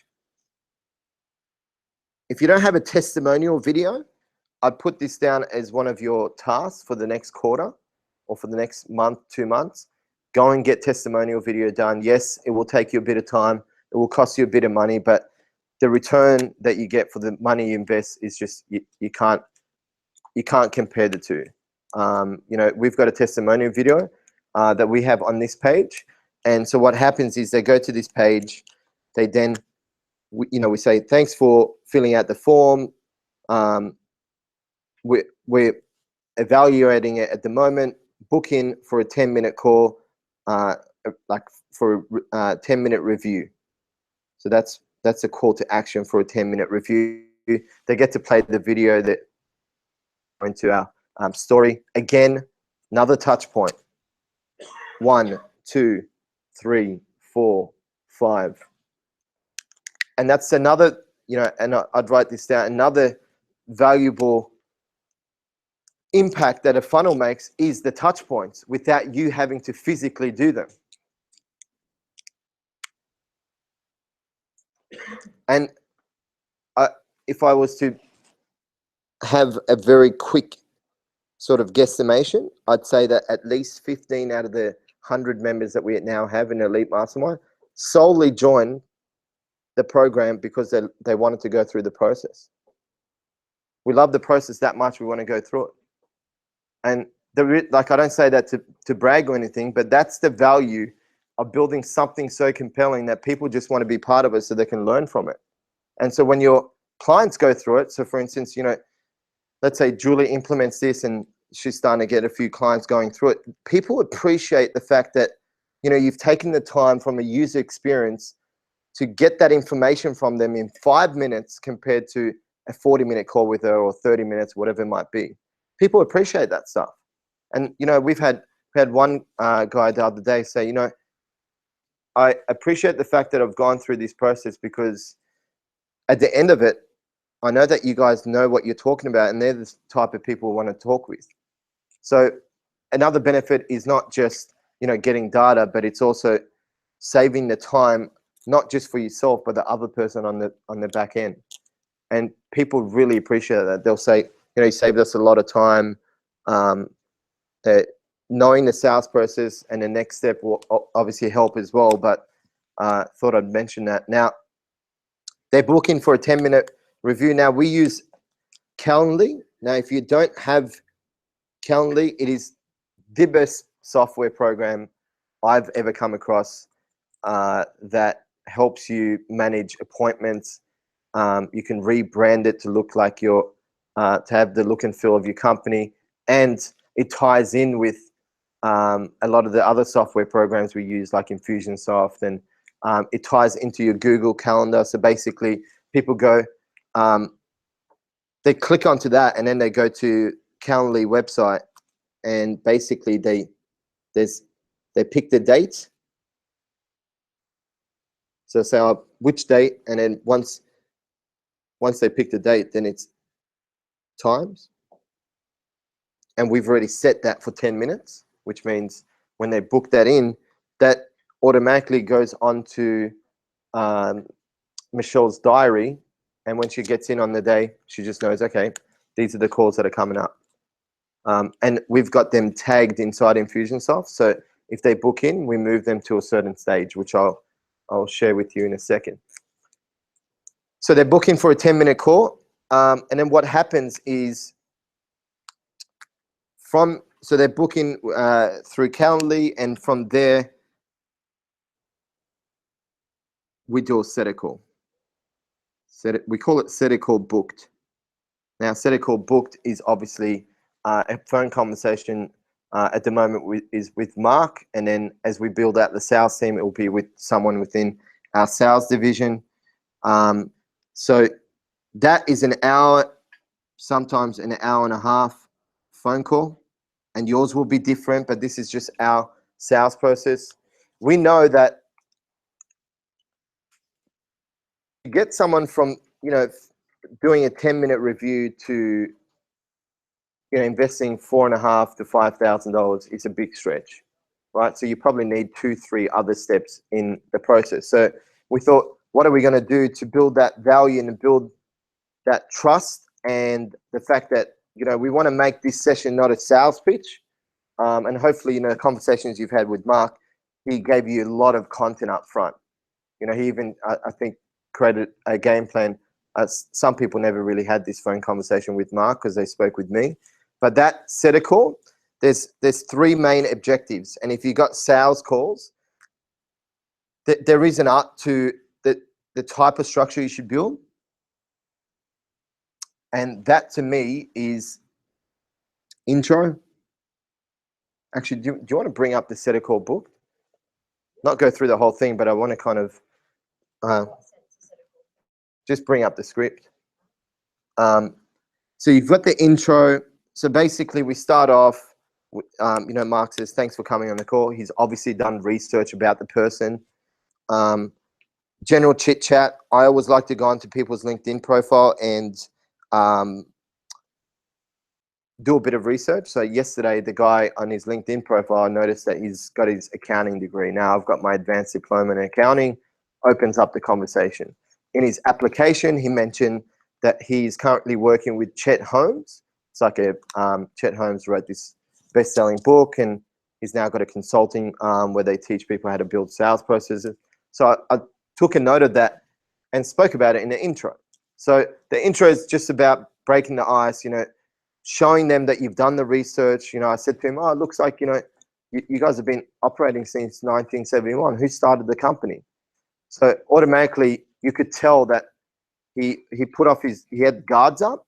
As soon as I said, oh, you know, I noticed on the website, obviously we do a fair bit of research. We never come into calls without doing our research. And I'm basically telling him what he wants to hear because I know that's what he's thinking. So, yeah, so tell me about the business. And then, you know, people tell you about the business. And then part of our process, we say, you know, what interested you? So you want to get interest. What interested you about the mastermind, or what did you jump on the order? What was it about the order that, you know, you wanted to jump on the call? And then you give him 5-10 minutes just to give you a big lowdown. Now, some people won't speak they just literally won't speak, and you have to draw it out of them. And that's up to your sales skills. So for instance, if we say to Lockie, you know, what interested you about jumping on the call and finding out more about how you can leverage LinkedIn for your team? He'll say, you know, at the moment we're struggling with generating leads, radio advertising is not working, etc. So most people at that point would say, oh, okay, yeah, you know, we're finding that's an issue as well. And then they move on. What I like to do is I like to go deep. So, you know, you mentioned, you know, and obviously Lachlan's not investing in radio, but, you know, you mentioned, you know, radio advertising is not working. What is it about radio advertising that's not working for you? Well, we're not really reaching the market that we want to. We're not getting in front of the target market. So what's that causing your business? Like, you know, are you finding that you're not getting consistent leads? So I'm diving deep to get to the core problem. His problem isn't radio. The core problem is probably lead gen. So then I'm making those, I'm writing those notes down. So usually a bit of the intro. This is where you research. You know, you talk, it's small talk, research. You find out why they're on the call. Why they are on the call, and outcome. You know, for the mentoring clients in the room, like one of the things I ask at the very beginning of the call is I say, what's your outcome for the call? Because quite often what happens is people would, and we do it within the sessions as well, we say, okay, well, you know, what's your goal? If we finish this call and you walk away thinking, wow, that was one of the best calls I've had this year, what would that look like? What would you like to achieve? Then you write down all that stuff. So, you know, some of them might say, I want clarity on how to leverage LinkedIn, where I'd love to know how a team can leverage it together. I'd love to know, you know, best practices, etc. So as we deliver our presentation, we write them down on a notepad, and then we start weaving in those words. So, you know, as we share with them our 3-step methodology, we say, okay, well, team can use this methodology as X, Y, Z. One of the ways, you know, some of the best practices around connecting with people is, you know, making sure your LinkedIn connection invitations are personalized, etc. So that's the beauty of asking for the interest. So then you've got the interest, then you want to, I always say, now you probably know a little bit about our company because like me, you've probably done a bit of research. If you haven't, what I'd love to do is just give you a quick snapshot of where it all started, how, you know, we've got to where we are, and you know, our mission, because I think that'll fill in some of the pieces in terms of who we are and, you know, why you should listen to us, because The truth of the matter is that there's a lot of educators out there. We pride ourselves on being a practitioner. And I think by sharing the story with you, you'll really see that. And then you pause and the guy goes, yep, you've got his permission. And then you go and tell him the background comes into play. And then you're telling people something that they get very confused about. All of a sudden, you've lost them. And when you lose someone, it's very, very hard to get them back. That's the issue. So in terms of the background, share your story around that as well. Now, you share your background. And so what we do is we say, you know, Mark goes into a series of questions like, what are your goals over the next 12 months? What are the challenges that you see in pursuit of those goals? What else do we ask?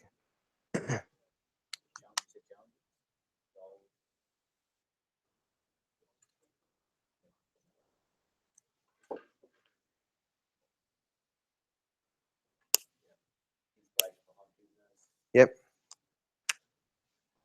So next is about the client, right? So, and these questions will be different for you, but I'll share with you why we picked those goals, challenges. That's it.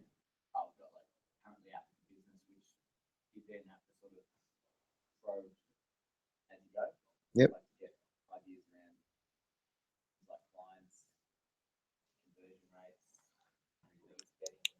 Yep. And what is that it? Okay. Yep. So that should do it. Thank you. So for instance, what inspired you about starting your business? Now, if we speak to someone that's not inspired, or you could tell that they're, you know, a little bit negged out about their business, we probably stop the conversation there, because we know, one, we don't want the type of community we want are people who are, you know, passionate about what they do. Because we know the product that we want to, the community we want to build, we're not going to get anyone who's negged out about their business and who will probably in 3 months quit that business because they're at a point where they don't even care anymore. So we want to find out, you know, why did they start it? Because then it gives us data to be able to talk with them at an inspirational level. So, you know, goals. What are your goals over the next 12 months? I want to do X, Y, Z. Well, what are you currently doing now? What do you want to be doing in 12 months? And what challenges do you see in achieving those goals? So the best way to summarize it is that the goal of this particular process here, where you've got the client, where is the client at? Where do they want to be? What challenges do they have in getting there? If you do that well, then you're, like, for instance, with Lockie, it might be, okay, our goal is obviously visibility being the surface level, but really it's, what do we uncover that it was really about? We talked about visibility, but then we went deep. Growth. Yeah. It was growth. I mean, I can give you a real example. Yep. Of a client that I signed last year. I mean, someone double the turnover for you. Okay. And so I was really into that in the early discussions, and it got to the point that they wouldn't be able to do that profitably with the current process. There you go. The current systems, they would have to add lots of heads, which brings costs, people issues, all those sorts of things. So they knew that they needed to do something about it. Yeah. And that the system was an answer to, whether it was us or someone else, that was the answer for them being able to achieve it in a profitable way. Exactly. So again, the goal, figure out where they are, where they want to be. You know, for instance, for Julie, it might be, you know, we're expanding into, I think it was that proposal that I looked at, they're expanding and more pharmacies are opening because they created a partnership. Big challenge right now is making sure everyone's uniformed. So that's where they are, where they want to be. The big challenge is this. How does Julie help fix those challenges to get to where they want to be? And then if you know, like Julie knows the personal challenges that that person has, and if you tie those two together, then it's a lot more streamlined than, you know, going, okay, well, you know, I'll give you a background and then I'll give you, I'll let you know some of the services we have, some of the products, and then You tell me what products are going to be, going to fit what you're looking for. At that point, sure, they've bought into your story, but you still don't know where they are, where they want to be, the problem they're having, and how. I guess part of the process here as well is to figure out when they want to solve that problem. Do they want to solve it immediately, or is this a problem that is like, oh yeah, I should do it, rather than, oh geez, I must do it because, I don't know, the business is going to go down, or we're going to have poor branding in the market. And we did this in a call yesterday where we spoke with a client, and he said in the lead-up emails, we said one of the things we do in this course, in this call, is we figure out what your sales objectives are, because we have a holistic approach to LinkedIn. And he came back and he said, oh, maybe we should. He actually emailed an hour before saying maybe we should speak in 1 month, because we don't know our sales goals over the next 12 months. So we still had the phone conversation. What we did early on is we said, you did mention in your application that lead generation was a big priority at the moment, because you're struggling to give quality leads to your sales team. How much of a pain point is that right now in your business? And he said, like, it's a big pain point, because the leads are drying up. More and more competitors are coming into that space, which means we need to get innovative in our approach. Now, if he said to us, oh, look, things are going well, we think we should really look at something else. And he said something like that, but he did back it up and say, we have to do something now. We want to stay ahead of the competition when it comes to, leading out with innovative approaches. So now when we create the game plan, we're going to create it. And when we put a timeline in terms of, because what we do is we create a game plan. We say, okay, if you want us to help you roll that out, this is how we're going to do it. We're going to do it through X amount of workshops, and all your sales team will get access to our online course, which is X amount, but that's only valid till end of this month. Now, if we don't have the data that we got from him in terms of how quickly he wants to make that decision, we might put a date that is too far, or we might put a date that is too soon. So that's the importance of knowing in this process. The next thing you want to do is you want to figure out the pain and urgency around fixing the pain. How quick do they need this pain resolved? And that'll help you understand when you can pitch them your particular product or service. So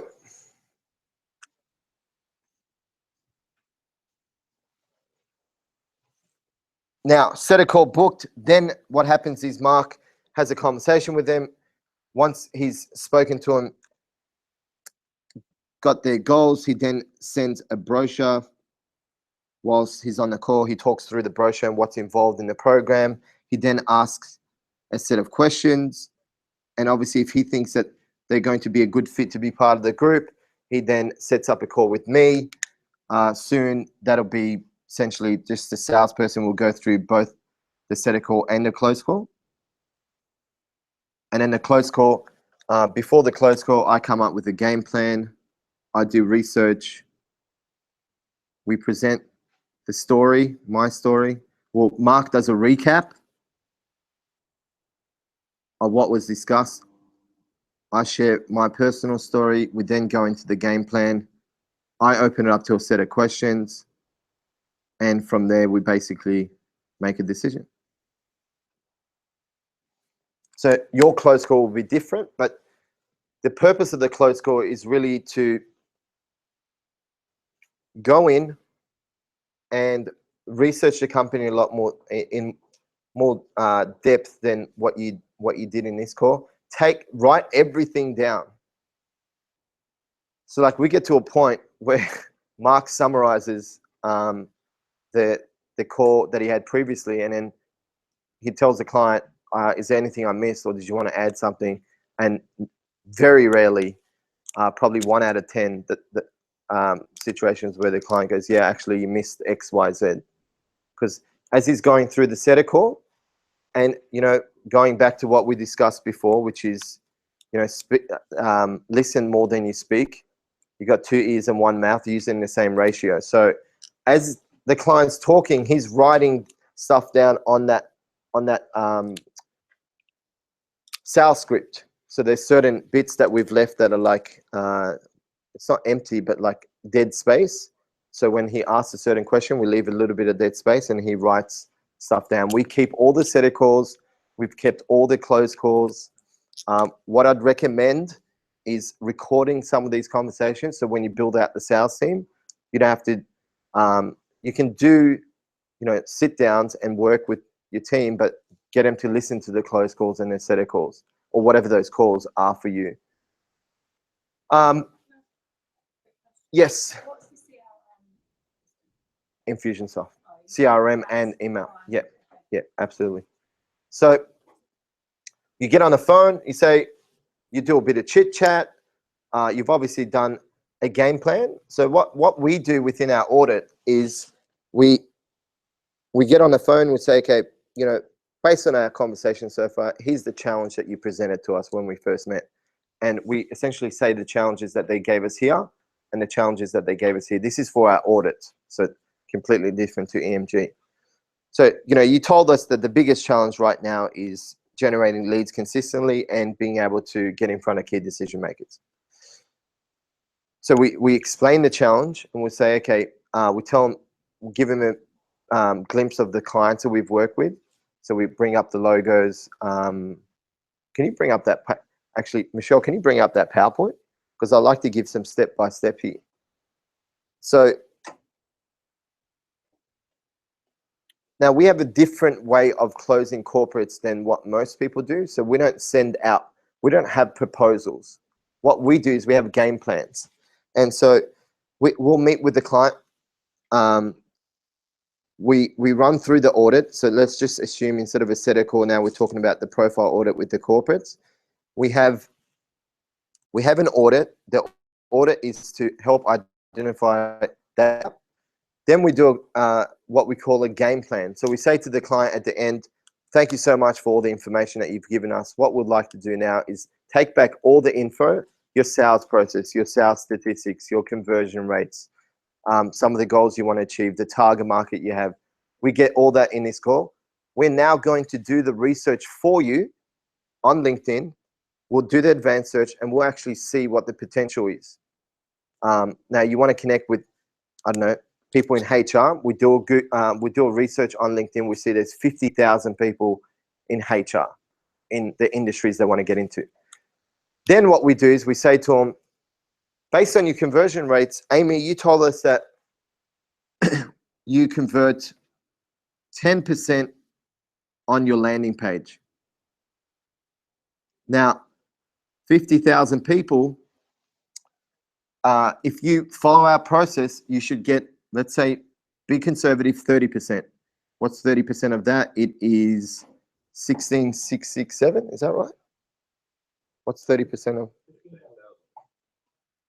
Oh, it is. What did I think? A third. Sorry. 15,000. So you told us that you get 10% on a landing page. Okay, so if you go through our process, worst case scenario, we're going to be extra conservative, and all the figures we're giving you today in the game plan is not based on something that we've thought of. This is based on experience. You will convert 30% at the very least. So that means across your team, you'll have 15,000 connections into HR consultants or HR managers, etc. Now, we know based on figures that you should be able to convert out of those 15,000, you should easily be able to convert, if you run through the 3-step campaign, you'll be able to convert at least 10 to 15% into promoting your call to action, whether that's a phone call, whether that's an opt-in, etc. So in this case, 10 to 15% will convert from, so that's, what's that, 1,500?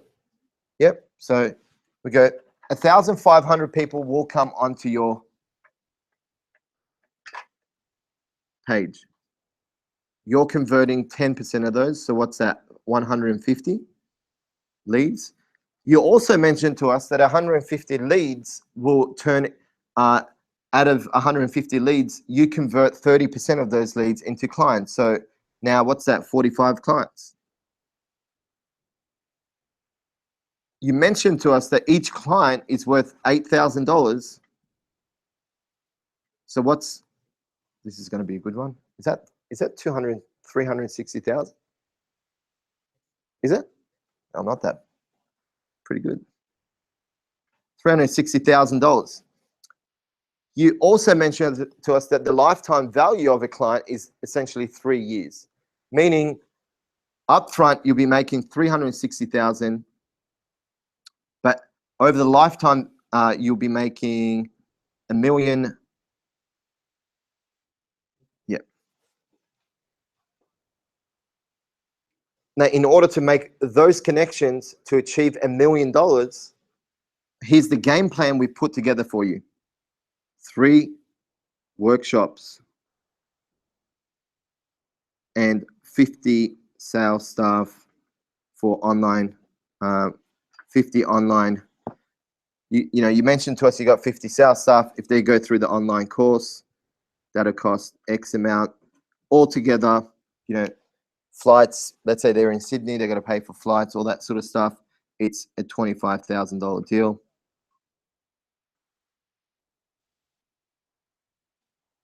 So that's the potential. That's how much it costs. That's the investment for us to help you achieve, at a conservative level, $1 million. That's why we get great conversions, because we don't send out proposals based on, you know, what they're looking for. We send out a proposal based on the end result. Now, your end result, Lachlan, you know, you might go through and go, okay, what's it costing you at the moment not having a system? Okay, it's costing us, I don't know, last year we made a decision that cost us 250 grand. Okay, you know, it's costing us 3 people that we shouldn't have. And you go, okay, well, you know, right now it's actually costing you $500,000 per year. If we build something out, it'll cost you $1,000 and maintenance is $25,000. That's so much better than just saying, here's how much the software, and I'm not saying you do this, but this is just an example of basically aligning your service as a rollout to helping them achieve a goal rather than selling a service. So much more impactful. If you do this properly, like we probably shot ourselves in the foot, but we did this for a company in Melbourne, and they said that, like, the guy, smaller company, it was only a $9 grand deal. It was actually one of our first, and the guy said, like, are you guys being serious? Like, that's because the value was 450 grand for a potential of $9,000 for a $9,000 investment. I said, I don't even care if you don't buy from us today. If you don't do this, it tells me that you're not serious about growing your business. So if you're not, I'm happy to walk away. And I don't say to, you know, insult you or disrespect you, but if you're not willing to invest $9,000 to make 450K, to me, you're not serious. And we pitched it right. We went in, and happy to steal this if you like. We call it the relationship builder package. So we'll go in and say, the reason why we could have come in at 75K, but we want to build a relationship with you, because if you spend 25K with us today and achieve the results next year, when you go to, because this is per year, next year when you go to renew, it's not going to be $25,000. It will be $75,000. But when you make $1 million, would you invest 75K to make another $1 million? Most people say yes, because they're smart and astute. Right? I'd be willing to invest 75K to make $1 million, no doubt. So, but then they would have seen the results. Whereas making a 75K investment is probably, you know, it's a stretch for. Does that help? So it's pitching. Don't send out proposals, so to speak. Send out game plans, and you say, look, you know, most companies, and this is how you can, you know, bash the competitors and really build on that. You know, most companies will send you a proposal. We're a little bit different. We send out game plans because we see you as a critical partner to us, not a customer. And to us, we say this with our clients, when we work with you, this isn't a 25 grand deal. The same way you look at your clients as the value being, 24K, that's what we see you as well. But, at this stage, we're going in with the relationship builder package. Once we build that relationship with you, we know you'll spend more money. Do we have confidence that you're going to generate $1 million? Yes, if you follow it to a T. If you try to reinvent the wheel, forget it. Nothing's going to work. So it's not a matter of whether it works. It's whether you execute. And like we say this directly in front of people, and they love it because they want people to speak with conviction. So if you truly believe in your product, you got to tell it. Ben should say, it's not a matter of whether the funnel I'm going to build for you works. We want to make sure that you're going to actually implement it or execute, because I can sit here and, hold your hand and do everything for you. But if you don't do anything about it, nothing's going to happen. So that's what we go through. And then obviously from there,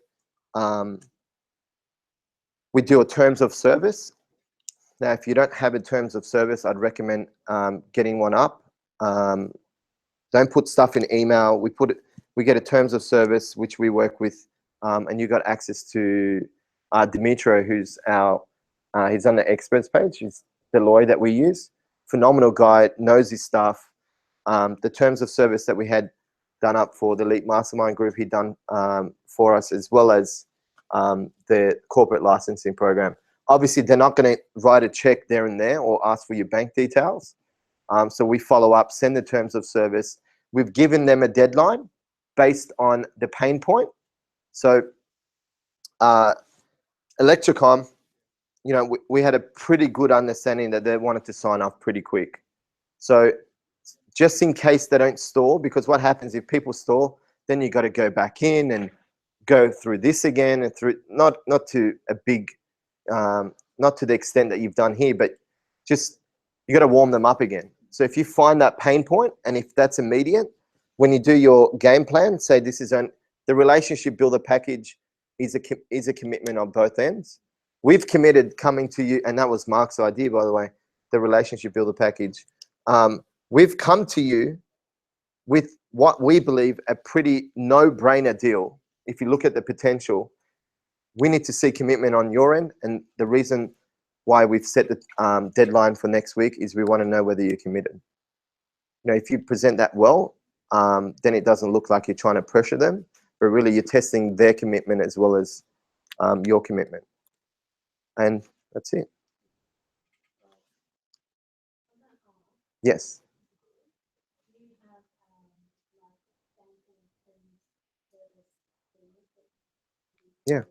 Yeah, you can maybe if you can note that down, Michelle, and we'll send Julie an email. We'll have our terms of enrollment, which I think you've signed anyway for the Elite Mastermind group. So we'll send you that and terms of enrollment for our corporates. Anyone else wants it? Actually, put your hand up if you want the terms of service. Yeah, cool. So it looks like most people. Let's create a product around that $99. No, no, I'm joking. When do we post up this video? Okay, so when we post it up, let's remember that in the what do you call in the comment? Maybe Michelle in the comments put in those 2 terms of service, and you guys can just go through it from there. Probably easier than sending out an email.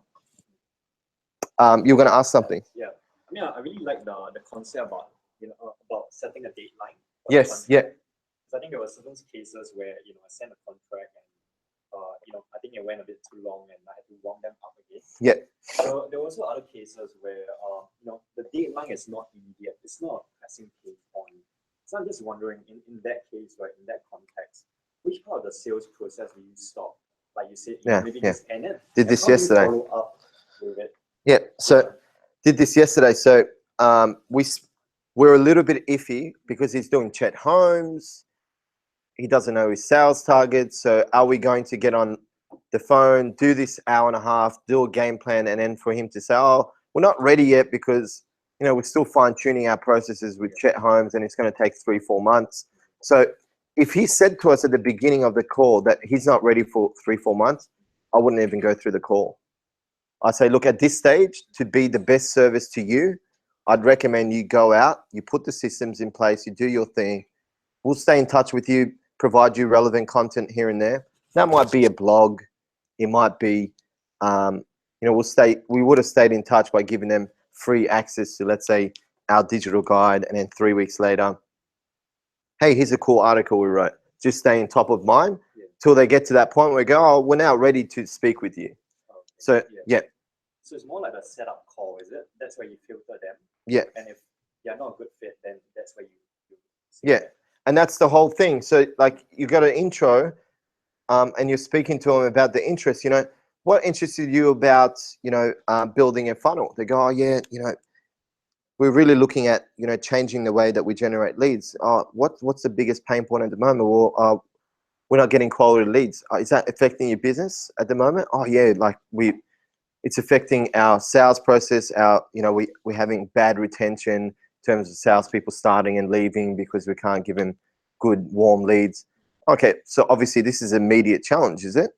And then they go, yes, go boom. Then you continue on. If they go, no, we're doing all right, but we want to improve stuff, then you go, okay, well, you know, I think and then you might ask, like, what are you looking to improve? If you get a gut feel that these guys are not ready for another 2 months, you just stall. You set it, follow up, and you just keep giving them content. Yeah. So another thing is that, you know, I know that, you know, for your process, you're setting up, you're giving them a game plan.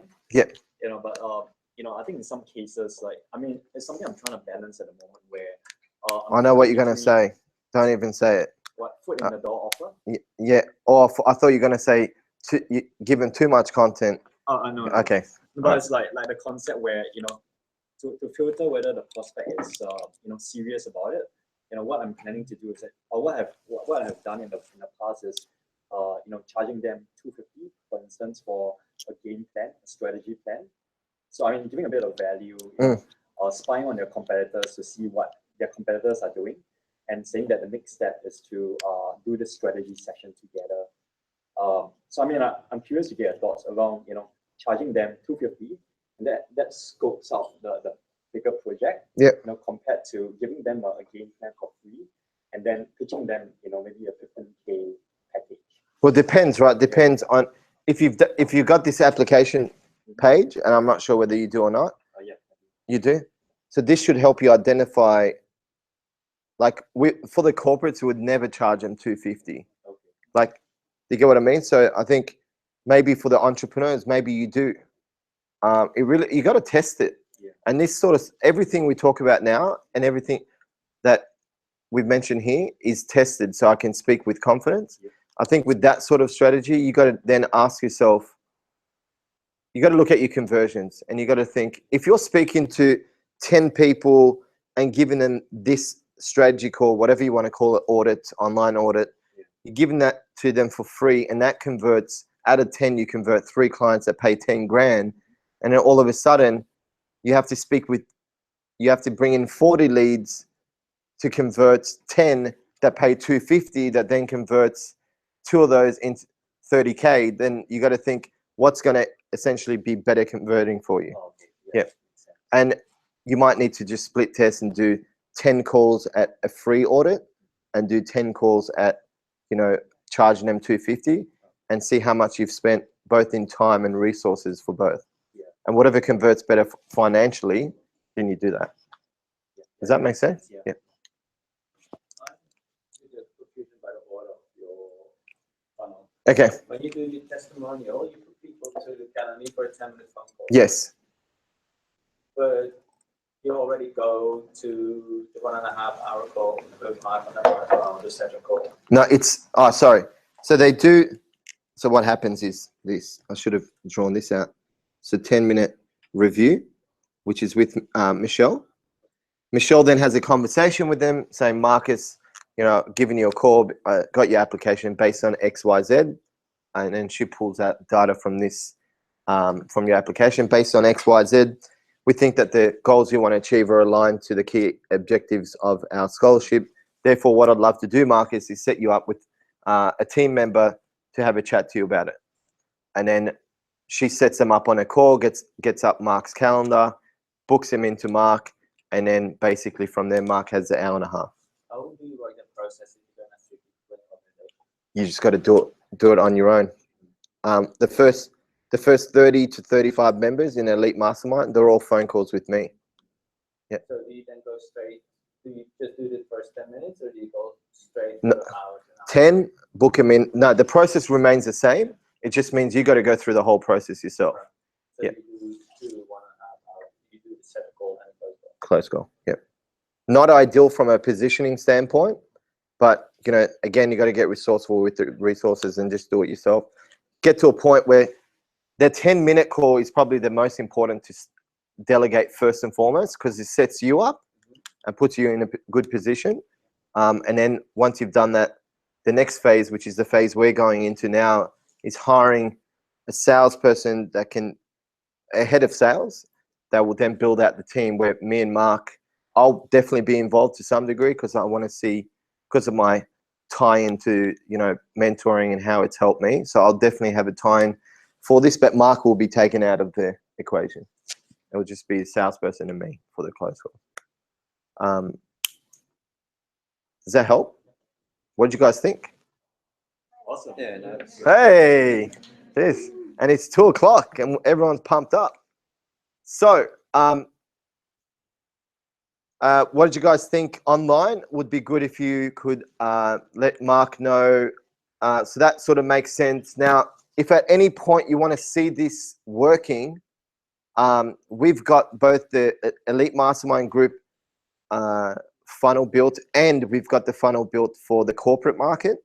So instead of going through it, please, whatever you do, don't go through it and start putting tests, because a few people have done it and it's pissed me off. And it's just a lot of work on our back end. I'd prefer you let us know, send us an email and say, can you give us the links? And we'll give you the link to every single one. Give it to your graphic designer.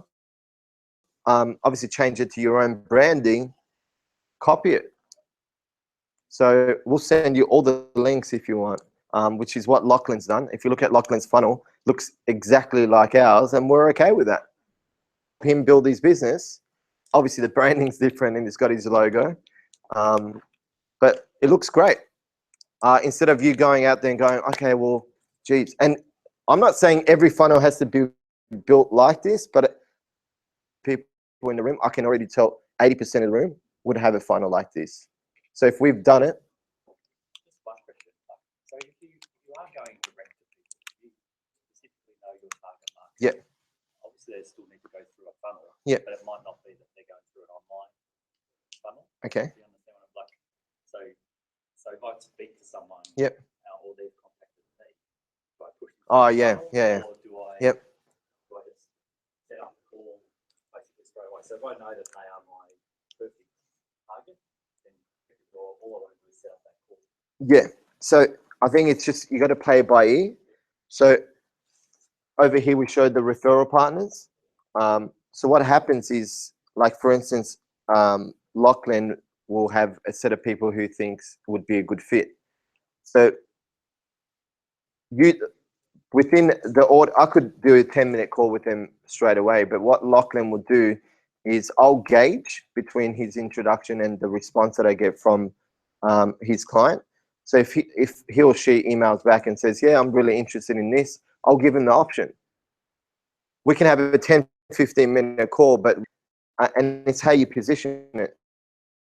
Moving forward, to save you time and to make this as impactful as possible, we have an audit that you fill out the questions that will give us enough data to really understand you and your business. So when we do that first 10, 15-minute call, well, because then I'm not spending 30 minutes asking you questions. So if you pitch it to them that way, application. So I would always try to push people to the application. Yeah, I mean, obviously the application.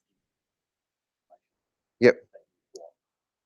If you absolutely know everything there is in that application, you think they're a good fit, put them to the call straight away.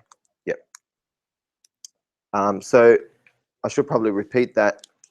So James asked, you know, there's certain situations where do you put someone straight into a call like this, or because you know all the figures, if you know all the figures in the application, obviously I'd go straight into the actual 1.5 hour call rather than getting them to fill out their application, booking for Calendly, 10-minute call to then get to that call. But if you're a little bit iffy, probably not.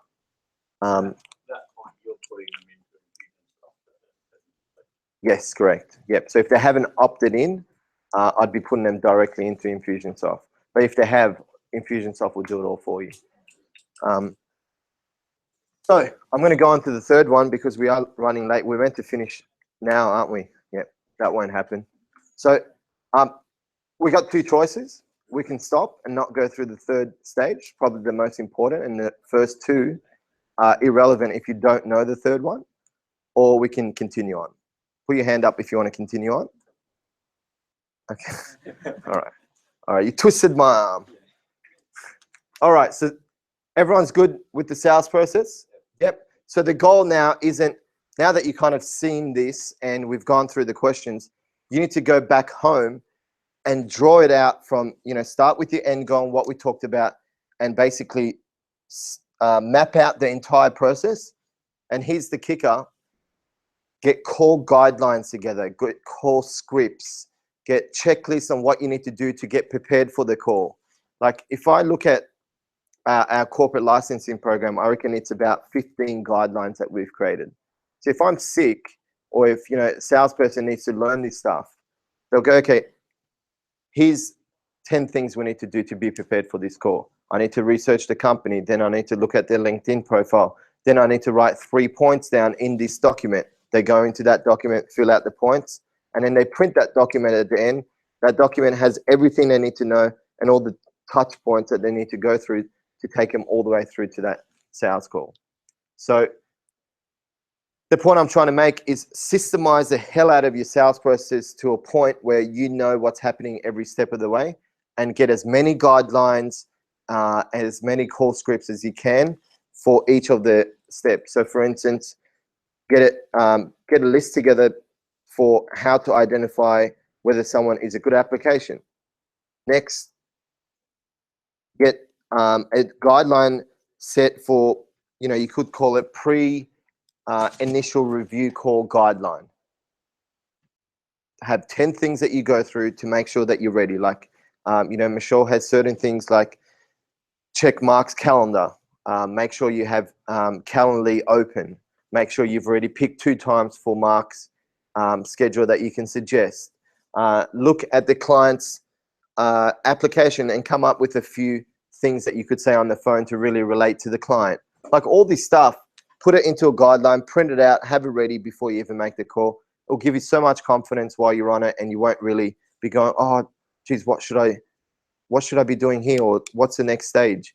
Don't go trust yourself to a point where like your guidelines are not a script, because it can be easy to say, for instance, write these questions down so you can talk about it with the client, and then you write the questions down, and then you go, oh, if the client says this, then I must say this. It's like, don't go this stuff, because then you sound like a robot on the phone.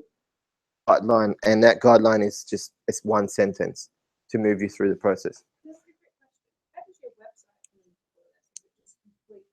Oh, yep. Their funnel is within your website. Yep, absolutely. So it's essentially 3 landing pages on your website. But say you've got like, for example, with me, I've got like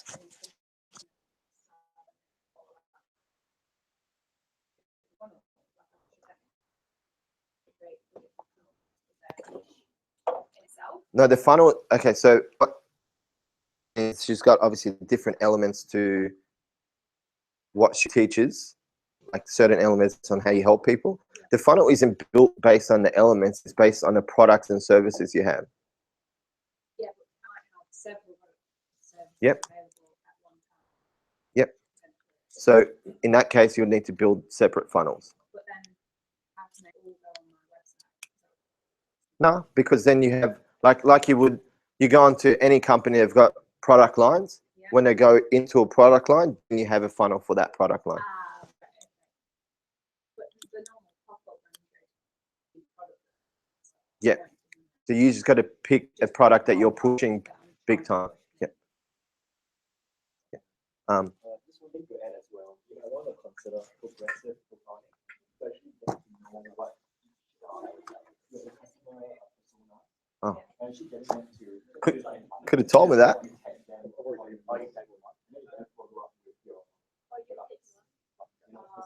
Yeah, I didn't rub off much.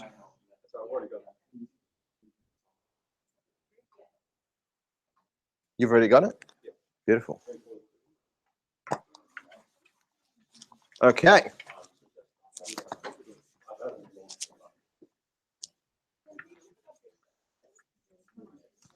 Nah. It's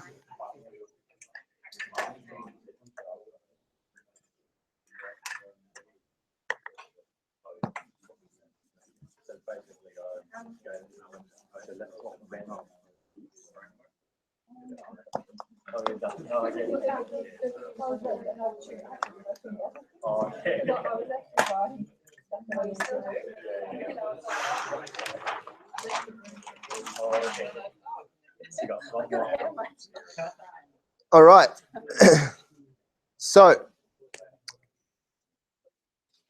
let's look at the third pillar to sales success.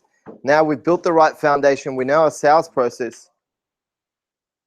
The big thing right now is how do we scale this sales process? So how do we get it to a point where it's scalable, measurable, and obviously the last bit is obviously executing that particular sales process. We talked about purpose of building a funnel. What was the two main reasons? Obviously many benefits, but the top two benefits of building a funnel: quality of leads. Yeah, legwork. So obviously taking out the legwork, leveraging your time, and knowing that one, this is a quality lead that you can also help as well, because it's in line with your product or service. Now, the next thing you need to do is you need to plan out your.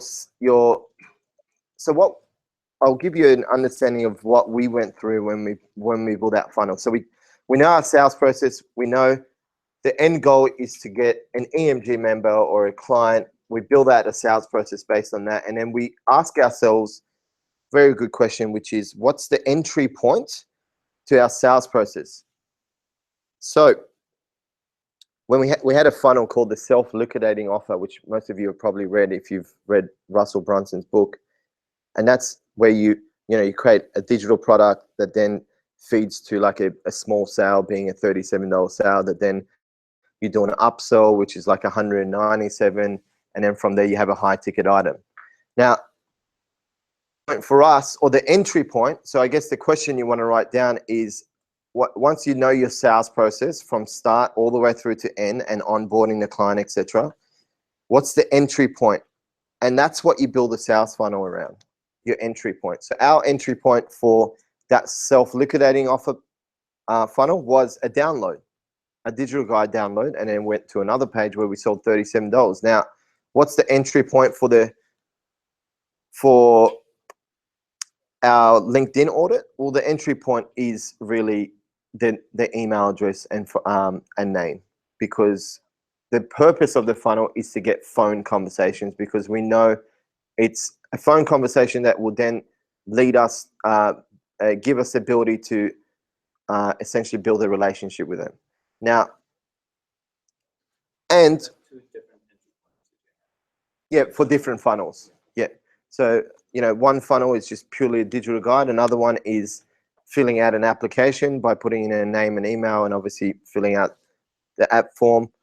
So it all really depends on your sales funnel. So, but if we went for entry point of meeting face to face, probably not going to work, because going from a digital guide to a face to face, like, it's not even manageable. On top of that, if we look at the funnel, it took us 3 months, and I don't know how we still have our hair in place, but it took us 3 months to figure out that no one is going to go from an application to a 60-minute phone call. We try to cut out the 10-minute phone call and get people straight to a 60-minute phone call. It just wasn't working. it made sense, right? It makes sense. Why would you put another step, which is a 10-minute phone call, to get someone into a 60-minute phone call? But we realized that the trust that they had built based on filling out an application to jumping on a 60-minute call, committing to 60 minutes was a big, big commitment. So then we tested various things, and we came up with the 10-minute call, and it's we're converting 80% of people that go onto that page, book in for a call, which is pretty phenomenal. So again, that's the value of testing stuff. So I think when you're planning, there's certain things we need to look at. So within the plan, so you sit down, you know your sales process. The first thing you need to look at is, we talked about the purpose of the funnel, and you need to know what's the entry point. What's it going to be? What's going to be like the first touch point that the client has with you? Now, might be a download that then leads to a buy. For, let's take Tracy, for example. So did your computer die? Oh, no, I just got a bit ahead of myself. Keep going. Okay. You asked the same thing. So, Pay attention. what was I going to say? Entry point. So run us through your sales process, and then we'll. Yeah. So for me, someone will come, they might go to my website, and then they'll make an inquiry, and then I go back to them with a call, and I'll do a bit of screening. So Okay. I have to screen. Maybe actually Tracy come up, and we'll use you as an example. Everyone, a round of applause for Tracy. All right. So, do you want to stand on this side? Yep. So, say someone wanted a counsellor, they might go to my website. They'll look at the website, and they will usually go with an inquiry, or they'll pick up the phone and call me. They might be individually, or it might be say a GP actually referring someone to me. So at that point, I need to do a bit of screening about whether we talk about a fit. It's a fit, also sort of safety considerations, what the person wants and needs, or whether I'm that sort of person. So referral, Yep. Website, ads, etc. Let's just put that. So then they go to a website. Yep. Is there a form on the website? Yeah, so there's an inquiry form, Okay. and so they fill that out. That comes. What's on the inquiry form? They provide their name, their mobile, their email, and they can put a little bit of information about what their situation is without going into too much detail. Cool. And then what happens? Do they go to another page? No, I give them a response. Usually an email response or a phone call. So sometimes it depends on what's in the inquiry. So this is, I guess, the difference with me on a small scale as a single practitioner as opposed to having a whole lot of counsellors. I'm sort of it, so I have to be the one who responds and assesses and does all that. So, and then obviously from there you have a phone call. You obviously send them an email. They don't pick up or they don't respond. You probably phone them, and vice versa. You phone them, email them. You keep going till you get to a point where you get them on the phone. I get them on the phone. Yep. How long is that phone call, and what's the purpose? The phone call's just screening a little bit more about their situation. If they want to talk a little bit more, I have to keep that brief so I don't actually start a counselling session over the phone. Yep. Or it's generally just working out what they need, like what type of appointment. Is it evening? Is it Saturday morning? Is it a daytime? So trying to actually work out and book them in. How long is that? Some people don't need a phone call. Some people can go for just email. And they book in with you? And book in. Okay. Yeah, so it's a fairly straightforward process. But if you don't? That'll be, I have to limit for my time, no more than sort of 5 to 10 minutes. Okay. Otherwise you're starting into too much detail. Okay, cool. It's not fair to them or me. How many would you say, let's say out of 50, how many would you say go and book with you? Actually, first of all, what's the next step from here? I would say most people honestly book straight through email inquiry, and they're happy to, once I've confirmed a response, they're happy to book in. And what are they booking into? For an individual appointment, and most people convert into an appointment. The only time I really need screening is more when I have further questions or I might have something. How many of these screenings do you do per week? I would do 8 to 10. So 10. So we'll shave 2 hours off at a minimum, just through that per week, 2 hours. And then what's the appointment? How much does it cost? Is it free? How long? Yep, so they're going to book in for an appointment. It's going to be their initial consultation fee. So it's a sort of static price. And that'll be an 50-minute session. 50-minute. Now, I know some rules and regulations, you have to speak to someone before they can book in for something like that. Does that matter? Or that doesn't, like they have to sign anything or? No. Okay, cool. So they book in for a 50-minute session. And then what happens from the 50-minute session? You obviously charge them. And then what happens from there? Do they book in for a regular session? Yeah, so usually part of the treatment or the counselling process will identify what they need from there. And how many? Yeah. So help and next steps, really? Yeah. And that can vary from single sort of solution-focused sessions through to sort of medium to long-term therapy sessions. So you look, depending on the need, there's an average sort of, by the time, psychology mirrors sales principles. You build up trust. So by the 7th session, especially when you're looking at sort of marriage counselling, conflict resolution, you get a lot more detail and you start getting a lot more sort of runs on the board of sort of the cycle of change. Great. Anything below that, you sort of see people for a particular need. But I find people at that point might come back to me 2 or 3 years later, or they refer someone else. Okay. And what percentage usually take the next steps? Most, I would assume. Say 95%. 95%.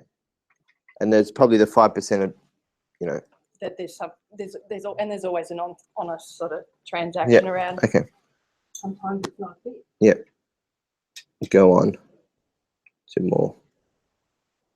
So instead of me, because I've got a pretty good picture on how we can refine this strategy.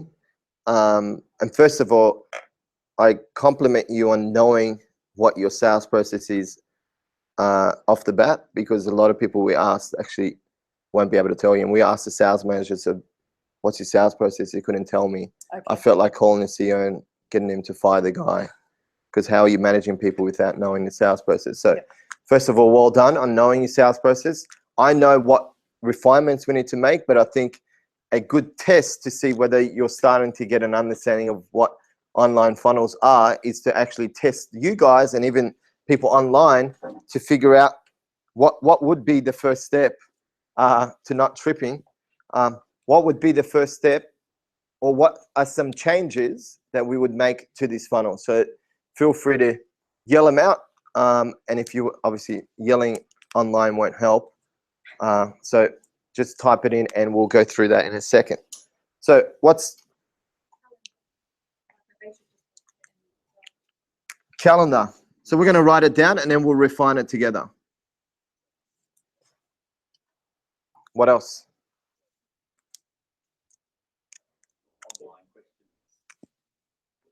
Online questions.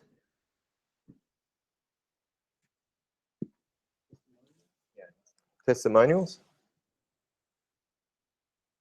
Yep. What's the biggest thing that is costing Tracy time? Phone calls, right? So, yep, phone calls. What else? She's also missing the screening calls if they book my email. Screening calls, yep. Following up with the emails before each time.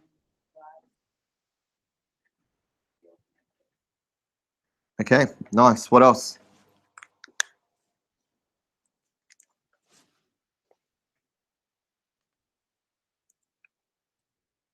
So if we look at this right,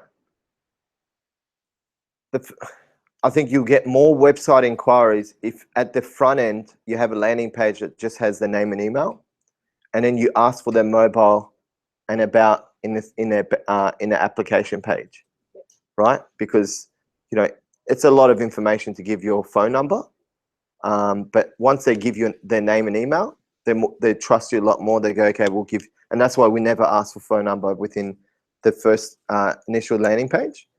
So what I would be doing is I would be building, you know, the ads are the same. And I think we've had this conversation before, partners being GPs, etc. Media, I wouldn't even worry about Facebook ads or anything like that. Those two will be sufficient enough to get you enough leads. So you go from there, go to a landing page, name and email. That's it. So basically name, email, you carry across the mobile and about, and you start asking relevant questions to identify. So what you're doing is you're eliminating that. Instead you're building out an application to find out, because I'm assuming that the ones that need a phone call, or the ones like what I would do is I would go application page. From the application page, you'll be able to know whether they are, you know, a good fit or not.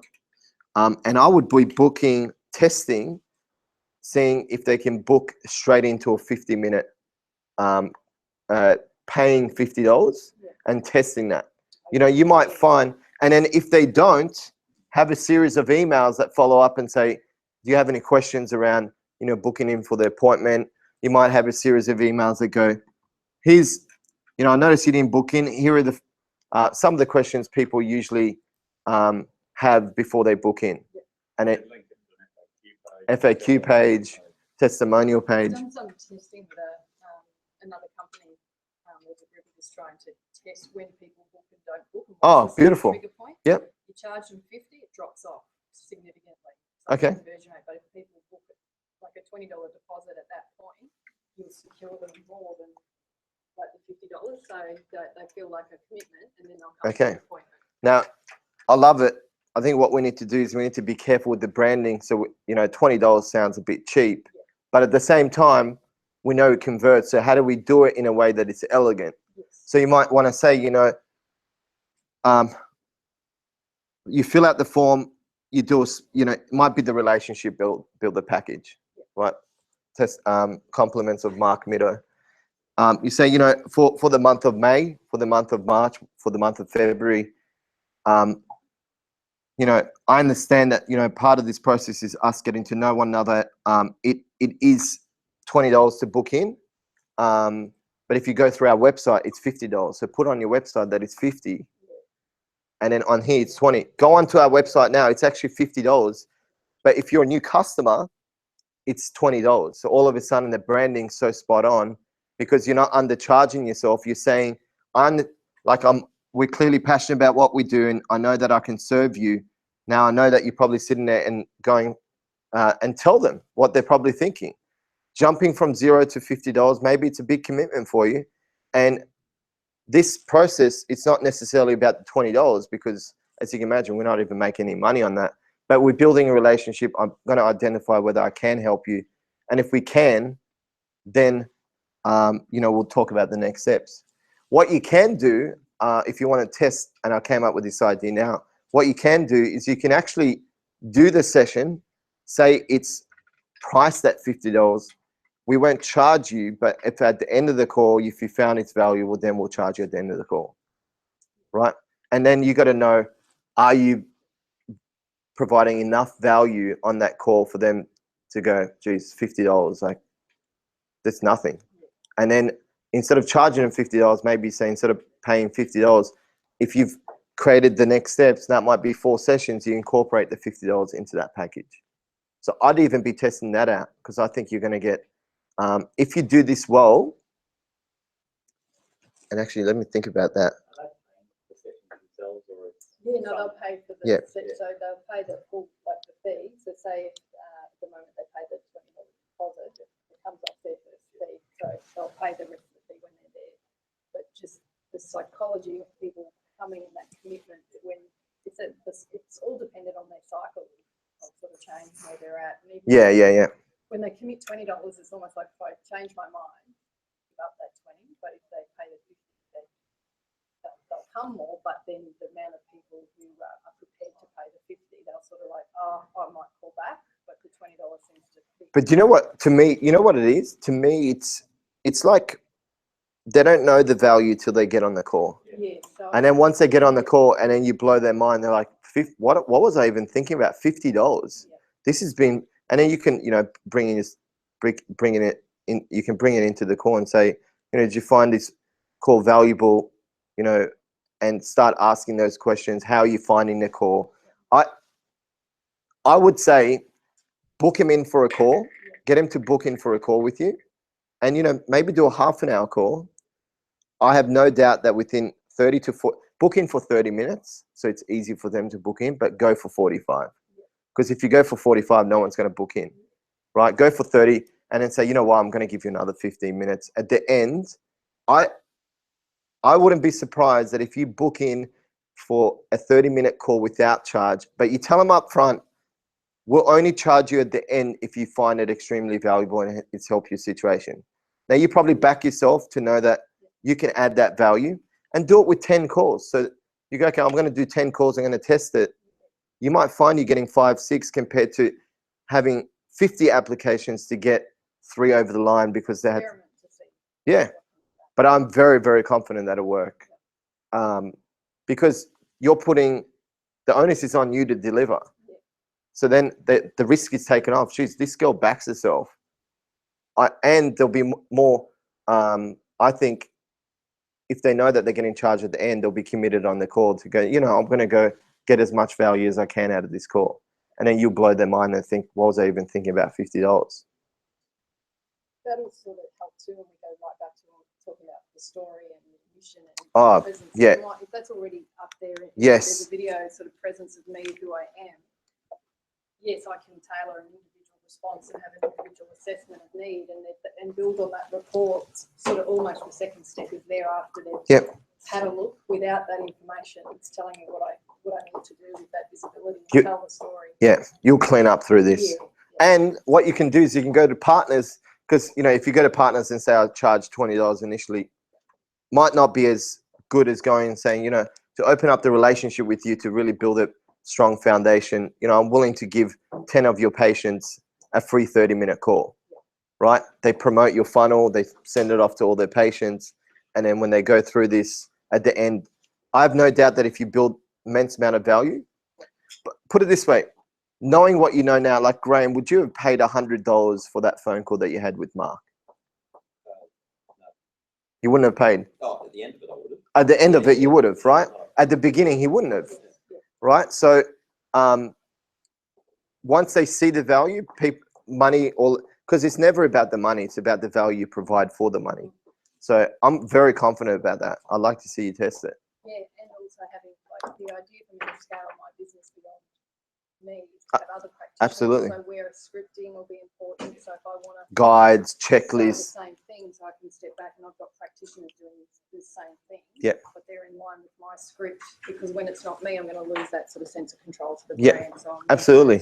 Yeah. So the biggest takeaway from this is obviously test, measure this stuff, and be posting up your sales processes online within the group, because, you know, like Tracy, if we don't know like if you properly explain this out, I came up with that on the spot. Now, one of the reasons is because we do this day in, day out, but, you know, don't get into this cycle of building out a funnel and then giving it to us to critique. I'd be, you know, create a flowchart like this, put it up online. Everyone else will be able to learn. Was that useful? Seeing that, you know? Quick question.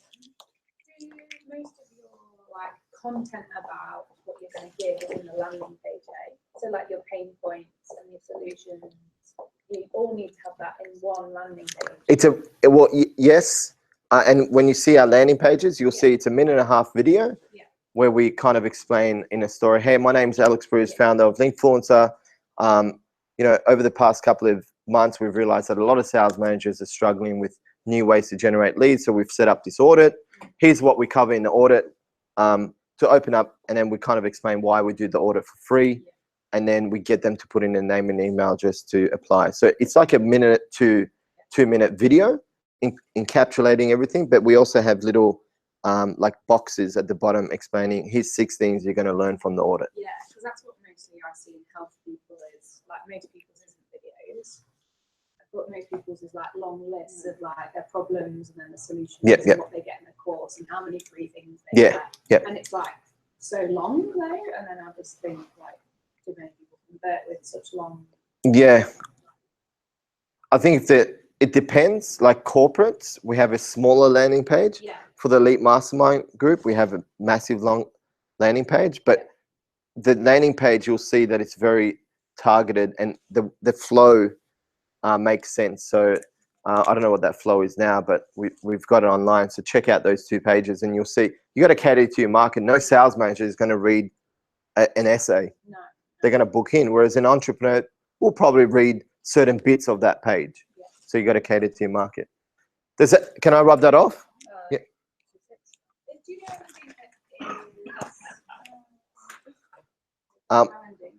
know I'm going to go into the Q&As in a second. I just want to finish this, and I'm wary of time as well. So I'm going to finish off that particular, like planning and all that, build, execute, etc. And then we'll go into Q&A, and then Michelle will tell us where we're going to get a much needed drink. So I can rub that off now? Yep. That's just invoice Tracy $4,500 for that one. Just quickly, the same question I think we had, would I be doing a sales funnel to say what I would provide for individuals is different? Couples have different needs around conflict resolution, different pain points. So I do the same, a separate one for individuals. I'm offering this sort of stuff for particular needs.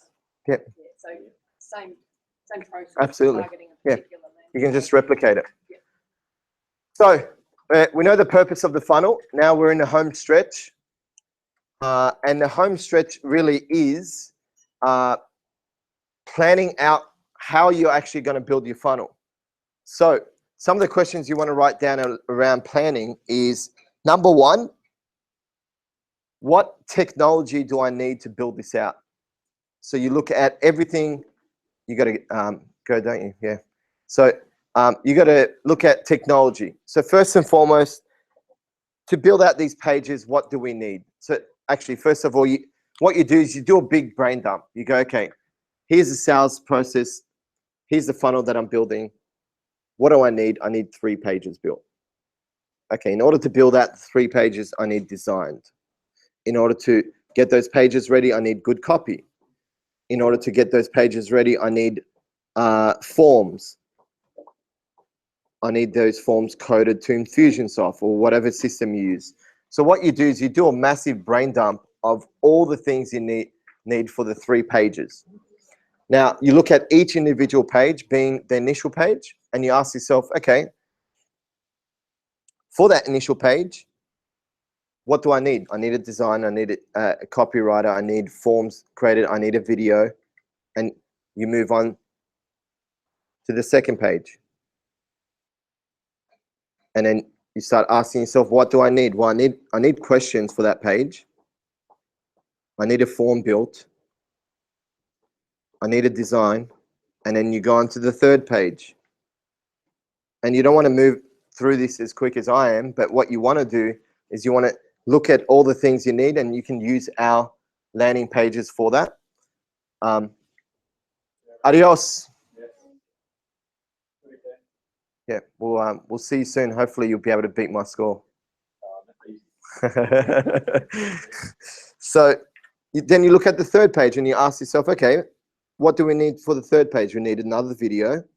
We need Calendly or whatever software program you're using. We need, a bit of copy. So that's what we call the front end. What do you need on the front end? So pages, second page, third page. Then what you want to ask yourself, what do I need on the back end?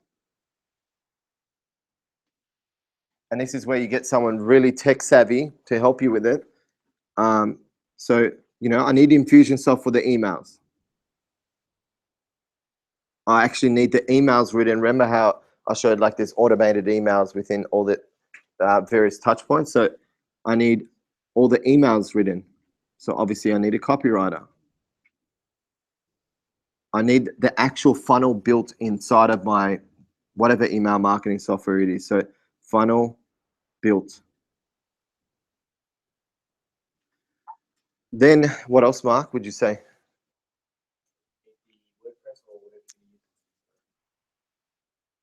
What about what do we use? Is it Hotjar?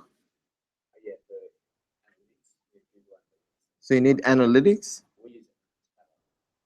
Mixpanel. So again, as you can see, I don't know any of this stuff. Like I know the names and I know we pay for them. Do I need to understand Mixpanel and analytics? Probably not.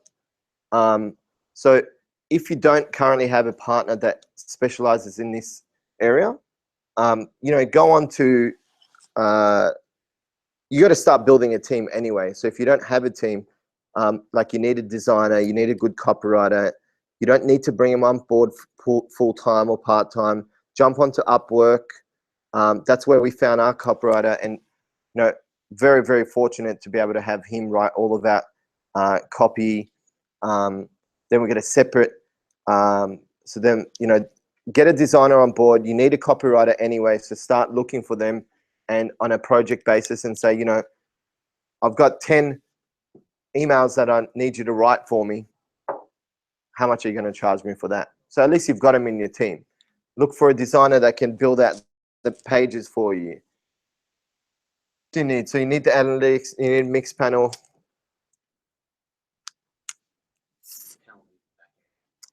Oh yeah, so I've got, Calendly, What else do we have? So we're using Fusionsoft. Don't we have it configured with what about Zapier? We don't use Zapier, do we? No.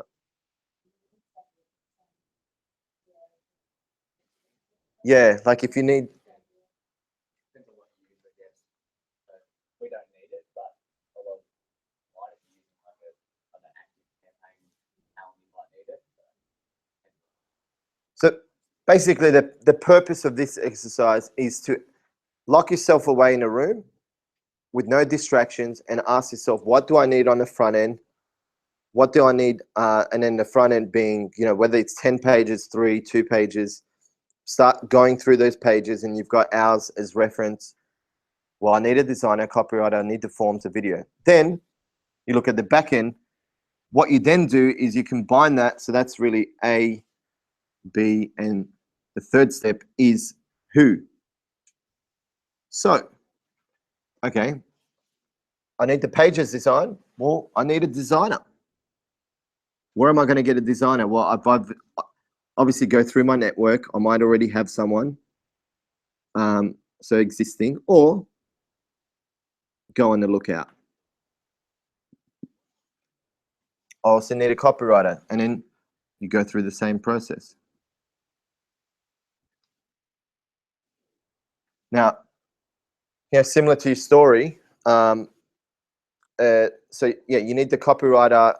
You also need maybe a videographer. Again, if you're feeling like this stuff is going to cost you a ton of money, remember Aaron Willis and ask yourself, how can I get resourceful with my network? You might go, I don't know, like the story I said with Tracy and Ben. Obviously not a true story, but Ben might have a family member that needs Tracy's help. Tracy needs Ben's help to build out some of this stuff. It's a win-win. So there is so much collaboration that you could do within this group. If you don't utilize it, it's really your own fault. Because I know if I was in this group and I was in your seat, I would have connected with everyone. Right now, within the first month, and I was part of a lot of masterminds, I connected with every single person in the group. I did a lot of research and asked, how can I add value to this guy or girl, and vice versa. You should be doing the same thing. And you'll find a lot of opportunities. So you get a videographer, okay? Then you go, okay, I need Infusionsoft and Calendly. We can introduce you to, when you're ready to make that step, I know a guy that I can introduce you to in Infusionsoft. Obviously, Calendly, you just do a research. So, okay, I need Infusionsoft. Let's open up the conversation with them. And so basically, all you're doing here is in the plan stage, list of all the front end, put that into a spreadsheet or document, list of all the things on the back end. create like a checklist where you're ticking stuff off. You go, okay, and because the reason why we suggest this process, because most people go and build a funnel and then it's all in your head. Then you go, okay, geez, I got the first page design, but I don't have the second page. What do I need for the second page again? Oh, I need the designer. But then the designer charged you $300 where, if you told him I need 3 pages, he might have given you a deal for 400. But because you didn't know, you got charged more. And it just gives you a plan to follow. And I don't know about you, but there's something magical about ticking things off. I feel really good about it. When I'm 60% of the way in building a funnel, I'm not as overwhelmed when it was 10% built. So you tick things off, tick, tick, tick, tick, and then you get to this point, and all of a sudden, before you know it, it's built, which is really the 4th stage. And so you now know what you need on the front end, you know what you need on the back end, and you know what you need to make this happen. And so what you want to, sorry, we're running a little bit over time, so we should be done in 15 minutes. So now you know what you need front end, back end, who you need, and within this, you need an expert. You need an expert to build this out for you. Don't get into this, to this date, I don't even know how to send out an email broadcast. I still don't know how to send out an email. I take pride in not knowing how to send out an email broadcast. I don't need to know this stuff. And most people think, having someone virtually look after this stuff, there's a lot of people have hesitation around it. Erica knows everything there is to know about email broadcasts. She could probably create it. If we gave her the shell, she could probably create a funnel. What's it, taken to get it to that point? A ton of training, ton of support, and a ton of attention, to a point where I feel comfortable that emails that are going out with my name, I've checked the copy, I checked it. Basically, our copywriter writes all of the emails for a month. I check the copy to make sure it's congruent to what I believe in. I give him, Michelle works with the copywriter, and then I just have a final look. So don't get stuck with this belief or this notion that you need to know how to design. Obviously, you need to have an understanding that page looks good. You've got to be aware that a page is either going to look good or bad. That's just something you need to know, but you don't need to know how to design code. To this day, I don't even know what Mixpanel is, right? I know that it tells us exactly how much money's come through our products. It helps Mark create the visibility he needs to know in order to know what is converting or not. I don't care about Mixpanel. Mark loves it because it's his thing. He loves Mixpanel and he loves online backend. If it wasn't for his support, all these funnels that we built, forget it. Like, they would not even be successful. So if you don't have someone, you got to rely on an expert. Get your copywriter designer on Upwork if you don't already have one. If you don't have a videographer, jump on an expert page. Adam's a great person to work with. The guys that shot our our online course, they're based in Melbourne. They're a young crew, and I'm very impressed by them. And the good thing about them is they're young and they're a startup, so they're not going to charge you as much as someone who is as established. So in saying that, not cheap. They're not like, no, I'm going to do a video for $20. Okay, there you go. So get a videographer, whether you use Adam, he's based in Sydney, whether you use, we can introduce you to guys here in Melbourne if you're based here. And get an, did you put your hand up? I'm seeing hands flying everywhere. Maybe I need a drink. Like, maybe I'm, yeah, hallucinating. So then, the last bit is actually getting an expert to build it for you. Don't try to build a funnel. Use Michael Simonetti, who's on our experts page, to build it out. A fair few people in the group that actually do this stuff as well. So if you want to have a chat with them, then you start building it out. And part of the whole build and execute is really about two things. So you work with the expert, you help build that out, and then really what's left is execution. I know a lot of people who have, get excited about this notion that build it and they'll come. You can have the glossies, you can be Brad Pitt on video, and you can have Brad Pitt somehow, you influence Brad Pitt to be on your landing page, right? And then somehow you influence Angelina Jolie to be on your third page, right? To convert people. Let's just say, let's throw it out there, right? Don't listen to Brad, book him now. He's not a good guy. And let's just say you convince those two. Even with two powerhouses like that, if you don't do anything about it, nothing's going to eventuate. So then, and the beauty of this is once you build the funnel on the front and back end, your sole focus as an entrepreneur is to fill that funnel. That's it. One main focus, and this is what's given us the ability to really scale quickly is, okay, we've now got this. How are we going to fill that? We're going to fill it through ads, speaking, LinkedIn, partnerships. And when we speak to a partner and they speak, unless we have to, we say go through the funnel because we know that's the purpose of the funnel. It just gives you one focus instead of having a scattergun approach, going and networking functions and then doing an introduction and then you speak to the person for 40 minutes and then you're disheartened because they're not even a good fit. So that's once you built it out, then it's all a matter of execution. Track where those people coming from Yeah. in the funnel in terms of data coming from a particular joint venture? Yes, we do. Yeah. So let's say we partner together and you give us 10 leads. What we do is we give you a link and then everything's tracked. Yeah. Hayden and then Amy. Jeez. Yeah, just two quick questions. So you don't know how to do like the relevancy training Erica on. How does she learn? So what's the process for training her if you don't know how to do it? Okay, so Infusionsoft, there's Infusionsoft library. It's got, I reckon, probably, how long are the videos in Infusionsoft library? You haven't gone through it? Okay, I think that there are like one day. You just sit through 50 videos that teaches you how to set up an email broadcast, how to tag people, how to clean up the database.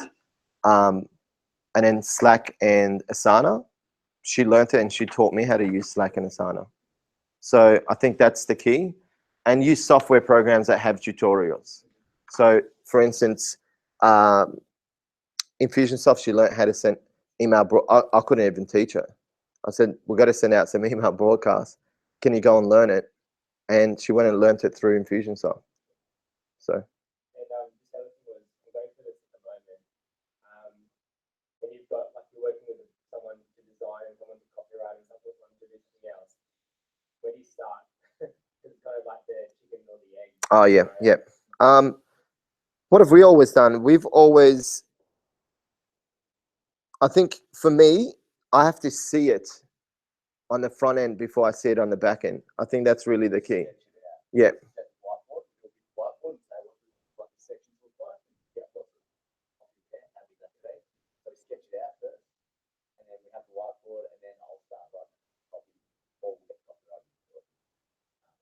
Yeah. So I think so. What Hayden's asking is, what part of the process do you work on first? And I think it really depends on your personality, but I'm a visual person. Unless I can see the front end and the pages, I can't work on the back end. It's like me writing articles. Unless I know structure of the article, I actually can't start writing. So I think, does that answer your question? I work on the front end, get the pages designed, and then once you've built the pages, then the back end would be the funnel inside Infusionsoft, whatever email provider you're using. Build the shell, and then once you've built the shell, then fill that shell with the email, copy, and etc. Amy, you're going to ask a question? So how long do you tend to run a campaign for like, Until the products exist. Yeah, okay. Yep. So if you're running several, if you've got several niche markets, Yep. like how, because I'm trying to think how which one I would Yeah, it's a good question. So Amy's asking, you know, if you have several different funnels, how do you decide what goes on your landing page? What's prominent? What are you going to give the most attention to on your website? We recently went through this. A lot of our website was geared around our digital guide. And then now what we've done is we've changed that, and our audit is the prominent sort of thing that we promote. And the reason for that is because it's higher ticket. And when we run through the figures, we can see, okay, we're getting 100 digital downloads a year. That would be pretty bad. A week, I wouldn't be standing up here if we were doing that. We do that 100 per week, so that's 5,200. What does that give us in terms of revenue? Okay, it gives us $30,000. If those same amount of leads, same amount of attention we put towards our audit, we only need 2 audits converted to make more money than the digital. So that's how we decide what gets most attention. If you were a startup, you'd probably start like you guys did with some relatively real low price. Yeah, and you yeah. might run that for, let's say, sort of 4 months to build up that knowledge and Yes, build it. yep. And then you might be like, okay, I'm good now. And go to Yeah. medium or high price. Or maybe you don't want to service the mass market, Yeah. and you want to just go for the corporate, so you just build the corporate arm. Yeah. Yep. Yep. Anything else before we do outro? Any other questions? No? You guys are all So when sweet? you said take your guys' funnel, what you're saying is take it to whoever we ask to build our funnel. Yeah. Which you're saying is this Michael Simonetti. Right. Yeah. And how much charge to build a funnel? Depends, like, you know, anywhere between 3 to 7K. So, I think the main thing up front is like 3 to 7K, depending on your situation. Obviously, it isn't much. I think the main thing is making sure that you've posted this inside the group. We really have it clear to a point where, and actually in your 12-month action plan, there is a funnel template that you need to fill out and send it to the expert.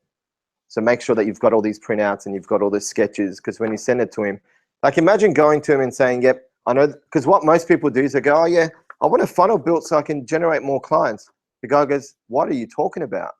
Right? And then he'll charge you a lot more, because now he's an expert on the page, because the reason for that is because he knows his stuff. So he's not going to go and spend 3 hours on the phone for free. And similar to what you would do, like you wouldn't spend 3 hours for free. So if you want to reduce the cost from 7K to 3 or 5K, you got to have this down pat. So you go, I've got a copywriter, I've got a designer, or maybe you don't, and I need them. I know what I want on the 3 pages. This is a sketch of it. And I know the funnel we need to build out. Here's a sketch of that. I need you to build it out for me. Here are the people I need, designer, copywriter. Here's 10 emails that I need written. Like, that's the level of detail you need to give to that person. It will stop the back and forth. It'll save you time, and you just get it done quicker. And you enjoy the process more, so you want to do it more often. So, Lewis. Oh yeah, Lucid chart. Yep.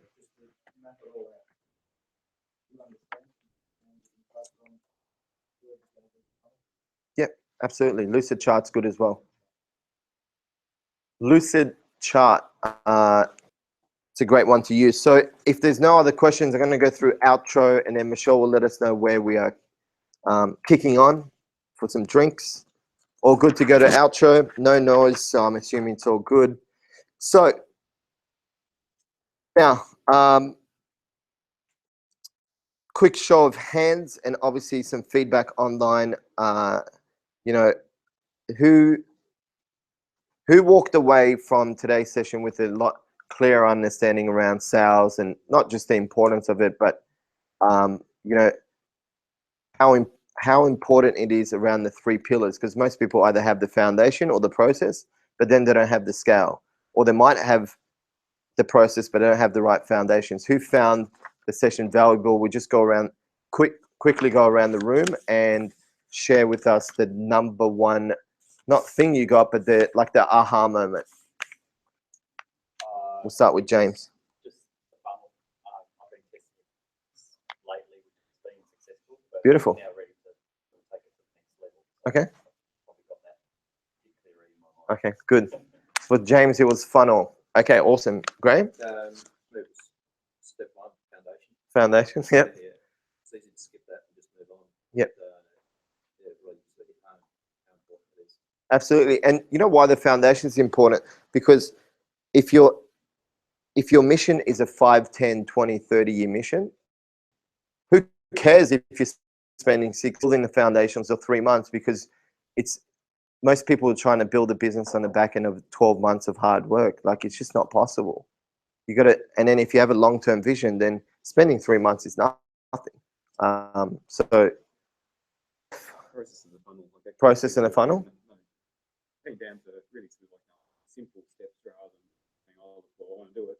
But You don't know yet. write down Okay. and, Nice. So for James, it was also step by step, knowing exactly what you need to do. So Tracy, other than the free consultation you got? Yes, I've got that to implement and experiment. And if I don't get it right the first Yes. time, have a go, adjust, and just walk through that, tweak it. So I've already got something, you've given me something else, experiment and come back. And Yep. You just don't stop. Absolutely. So the big thing is, experimenting all the time, see what's working, what's not, improving. Don't ever get complacent. We're always testing, even though we get some of the highest conversions in our industry, we're always testing, make sure we can improve. And that's why I love Jiro Dreams of Sushi. Who's watched that? Jiro Dreams of Sushi? If you haven't, stop everything you're doing tonight, maybe not tonight, maybe tomorrow, and watch that, because that sets the tone for everything you do in your business. I can't even put in words how valuable that's been. So Yeah. Ben? For me, I think it was really beneficial to find out, to get some guidelines around what goes into each sales calls. Okay. As Yep. well as how to respond, like for people who are not ready to Yep. buy it. So yeah, that was really helpful. Beautiful. Yeah. So Ben, it was the sales process and knowing the step-by-step and the guideline on what to do. Amy, funnel? Yeah, just getting organised and knowing what I need to do. Because I know all the things I need to put into it. Yep. Just actually just implement. Beautiful. Amy, Anoop? What I really got was having different funnels for different markets. Okay. Yep. Yep. It's important too, because if they go through the wrong funnel, wrong messaging, you don't connect, and all of a sudden you lose credibility. So yeah, absolutely. Marcus? For me, it was the beginning to end process. Yep. But I realized for myself, I kept starting doing the creative things which I like doing. Yep. And then I started thinking I have to outsource some of this stuff, and it was really overwhelming to start to think about Yep. that. It's sort of how you outlined it. It makes much more sense for me. For example, if I want to talk to a marketing student to come and help me out, Yeah. like an intern, I can start to talk about a foundation. And for me, that is then a very clear guide on what I can say. This is what I need to get out of. Oh, yep. Yep. Working together. So for me, it's been really nice to broke it down to have your first of your foundation, then you have your Process. Yep. the process, and then you have the rest. Yep. And I really like that. Nice. Beautiful. Thanks. Awesome. You're welcome. Hayden? Yeah, I think just what you said before around the training of your VA. Yeah, yeah. I'll definitely try and implement and getting her to train me that. So like whatever email marketing service we use, get her to learn it and then she can teach. Absolutely. I think that's a good way. Yep. And you know what it is? It's actually having more faith than and this is not directed to anyone, but I think what we do is we put people into pigeonholes. So we think, like, I never call no one in our company is a VA. Not like they're our virtual team. They're still part of our team, but they're virtual. And I think what happens is business owners put them into this box that they're a virtual assistant. And most people's perception about a virtual assistant is, they think that they're very limited and you have to micromanage and all this sort of stuff. Erica sometimes, Michelle deals with Erica now, but when I was dealing with her directly, I was speaking to her once a day through Slack. So I think it's also your belief around and pushing your assistants and pushing your team beyond the boundaries of what they think that they're capable of. And so, would Erica be freaking out about putting email broadcasts together? I think she probably was at the beginning, but that didn't stop me from pushing her to learn it. And the good thing about people overseas, especially in Philippines, they love learning. That's like one of the number one top values is they just love learning. So when you have something new that they learn, they actually get excited about it. So.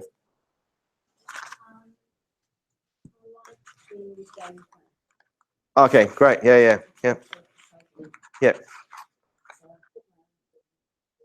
Nice. What's your name? On this one, I've actually, it's all about really stating what it is that we achieve. Okay.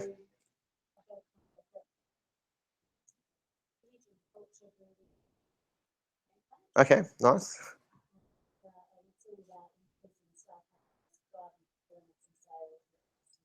Beautiful. So for Julie, it was a game plan, and she's put her own spin on, instead of proposals. The beauty of game plans is that you show you're partnering with them. And anytime you say to someone, this proposal that we're putting together, this is a 12-month this game plan that we're putting together. We're going to be working together for 12 months. So it's important that we both understand the expectations. So I'm not here to just provide a service. I'm here for you to see value. In order for you to see that value, you need to put in the work. Here are the expectations I have on mine, that we have on your end. And this is why it's a game plan. It's not a proposal. We're not selling stuff here. We're actually looking to make impact. Lewis? Mine was also the game plan. I like the idea of showing a lot of value to them to make the sale easy. Yep. See the value and no brainer to incorporate it in the program. Yeah, absolutely. And again, it's this whole notion of not selling, because most people go, okay, yeah, lead mastermind, I reckon we could sell it for $3.5 grand. We don't do that. We think, okay, what is the value we can provide, and then what do we need to price it based on our sales process? So it's never about the money. It's more about the value you provide. What else do we want to cover? So we mentioned the 30th of March at 10 a.m., which is our next mastermind. So if you haven't written that, I'd recommend scheduling that in. Now, at the beginning, we mentioned a few people on the break did ask Mark about the profile service. So we have an in-house copywriter that will actually, that story that we came up with, you fill out a questionnaire, and once you send us the questionnaire, our copywriter will actually write up your story for you, encapsulating everything that we spoke about. So there is a service around it. We charge $297 US. So if you want our copywriter to actually do that for you, actually, can I get a show of hands if you're interested in that? And then I can follow up with you guys, or I'll get Michelle. What do they like? As in, isn't it on for all your like essentially your It's he'll work on your story being your summary and 2 experiences. So then you can use that story on your website, Instagram, Facebook, etc. So if you guys are interested, Mark can put your name down and send you an email about it and links. Obviously, don't want to send it to everyone, so just put your hand up if you are interested in it, and we'll send it to Marcus. No, don't put your hand up. No.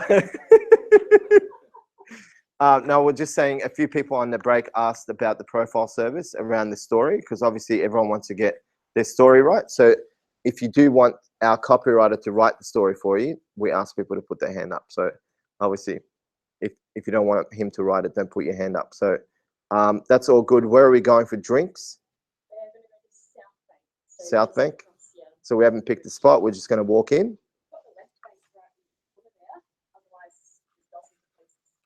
Beautiful. Left bank it is. What else do we need to cover? So what will happen now? Who's going to join us for the social drinks? Put your hand up. Amy, Hayden, James, Lewis. Anyone else? Tracy, Ben, what's happening? My family is in town, so I have to leave after this. I thought we were family. Oh man, you're putting on the spot. You just come for the content. Well, I thought we were family now. I know you have to fly out, don't you? Yep. Okay. So for those who are staying on for drinks, we're going to spend probably just 10, 15 minutes packing everything up, making sure it's in the right spot. We'll meet you guys out there in the reception area, so mingle again, mingle with yourself till then, and then we'll walk down for the social event. Thank you for everyone who flew in today. We had people from Marcus from Perth, Amy from Brisbane, Graham from Sydney, and also Lockie from Adelaide. So and obviously Tracy as well from Sydney. So thanks for flying in. Hope you got some real value out of today's session. It was awesome to see you guys, and I'll either see you at the drinks or in the group. Done. You're welcome.